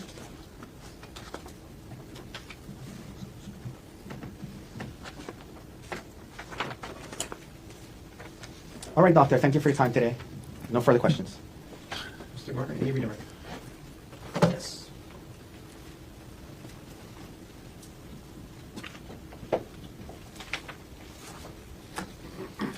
Your professional opinion, had the type of injury that caused this continued to be applied, Now, you would were death saying have something ensued? about Yes.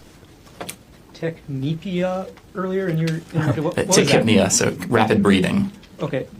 And how is that relevant to this, Ms. Koenig? So initially when she came in and she was evaluated by the triage nurse, she was breathing very quickly.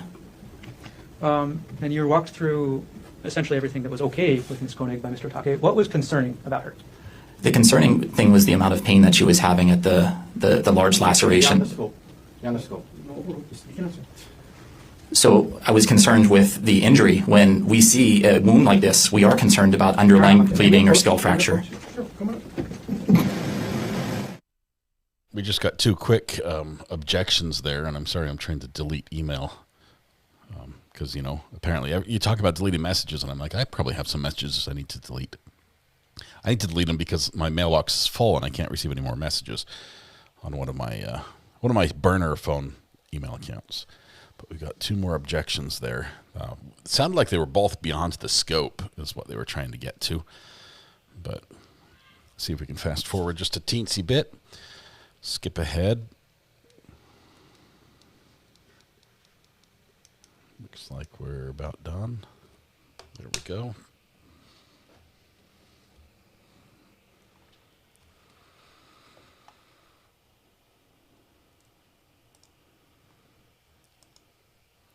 Can we get audio back?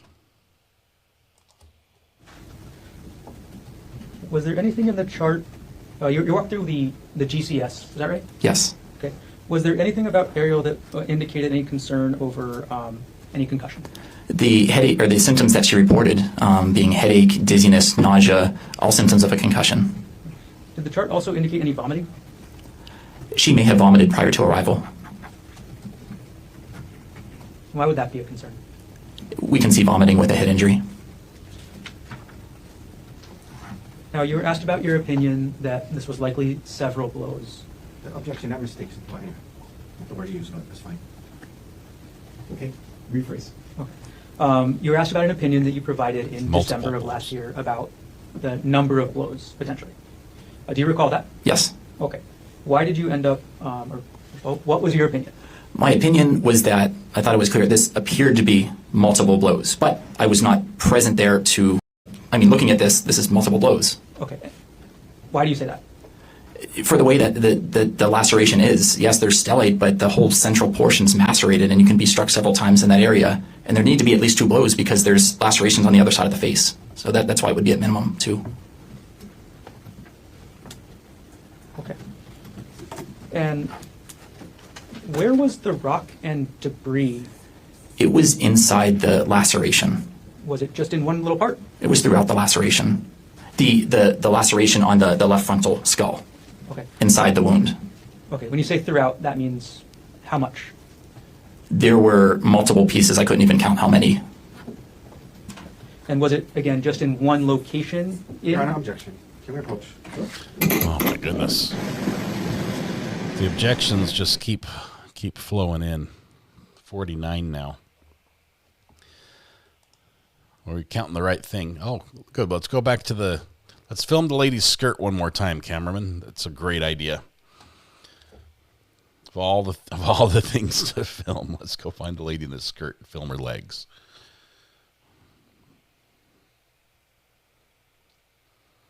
All right.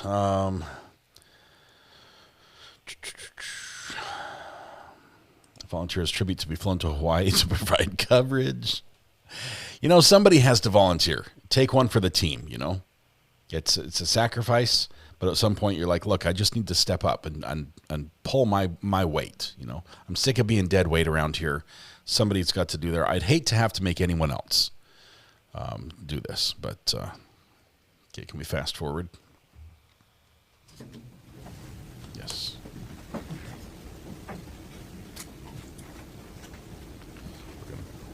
Dr. Groshi, I'm going to put State's Exhibit 25 up on the screen one more time. And if you could describe for us where in this laceration or how many different areas you observed rocks and debris. Yes. Okay, and I'm going to hand you the iPad with the laser pointer again. Okay, so this is in-depth. So when I was looking at the laceration, it was down to the skull, and that's where whenever I noted there was debris in this area. Okay, thank you. I'm going to retrieve the iPad and take the exhibit down. All right, thank you. Take it down. All right, now, Dr. Grostein, you were also asked about an HPD 13 you filled out. Yes. And you were specifically asked about whether or not the injuries caused a substantial risk of death. Is that right? Correct. Go back just a second. And you noted that the injuries did not cause a substantial risk of death. Is that right? Correct. And that was a medical opinion you gave when you filled out that form, right? Yes. Is that, and again, what was the mechanism of the injury that you determined here? The mechanism was blunt force trauma to the head. Was this opinion that the injuries that Ariel suffered... Can we approach? There's the other objection. Now we can fast forward again. Just 1 second. Let me find my objection counter. Missing my mouse. There it is. We're up to 50. And we'll zip ahead just a teensy bit.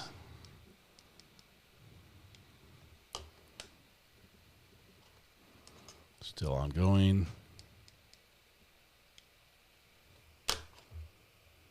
Okay.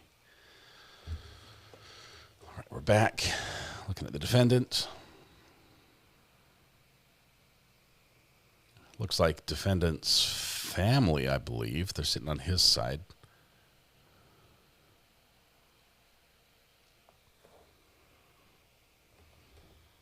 Possibly his parents. Dr. Grostein, one last question. Last question. What you put on an HPD 13 form about the injuries not causing substantial risk of death, that was about the resulting injuries that Ariel had. Is that correct? Correct. Okay. Thank you. No further questions. Just very brief follow-up.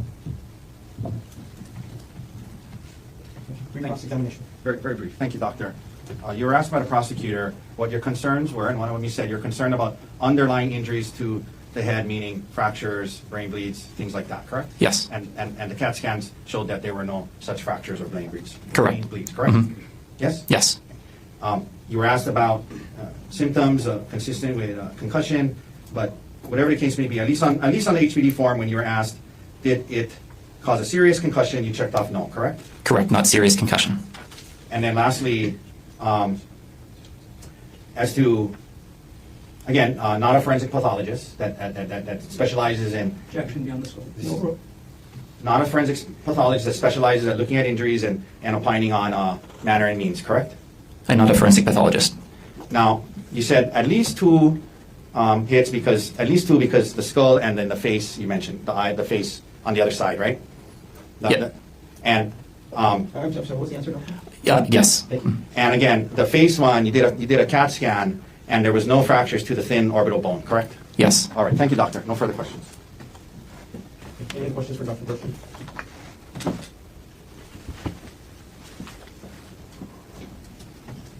Dr. Grostein, you said at least 2 impacts? It appeared to be. Okay. When you say at least 2, do you have an upper limit? I don't. Hang on. Multiple. No further questions. Anything else you want to ask Mr. O'Connor? No, thank you, Your Honor. Thank you, doctor.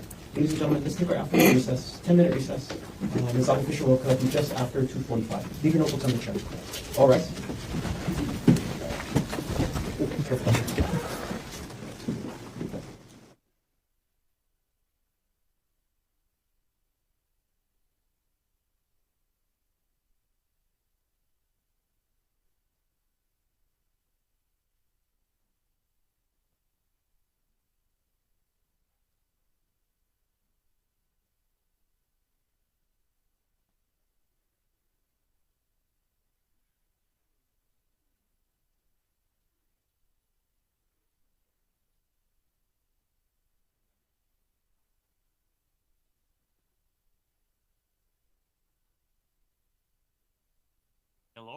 Procedural matters, and unfortunately you have... Remember in the beginning when we started 110 years ago? Hello, hello. Hello. Procedural matters, and unfortunately you have not... Hello? When are we going to break for lunch, Judge? Shame on you, sir. Hello.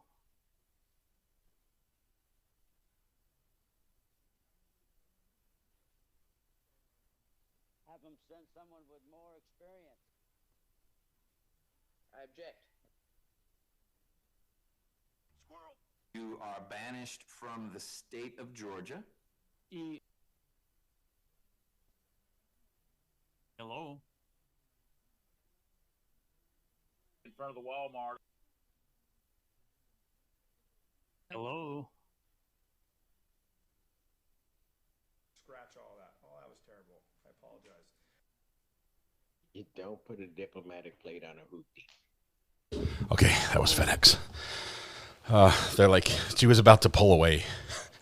She was about to leave. I'm like, no, don't leave.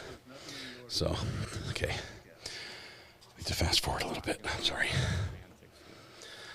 Don't be suspicious. No. Hello, hello.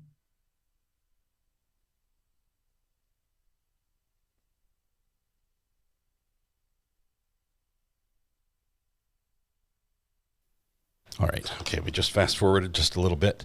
Did we just take a break? We just finished the doctor's testimony. I think we've got a little break. And now another witness is coming up. I'm going to open the box, yes. Sorry, I carried like 50 pounds of stuff like out in front of me on the road. Jury back in the courtroom. Good afternoon. Welcome back, ladies and gentlemen. Mr. Garner, state's next witness. The state calls Dr. Whitney Carlton to stand. Doctor, can you stand and raise your right hand, please? You do solemnly swear or affirm that the testimony about to give shall be the truth, the whole truth, and nothing but the truth? I do. Thank you. You can have a seat. Hi, good afternoon. Hi. Could you, as you testify today, keep your face as close to the microphone as possible, maybe pull it close to you as well?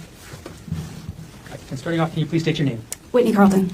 And Ms. Carlton, what do you do? I'm an acute care surgeon. Okay. Is that a doctor? Yes. And where do you practice? I practice at Queens Medical Center.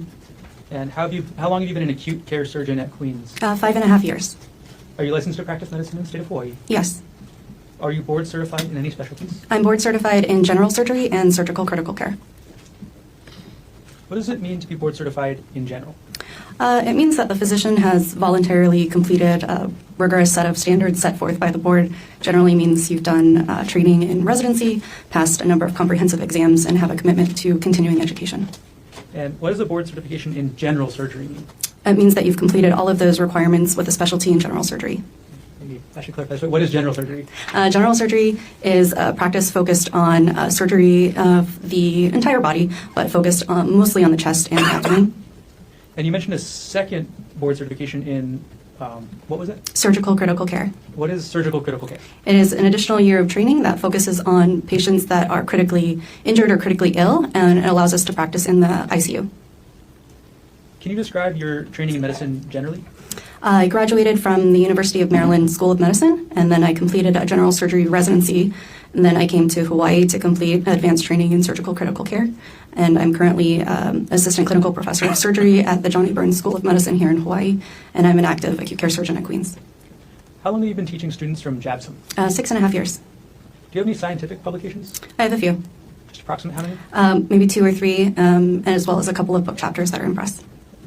At this point, Your Honor, the state would ask that pursuant to Rule 702, Dr. Carlton be qualified to provide opinion testimony in the field of medicine with a specialty in surgery and surgical critical care. No objection to the doctor's qualifications. Thank you. Ladies and gentlemen of the jury, Dr. Carlton will be allowed to provide to you opinion testimony in the field of medicine with a specialty in general surgery and surgical critical care. You can proceed. Dr. Carlton, do you agree that all your opinions that you offer today in this case will be to a reasonable degree of medical certainty? Yes. Were you on duty at Queens Punch Bowl on March 24th, 2025? Yes, I was. On that date, were you part of something called the trauma team? Yes. Okay. What is the trauma team? The trauma team is basically all of the hospital personnel that respond to trauma activations or consults in which patients have some kind of accident or trauma that require immediate evaluation. I am the attending trauma surgeon when I'm on call for surgery or trauma surgery, so we lead the trauma team. And saying the word trauma a lot. In the medical field, in your specialty, what does trauma mean? Trauma is just any accident or mechanism of injury that a patient could come in with injuries. So also bodily impact? Yes. I'll explain what I got. What type of cases do you get called in to help with as part of the trauma team? All kinds. So everything from like a trip and a fall to moped accidents, car accidents, assaults, gunshot wounds, stab wounds, all those kind of things. On March 24th, 2025, did you treat somebody named Ariel Koenig? Yes, I did. Before you treat someone, do you obtain a patient history? Yes. What, to you, is a patient history? A patient history is kind of a prescriptive account of a patient's current presenting clinical symptoms, as well as an account of their medical history. Why is it important to get a patient's history? It's important for our differential diagnosis, or a list of potential causes of what their complaint is, and it's important in order to come up with an individualized treatment plan for the patient. Love my grandkids. Without going into 35 what months. Thank you Ariel so Koenig much. may have told you, was Ariel Koenig able to provide you with a history? Yes. We're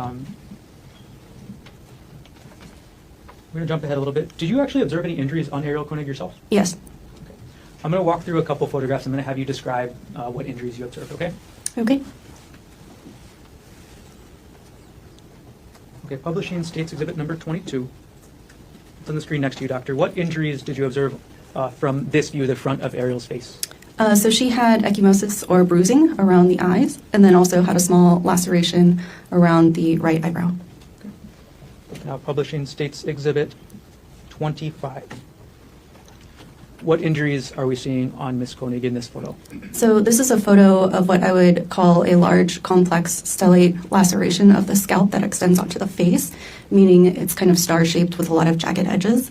Large and complex, meaning it goes through a number of layers on the scalp. As a surgeon, what are the difficulties in repairing this? Or are there any difficulties in repairing this kind of laceration? There can be. Okay. And what Okay, are so those? it's a little. So in this case, and in general, I would be very concerned about the potential healing of the jagged edges. Creating those kind of skin bridges or skin strips decreases the blood supply. And so even when you suture it back together, it can have a high chance of necrosis or dying, creating a larger wound. And then there was also a really high risk of infection, just given how big the wound was and the stated mechanism. And what was the stated mechanism? Ariel said she was hit with a rock. I'm going to take the States Exhibit 25 off the screen now. Stated mechanism. Were there any injuries to Ariel's extremities? Yes, she had bruising of the left hand that turned out to be a distal phalangeal tuft fracture. Okay. I'll jump back to that in just a moment after asking a couple questions. Was any imaging done to Ariel? Yes. And did you review that imaging yourself? Yes, I did. Okay. And what type of imaging was it? So we obtained a CT scan of the head, the face, and the cervical spine, and we also did an x-ray of the left hand. And did you review the results of all this imaging yourself? Yes, I did. Okay. Was there any skull fracture? No. Any face fracture? No. Any fractures to any other parts of Ariel's body? She did have the left thumb distal phalangeal tuft fracture. Okay. And then could you explain for us what the left thumb distal phalangeal tuft fracture is? It's basically a broken bone in the fingertip. When you say a broken bone, was there any displacement? It was mildly displaced. And what does that mean? So bones are basically in a straight line, and so when you fracture it, you end up with at least two pieces. The alignment or the displacement is how much in a line that bone stays, or if it's displaced and out of line. And what does mildly displaced mean then with regards to the injury you observed on Ariel? It means that the bone was a little bit out of line. As a result of your examination, did you recommend any sort of treatment for Ariel? Yes, I did. And what did you recommend as a treatment? Well, she needed the large wound on her head washed out and cleaned and then repaired. Due to the risk that we talked about, I recommended a specialty consultation with a facial surgeon who was on call. For the hand fracture, she needed treatment with a hand surgeon. And then just due to the injuries and the events, I recommended admission to the hospital. So hand surgeon, facial surgeon. You referred to a separate type of surgeon. What type of surgeon did you refer to? It's our on-call face trauma surgeon. I believe he's an OMFS surgeon. And what does OMFS mean? Oral maxillofacial surgeon. They specialize in kind of we call it like a plastic surgery type surgeon. I think you've gotten there a little bit so far, doctor, but during your treatment of Ariel, were there any risks of complications from her injuries? Yes. Okay, what was Objection, Your Honor. Can we approach? Objection, approach. The judge has no problem with letting them approach as much as they want. I like that because it saves problems, but I wish that sometimes we'd be able to get through it a little faster.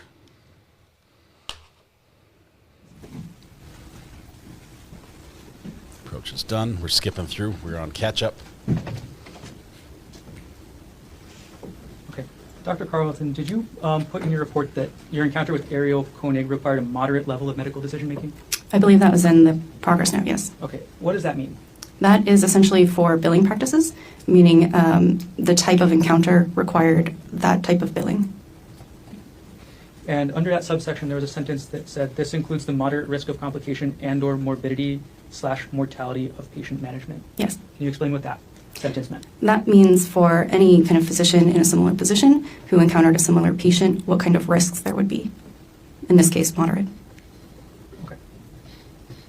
So moderate risks of morbidity/mortality. Yes, treatment and morbidity and mortality. One more question.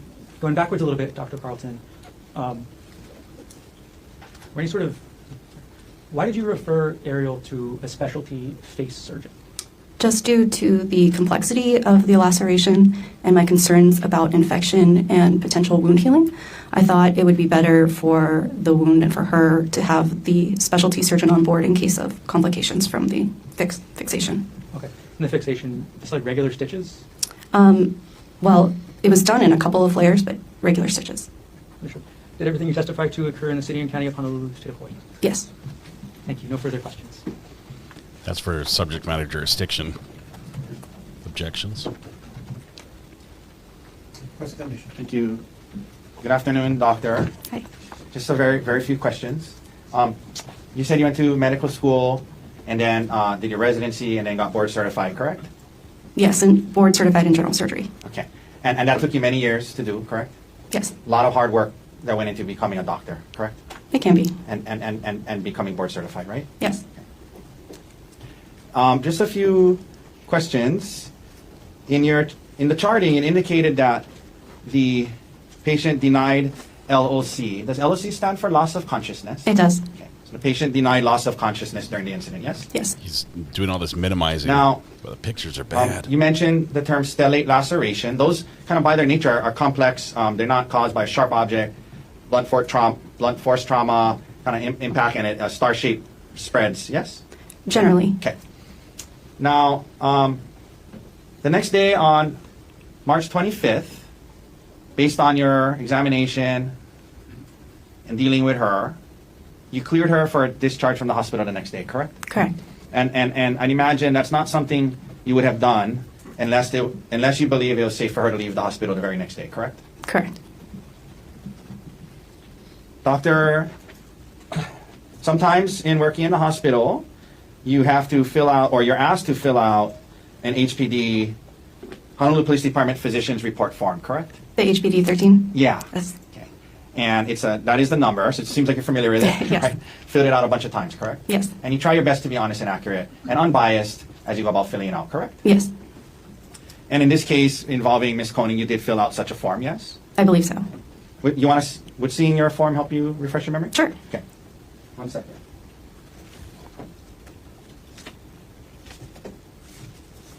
Your Honor, may I approach with D81? Yes. Doctor, do me a favor, just look through that, read it to yourself, and let me know when you're done. I just have a couple questions, and then I'll be done.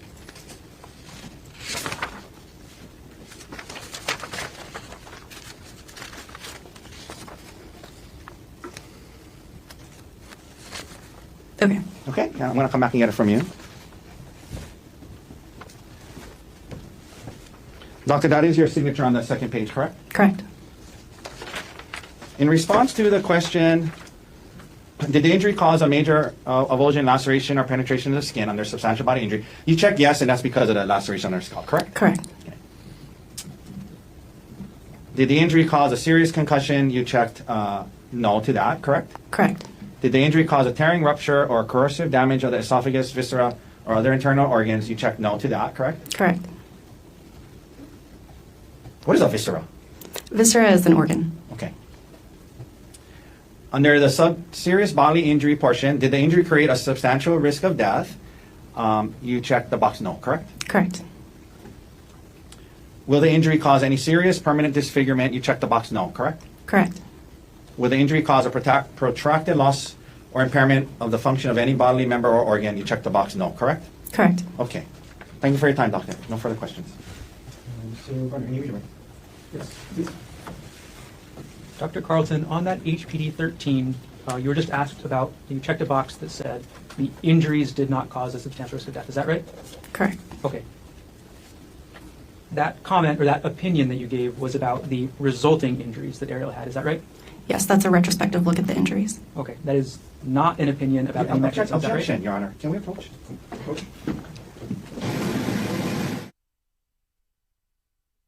Objection, Your Honor.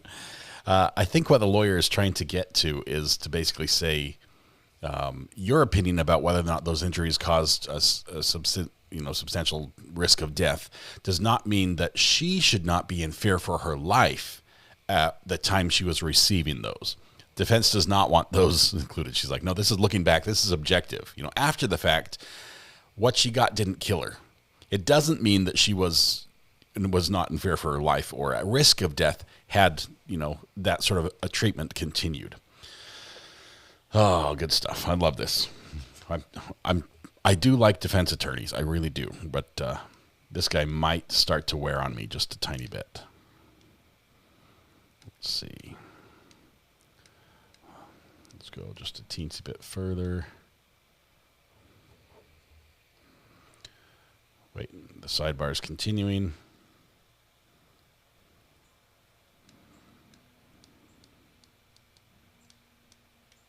Hang on. I think I just passed too far.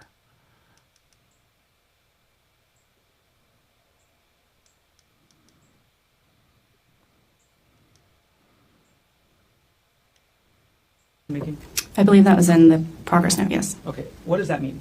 That is essentially for billing practices, Yeah, meaning... I backed it up. Sorry. Hold, please. I need the sidebar again.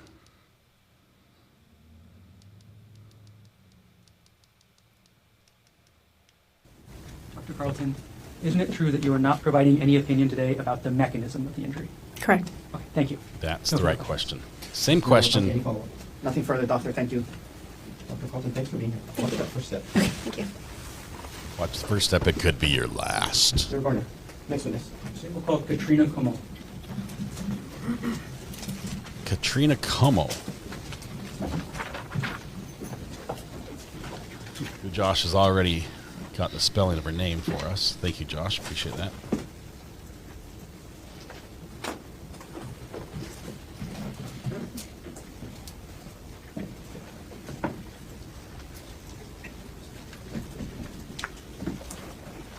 This guy's way worse than Ramos. He's doubling down. Ramos got the feedback and completely changed. This guy doubles down. Do you solemnly swear affirm that the testimony about to give shall be the truth, the whole truth, and nothing but the truth? Yes. Please, have a seat. Okay, good afternoon. Good afternoon. Okay, and as you testify today, can you please pull the microphone as close to your face as possible and speak into the microphone as much as possible? Yes.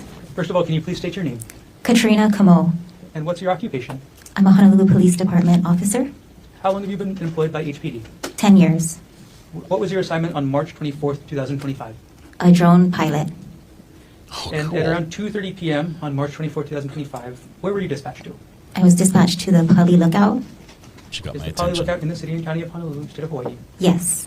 What time did you arrive to the Poly Lookout area? About 3:30 p.m. Okay, and what was your role in any investigation that was taking place up there? I was the drone operator. Can you explain to us what a drone operator does? Sure. For law enforcement, the drone operator, we use the drone to provide aerial support for police work. And we're talking about drones. What are we talking about? Quadcopter. What is a drone? A drone is basically a camera. I'm sorry, a camera that flies. It's a flying camera. And in this case, could you go over the steps you took when operating the drone up at the Poly Lookout area? Yes. So for operating the drone, we receive a mission or a request for support. Then we check the location that the request is being made. So we check for the weather, if we can operate the drone legally, and if not, we do have, we can reach out to the FAA for clearance to fly in specific areas. and then we check our equipment to make sure that we can operate for the length of time that they're requesting us to fly. And then we will go ahead and bring our equipment there and set up and conduct the mission.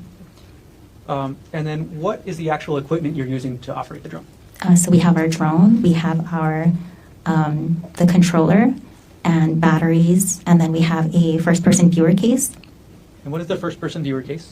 So that is basically a portable TV monitor that we connect our controller to so that the commanders on scene or the people that are making the decisions on scene can view the images without looking over our shoulders because the controllers are kind of small. And that's really annoying too. And what were you searching for or looking for that day? We were looking for an outstanding assault suspect within the area. What was the radius of the search? Roughly a half a mile. What was the height you were doing the search at? So it's always at or below 400 feet, so within that height range. Okay. And when we say at or below 400 feet, is that AGL. the height you're flying the drone from which area? The Poly Lookout area. So from our launch place at the Poly Lookout, we can go up to 400 feet and then at or below that. How many drone flights did you operate on March 24, 2025? I operated 2 flights. What was the time frame that you were conducting those flights? It was from about 4 p.m. to 5:45 p.m. And were you able to find any suspect using the drone on that date? No. Thank you. I have no further questions. Okay, thank you. Are you saying you failed? I'm just kidding. I wish we. I want to know what the I have no questions for Officer Kamo. Thank you, Officer. type of drone. Thank you very much for being here. He stepped down. Thank you. First step. Is it like a DJI Mavic 2 or they still flying the Phantom? Kevin Chun. Kevin Chun. Okay, as soon as they're done here, before we go to lunch, which will be in just a minute, I'll show you what I got in my box. I'm so excited. I probably won't eat on lunch. We are going to take a break for lunch. I'm sorry, I've just planned that. I'm going to have to do a FOIA request for information about the drone they fly for Hawaii. You do solemnly swear or affirm that the testimony about to give shall be the truth, the whole truth, and nothing but the truth? I do. Thank you, Corporal.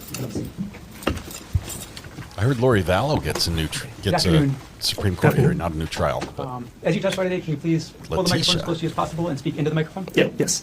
Can you please state your name? Kevin Chun.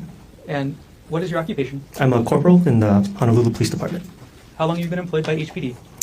Almost 9 years. Were you so employed and on duty on March 24, 2025 at around 10:30 a.m.? Yes. On that date and time, where were you dispatched to?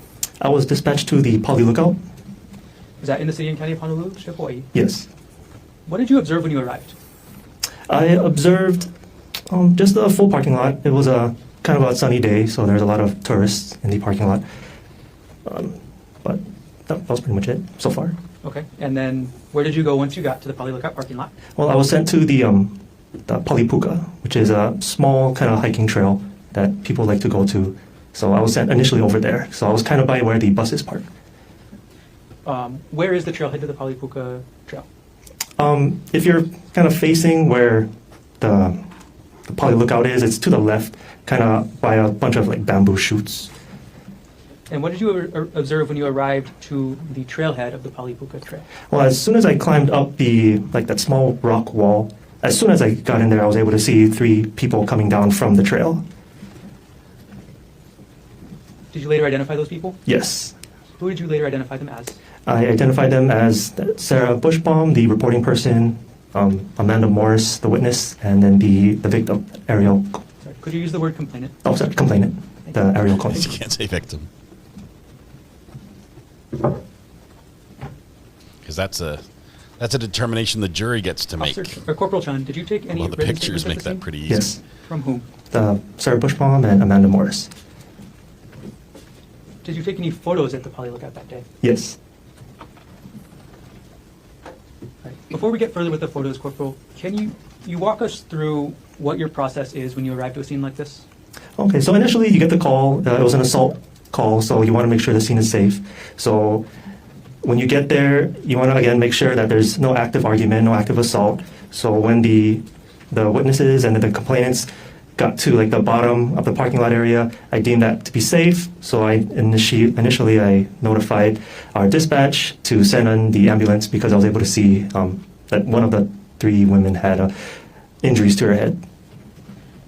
And so, first step you said is making sure the scene is safe? Correct. Okay. What do you do after you make sure the scene is safe? I attempt to get information to see if there's a crime, where the suspect is, to notify my beat partners coming to assist me. All right. I'm now going to approach you with what's been marked as State's Exhibits 16 and 17, shown to defense counsel. May I approach? Yes.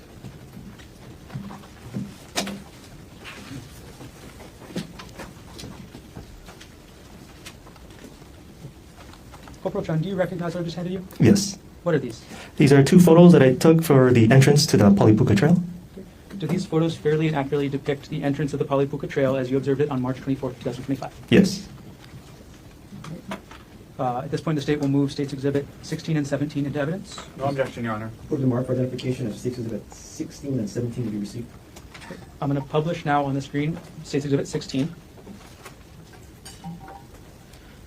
Okay, Corporal, what are we looking at with State's Exhibit 16? Again, the entrance to the trail, right next to like the porta potties.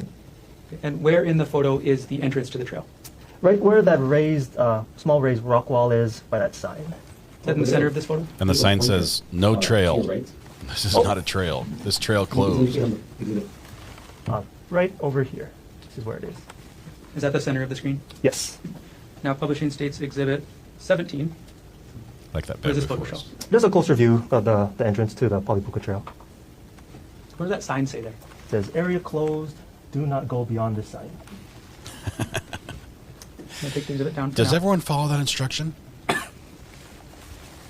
Corporal Chun, why did you take these photos of the trailhead? Just part of the investigation. It's good for documentation so that people afterwards are able to get a kind of a picture in their mind. I'm going to now approach with what's been marked as State's Exhibit 15, showing to defense counsel. May I approach, John? Yes.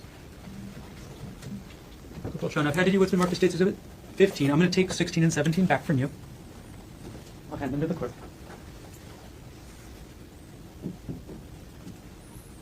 Okay. Corporal Chun, do you recognize what I've just handed you as State's Exhibit 15? Yes. What is that? It's a picture, a full body picture of the complainant, Okay. And who is the complainant? Ariel Koenig. Does this photo fairly and accurately depict Ariel Koenig as you observed her on March 24th, 2025? Yes. At this point, the state moves Exhibit 15 into evidence. No objection. Thank you. Approve the mark for identification of State's Exhibit 15 is received into evidence. Now publishing State's Exhibit 15. Corporal Chun, why did you take this photo? Again, with the other photos to like the scene of the trailhead, it's for people to get a picture of what I was looking at during the time of the incident. Is this the only photo you took of Ariel that day? I took one other photo. I'm going to publish State's Exhibit 1. It's already in evidence. Already in evidence. These are bloody pictures. That's Why do you all take this We've photo? seen them already today. Just to get a closer picture of the injury that I observed. You should take Exhibit 1 off the screen. In addition to taking these photos, did you talk with anybody at the scene? I talked to the two witnesses, the reporting person, the witness, and again, the complainant. Just have a moment, Corporal. Just have a moment. Just sit there, sir. Just chill for a bit. Can anyone see me? I can see you. 8675309.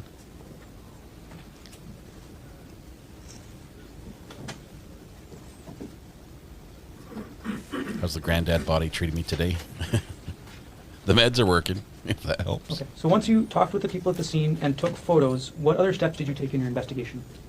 Once other officers arrived, we tried to attempt to locate the scene as well as the alleged suspect, notified my supervisor about what happened, see if we needed to call in any more resources to assist in us in the investigation. Did anybody secure the scene? Yes. Who did that? It was a Corporal Wu. Did any other HPD units assist with the investigation? Yes. Which other HPD units? There was a Corporal Bulagay. He kind of helped go up, try to look for the scene. There was Officer, I believe it was Callahan, who went to Queens to get a written statement from the complainant. And those are the two main ones. I also sent a follow-up to Waikiki to see if we could secure the hotel room. Okay, maybe that was a poor question for me late in the day. Did any other HPD divisions assist with the investigation? Yes. The MED, I forget what that stands for. Sorry. And also the Specialized Services Division. Also, just specifically of HPD or other? Well, did any other government agencies or organizations assist? Yes, the Honolulu Fire Department, as well as the Department of Land and Natural Resources. What did the Honolulu Fire Department do? They sent their helicopter to go down to see if they can locate or to the bottom of the Poly Puka, like all the way to the bottom. I don't know what that's called, but see if there's anybody down there. When you say the bottom of what? Just the Poly Puka is a really kind of far, like fall. It's like a big cliff, big mountainside. So, and the scene was where there was like a kind of large opening. So we're just trying to cover our bases to see if anything was down over there. Okay, I'm going to take one moment. I'm sorry for keeping you up there.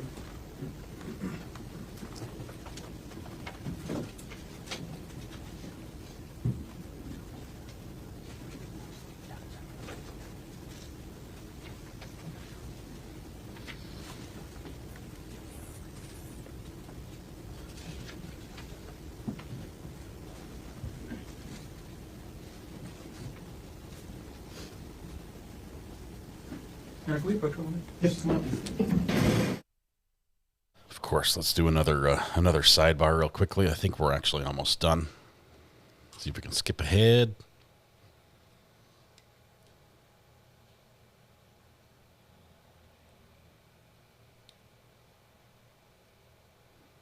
We're done. They finished for the day. How did they finish that quick? That's crazy.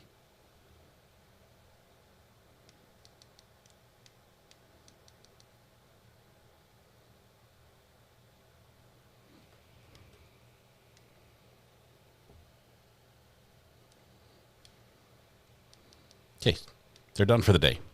That's awesome.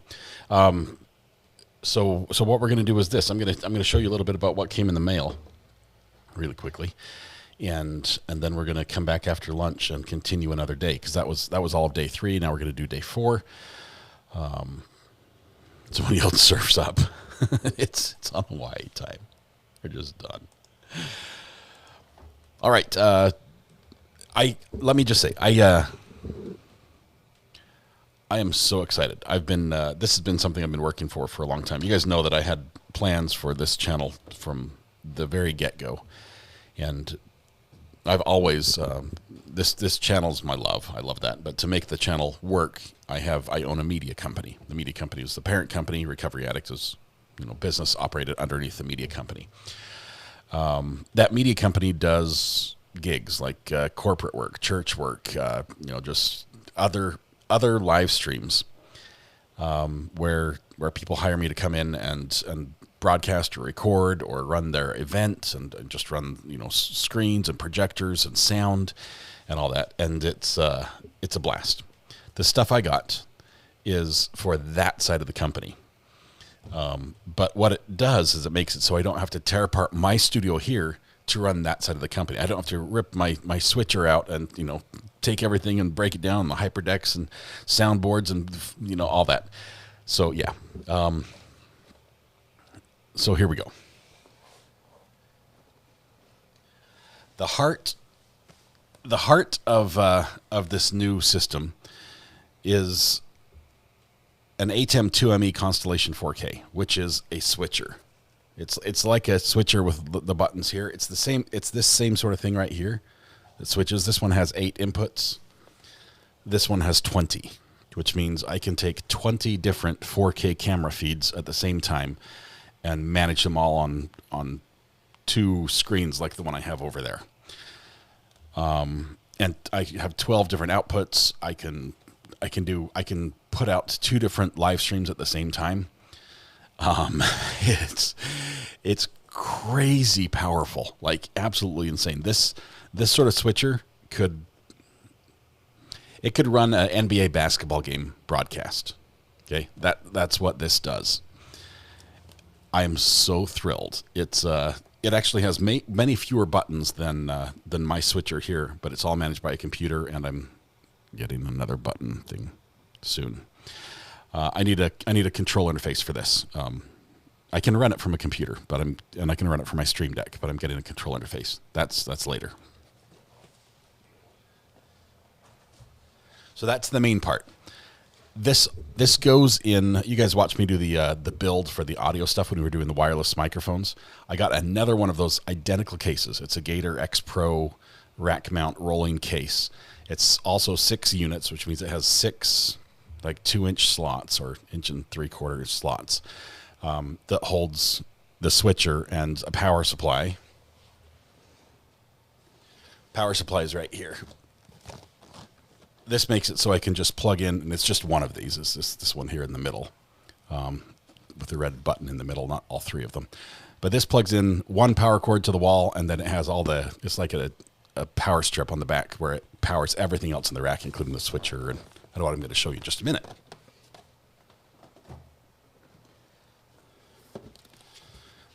This is just a piece of metal. This is just a rack. It's just a shelf that I install in that rack, and it allows me to take things like one of these hyperdecks, which is a recorder. It has all the different connections on the back for my cameras, and it allows me to record whatever's happening on my cameras and have it on either on these SD cards or on NAS storage, which is a big hard drive. So that's going to have the hyperdeck, and it also is going to have the Blackmagic encoder, which allows me to encode 4K video and only use the same bandwidth that recording 1080p video requires, because it can do H.265 instead of H.264. So that's exciting.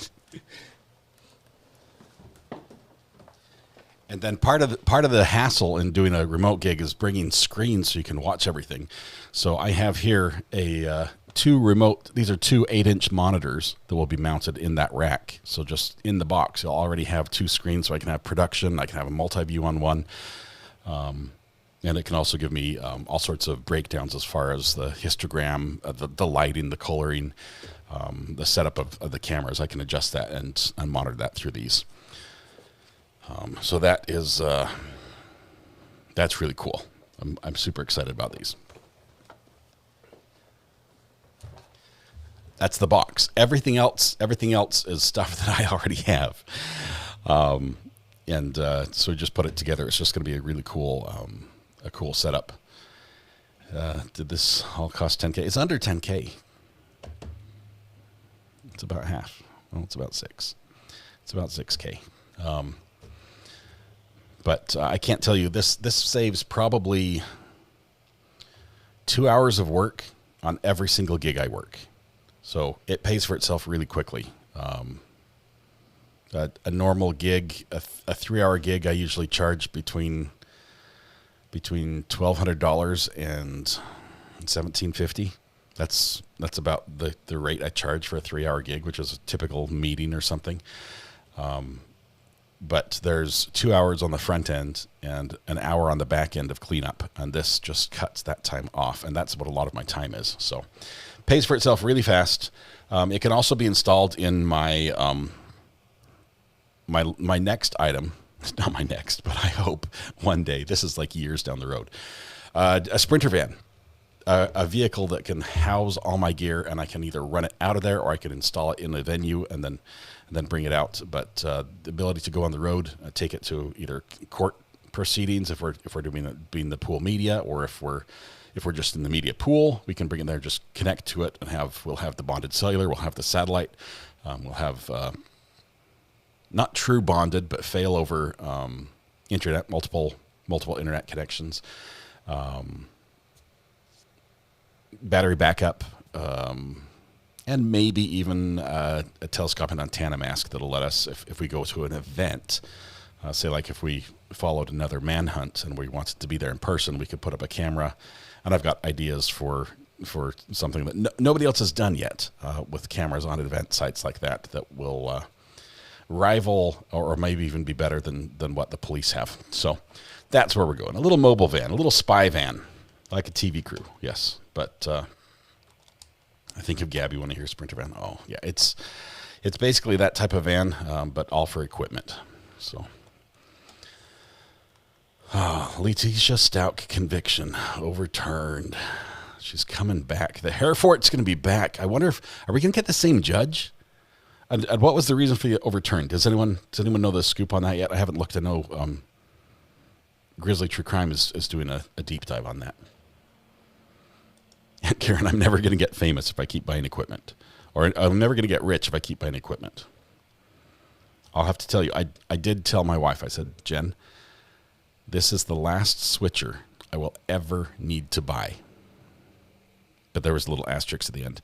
As long as it doesn't break and I never have to film something with more than 24K cameras at once. so with those two caveats, the last switcher I'll ever have to buy. Name FBI surveillance plan. I don't think I can put FBI on a vehicle. That might be impersonating an officer or impersonating law enforcement. Stuck is because a juror is a father-in-law to a deputy DA in the prosecuting office. Oh, there was a relation. Oh, man, they should have caught that. That's terrible. Get that in writing. I have it in text. 8K is coming up.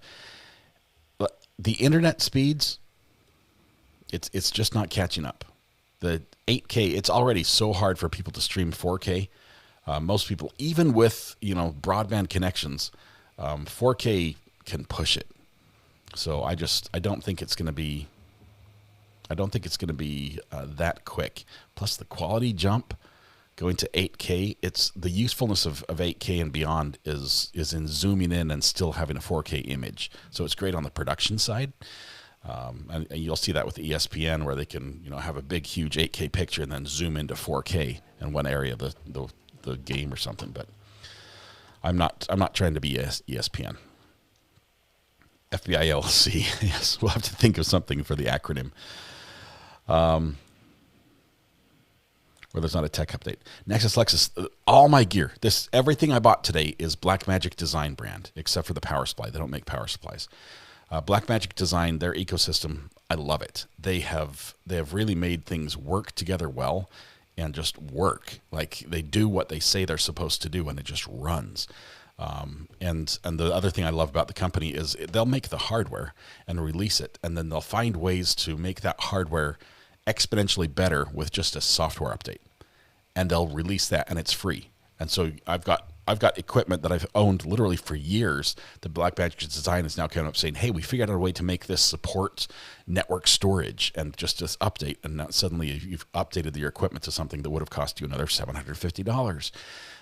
Just great that way. So anyway, I'm geeking out. I know the viewers are everyone's going to lunch. We're going to go to lunch as well. And I'm going to make a portal, so when we come back, we're going to have the afternoon session. Schedule the stream. This is going to be part 4. And we're going to come back. Let's see. It's 1 o'clock. It's 1:10 right now. We're going to come back at 2. That gives us about 50 minutes. Sloth Life says, finally caught up. He's guilty because his lawyer can't pronounce Glasgow. And he's annoying. His lawyer has the same pronunciation problems that I have, so I can't throw rocks from my glass house, unfortunately. Let's see. Pin message. Looks like Kim was first in chat on the other live stream. We'll build the portal to get over there. Edit customization. Oh, and great news. I think we've got it locked down. We're going to be on Courtroom Confidential Saturday night. And it's a late one. It's 9 p.m. So I'm sorry if you're in Europe across the pond. You basically have to get up at 4 in the morning? I don't know. But we'll be on in the morning or late at night for you guys. 9 p.m. here, talking this case, the Hawaii doctor case, with Josh and friends. So super excited about that. I think I hope I'm not. I hope that's locked down. They might have some other plans, and it's subject to change. If Josh is going a different direction, it's because I was late in getting back to him on that one. So hope that works out because I love hanging out with them. So Courtroom Confidential, if you don't know, good friends of the channel, great people, and there's a reason they say they're the fastest growing. We've got a prank call. You couldn't time this better. Hang on. Hello. Hello? Good afternoon. Hey. Good afternoon, Dwayne. Hey. My name is Billy. I'm calling in the fulfillment department here at Endless Getaways. I was calling you in regards to a travel credit that you have on file with us. How are you doing today? Not too bad. Now, my job here is to close out expired accounts. When I saw how much travel credit you had available, I just wanted to touch base with you, or at least give you one last opportunity to use these funds. You do see yourself traveling in the future, right? I do like traveling. Okay, great. Well, grab a pen and paper. I'll go over what you have. Just let me know when you're ready. Okay, hang on. Is it okay if I type it? I don't write much. Oh, yeah. My hand hurts a little bit, so I just type it. No, that's no problem at all. Okay, go ahead. All right. So the first thing I just want you to take note of is that the transfer fees are waived. So if you did want to give the gift of travel to a loved one, you absolutely can. They just have to be 25 years of age or older, okay? Okay. All right, so can we're going to start. Does it have to be like a loved one, like a relative, or could I give it I to mean, just a random guy on the street? I mean, not that I would. But. I mean, it can be a friend. It can be a friend. Okay. It doesn't have to be a relative. And no transfer fees. No transfer fees, real. Okay. So we're going to start you off with a 4-day, 3-night stay in Las Vegas, Nevada. You'll have your choice to either stay on or off the strip. Next is a 4-day, 3-night stay in Orlando, Florida, just minutes from all the major theme parks and major attractions. Now, you also have an 8-day, 7-night, all-inclusive cruise with your choice of either Norwegian, Carnival, or Royal Caribbean. Your food, entertainment, and all the activities are included. This trip is good for 2 travelers, and it comes with 2 round-trip airline tickets to get you to and from any U.S. port. Okay. Now, your last trip here is a 5-day, 4-night flyaway stay where you get your choice of 25 different U.S. destinations. And this trip also comes with 2 round-trip airline tickets. Now, do you have any questions for me in regards to your trips? I have one thing. You said it was a 4-3, a 4-3, a 8-7, and a 5-4. Is there a way I could switch it and make it like a 3-day, 4-night? Because I'm all about I sleep during the day and I'm active at night. Can I make it have like the extra night instead of the extra day? Unfortunately, no, sir. I mean, that's the way hotels and resorts work. You know, you can't just stay the night. I could check out in the morning or something? No, I'm sorry. It's just an option. I'm sorry. Okay. All right. Tell me one thing. You said the Las Vegas one, on or off the strip. Is that how does this include like travel or? Okay. So the 4-day, 3-night trips do not include travel. So you would have to provide your own transportation. Do my own Uber. Okay. Mm-hmm. On those first 2 trips. Now the other 2 have 2 round-trip airline tickets each. I don't fly. I just do Uber. Could you guys give me like an Uber credit instead of a flight ticket? He just hung up. He gone. I was trying to get that Uber credit. Everyone wants the Uber credit. All right. That's all we're doing. I don't know why they keep calling me back. How have I not made it on the blacklist for this company? This Great Vacations or whatever. They call me over and over. It's the exact same script. You guys probably practically have it memorized, but they keep calling me back. I guess they're thinking that one day I'll give in and give them a credit card and pay the $999 or something they want. It's not going to happen. Dwayne's a cheapskate. Your travel credits are never going to be used. All right, we're going to go to lunch. We'll be back. We've got a portal for this afternoon at 2 o'clock. We've only got 45 minutes, so I'm never going to see the ocean. At least not from a cruise ship, I think. It's just can't do it. Guys, tonight when you go home, please hug the people you love. Smile at someone, make their day just a little bit better. And please stay safe. We go live again in about 45 minutes with part 4 of the Hawaii Dr. Death, Who Did I Marry? endless staycation getaway trial. That's the one we're following. We'll be back in a little bit. You guys have a great lunch. See you.